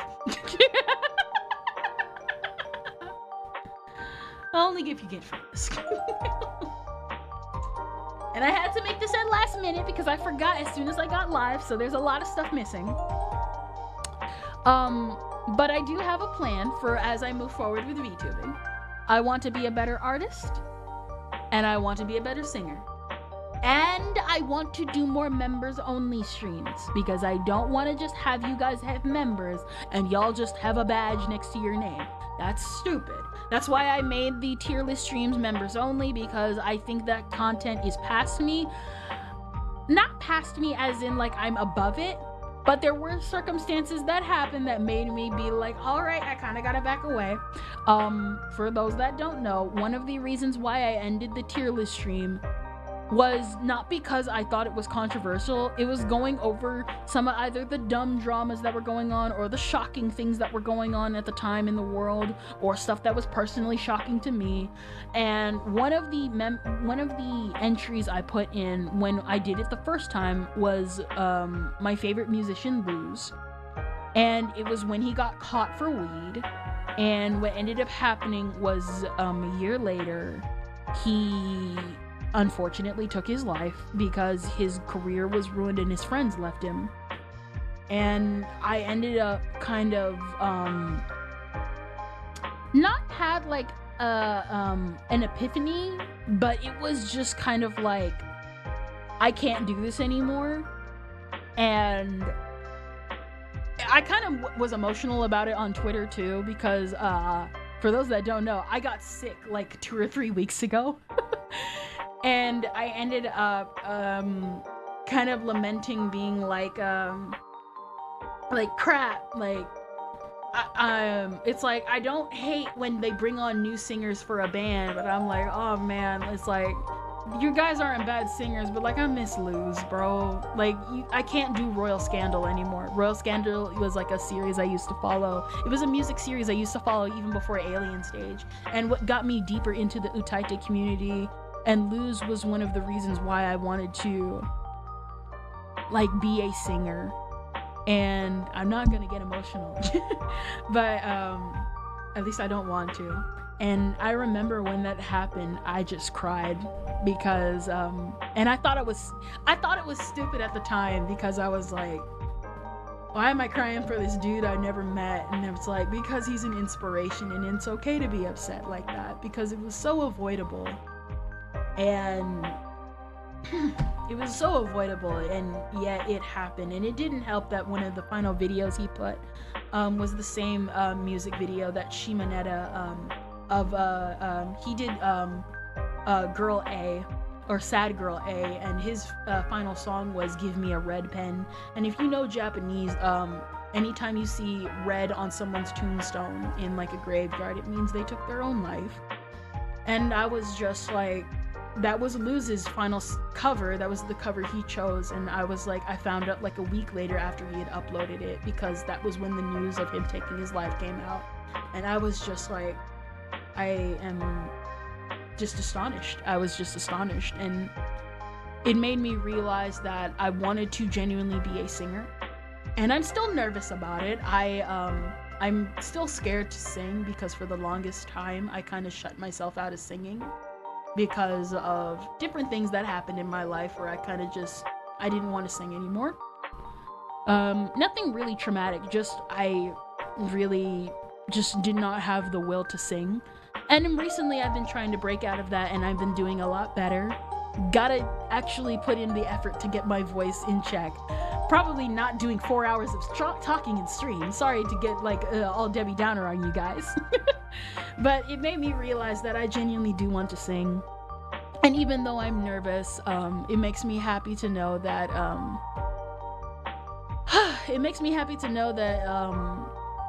there are people out there. I kind of wanted to be the Luz in someone's life. I kind of want to be like that, you know?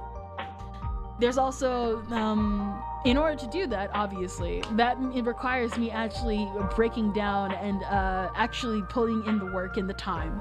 Because in order to do all that I want to do, because there's a ton of projects and opportunities I would like to obtain in the future, or if I just want to get better at, is that I want to learn animation in the future. I want to learn live 2D. I want to learn Japanese. I want to learn to mix music, and we will be actually having music mixing streams, because we should have had them, but I chose not to because I was embarrassed. And I at least want to learn one instrument. Now the instrument one is probably going to happen off stream, because I need to buy the instrument. I've already had my eyes on them, because this also goes into the music mixing. But also, and I've set this goal, and I know one person, like, I told this to, and it kind of giggled a little bit, but,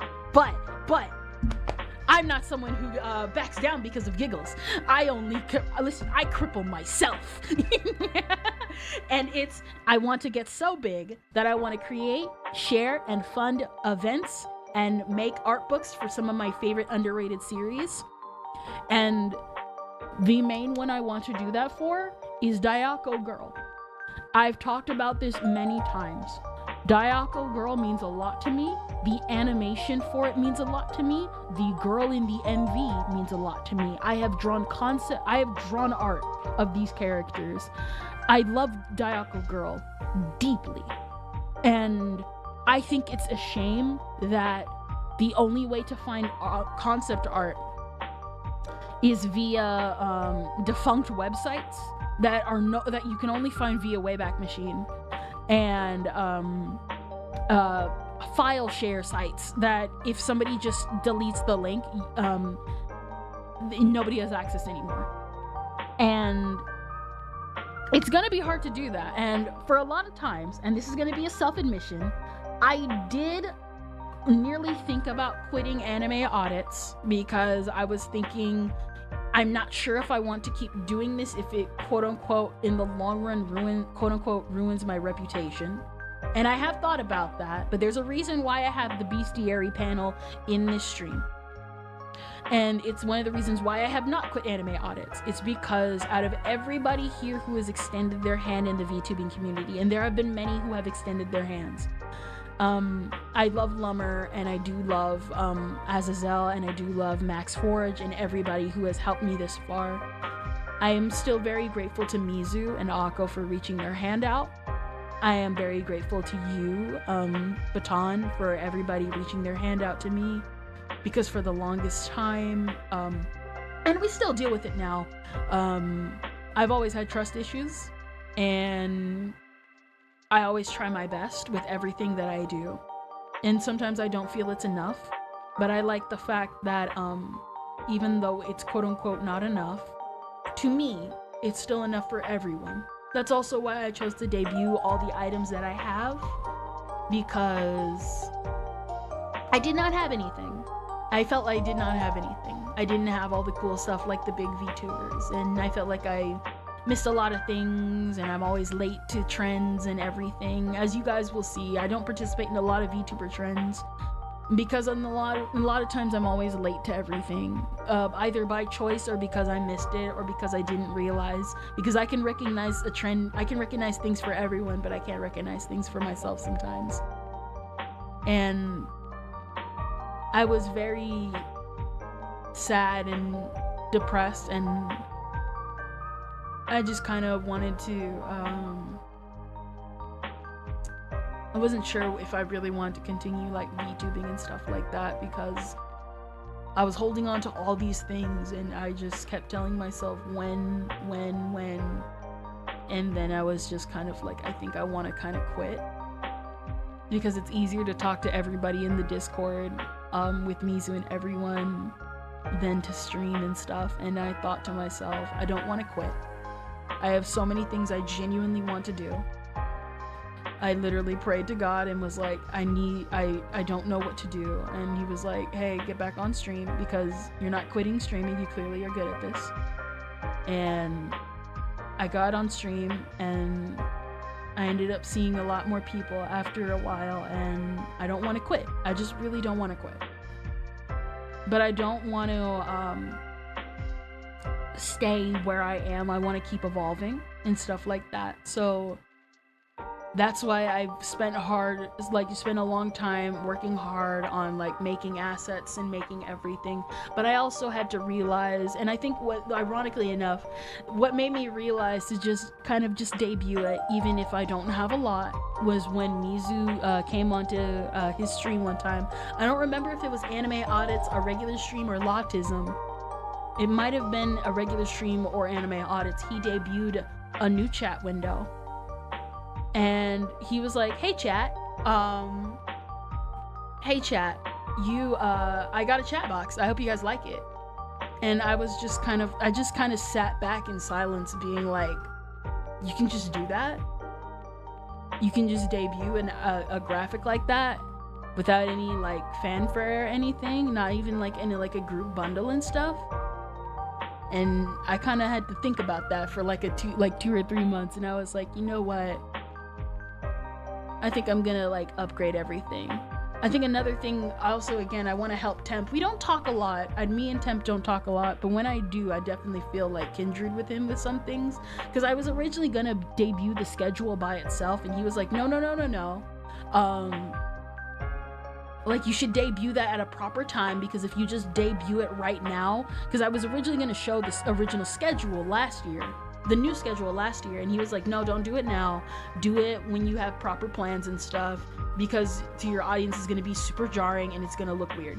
And he was like, and I was like, you know what, you're right, but in that case, I'm going to pull some things together. And that's how we got the new room, that's how we got new furniture, new items, new chairs.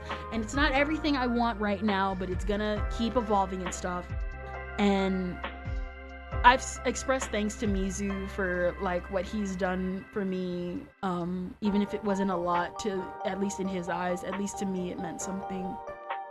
And eventually pretty much it's just gonna be like that. Whenever a new graphic or new design or new thing comes out, it's gonna just show up, and I'm just gonna be like, you guys, you like that? I think you guys will like this. It's really amazing. Cool, huh? I thought something bit me. Y'all, I'm just like a good example is I for the past couple of years I've been trying to get someone to code the chat box, but instead, and then I looked back at my chat box and I'm like, this thing is ugly as sin. And so I spent around like a month or two, at least I want to say at least 3 weeks to a month creating the new chat designs. I will not show them yet. However, they are you have actually seen them. I will not show the full designs, but you have actually seen them. If you go onto Twitch and you see the Twitch panels, we can actually go back to the panels. What is it? We can go back to the panels. There you go. These panels right here are basically what the actual Twitch panels are, what the chat box will look like. So they're little tiny details and stuff like that. This is basically half of what the I would say like about 70% of what the chat box will look like in the future. And so that's gonna be really, really fun to do. What is it? Candles, I think you're a cool person from what I've seen. Thank you. What is it? It's been genuinely fun to meet and hang out with you, Candor. Glad you decided to keep going. Thank you, Hugbox. Thank you, Music Boy. Thank you, Death Guy, and thank you, Ringo. Often the most trivial cases are the ones that have the greatest impact on others. Exactly. Building your little hut brick by brick until it turns into a house. Exactly. Not only that, but this also was one of the reasons why sometimes I would just show up to stream tired. Not because I'm working all day, even though sometimes I would be working all day on some of these, because I'm a perfectionist. I like to micro edit and all that type of stuff, even just on the smallest things. And what ended up happening was that it was culminating so much that I got really stressed. And that's something that I was like, I can't keep being stressed like this anymore. It's too much. So it'd be better to just debut what I have and de-stress and slowly build than be stressed all these years. And I'll have the audience, but then I'll get burnout. And that's something that I don't want. And a lot of that stress was because I was trying to hide a lot of this stuff because I wanted it to be a surprise. Some members saw these. Some of the members who had, I think, at least around, like, I want to say tier 2 for some of them. If you saw all the posts I saw, because some of you guys who had tier 2 memberships were able to see the actual chairs and everything and the evolution of like the table and stuff like that. Some people who had Ko-fi or had access to my Ko-fi did see some of these things, which is exactly why I posted the Ko-fi, because I know nobody's looking over there. And then I just realized I can't keep hiding this stuff if I'm just gonna be stressed all the time. And so I was like, all right, we're not stressing about it. We're gonna release it. And then any other new assets, unless I'm really going for a cool surprise, yada yada yada, unless I'm going really into the surprise with it, I'm just gonna do it. I'm just gonna do it on stream. So if it's like a cool, like I want to do what I did when I first started VTubing, in that I'm gonna draw, obviously, and then sometimes I'll just draw some of the stuff on stream. And I'll get feedback, and I want proper fan feedback. Like, I needed the feedback when I did like the socials Kendra, because like I said, Ryan was right, because I was like, I kind of don't like my bangs in my 2.0, and he was like, yeah, the bangs suck, go back. And I was like, I know I would have said that, but at the same time I needed to hear somebody else say it. You know what I mean? So what I plan on doing also is there is a chance the croissant is real. Quite literally, you can make fun of, like, I know for now it's not gonna happen because I really do want the croissant antlers. I really, really do want the croissant antlers sooner than later, but I gotta build the 2.0, so there is a high likelihood I will be showing off the 2.0 on stream. If that's okay with you guys, if you don't mind that. I know it'll be a little spoiler of the surprise, but like, also I don't have the budget to really keep it a surprise, and I'm drawing it anyway because I've been having this 2.0 in the back, literally out back for so long at this point that I'm just kind of like, I think I want to toss it, scrap it, and start over. Oh my gosh. And I might have to redo half of it anyway because of just everything about it. So it's gonna be a long haul. A lot of the colors that are actually on these chibis, because this is gonna be the standard chibis from now on, because as much as I want to keep the current stills in the thumbnail, we're gonna have to replace those too. And I would like to replace them with this style of chibi. That way I have something to actually do.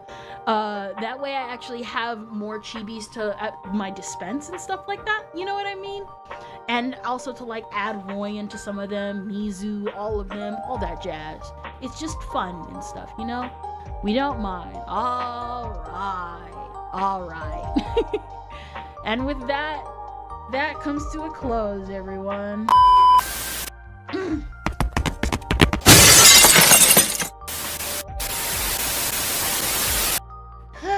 That comes to a close. Now, the one thing I do regret, ironically enough, is that originally I should have ordered a nighttime scene with this. I might go back to Koi to order a nighttime scene of this because I actually genuinely liked it, and it would have been $45 more, but I kind of regret it because now I gotta pay full price again. That's on me. I knew better, but I did this to myself. What? Personally, I don't mind seeing how the sausages are made. Gotta do what works for you. True. We live and learn. Exactly. And I'm usually not someone who gets stressed about this type of thing, but listen, a lot of people don't realize what stresses them out until they're actually told what stresses them out. And I'm happy about that. Yeah. So, I'ma see where I can send y'all off. Thank you all for participating in today's stream. I'm just thankful about everything that happened. Y'all do realize that the hit button is still here, right? Y'all know that tit still works. The Twitch integrated throwing system for the sophisticated, if you don't mind me saying. Oh, thank you, Arden. I didn't know that Arden sent a gift. Oh my gosh. Good night. Thank you. I need to go rest up because tomorrow, of course. Not that literally giving me a jump scare, by the way. Oh my gosh. I think what I'll do eventually is I'm going to change the thumbnail to show off the model. Maybe. But this is going to be, oh, Maury. Maury is watching the Amazing Digital Circus on YouTube. And on Twitch, we will go raid who is live. Oh, Jen is live. Is anybody live? No? I'm gonna send you the leaflet. Don't worry, trust me. I'm not someone who dislikes leaflet. Their content's just not for me, though. Their content ain't for me. That's just how it be. We're gonna do Jen because it's a while since we've rated Jen. And that wasn't, and what I said earlier, that wasn't to do any pity points or any of that stuff. That's just genuinely how I felt. And I kind of wanted to express that because this stuff is hard. It may not be an actual 9-to-5 job for people. Because VTubing is not my job. VTubing isn't like my main job for a lot of people. I could literally quit at any time. But I also know that I really want to do this. And I know that for a lot of people, they think like, oh, I always remember my sister's words because this was during a hard time in everybody's life in my family. And she said it basically like this because my mom went through a lot. And my sister was like this: listen, Mom, your life was hard, but I'm still experiencing a different type of hard. I still have my own struggles in life. Like, it may not be yours, but it's still mine. And I can quit at any time, and it's still, but I like VTubing because of that extra cash flow. No, I like VTubing because it genuinely helped me break out of my shell. It allowed me to actually develop, even though obviously it's internet people still, it's still better trust issues than what I had previously. Or basically breaking trust issues that I had previously. And I'm still careful. It's allowing me to learn more outside of just what I already know, because obviously sheltered life, and I didn't see a lot of things that stuff happens. So I want to just evolve, and I want to genuinely do more things, because even though we make the joke about black VTubers and all that type of stuff, I want to be a black VTuber that genuinely is like, I want to talk about anime, I want to talk about manga, I want to actually evolve, I want to show people, because listen, we're all given an opportunity, even in the black community. You just gotta take it. You gotta take that opportunity and not be locked up in victim mentality. And not even victim mentality, but slave mentality as well. Because if you constantly think you need to beg and plead and wait for someone else to do it, then nobody will. And I kind of want to be that person. Now, I don't want to be your savior. That's cringe and gay. But I still want to do it. Because I like anime and otaku stuff. Because that makes me genuinely happy. And I hope that makes you happy too. So, I shall see you all next time. A Kendrillion out. Bye.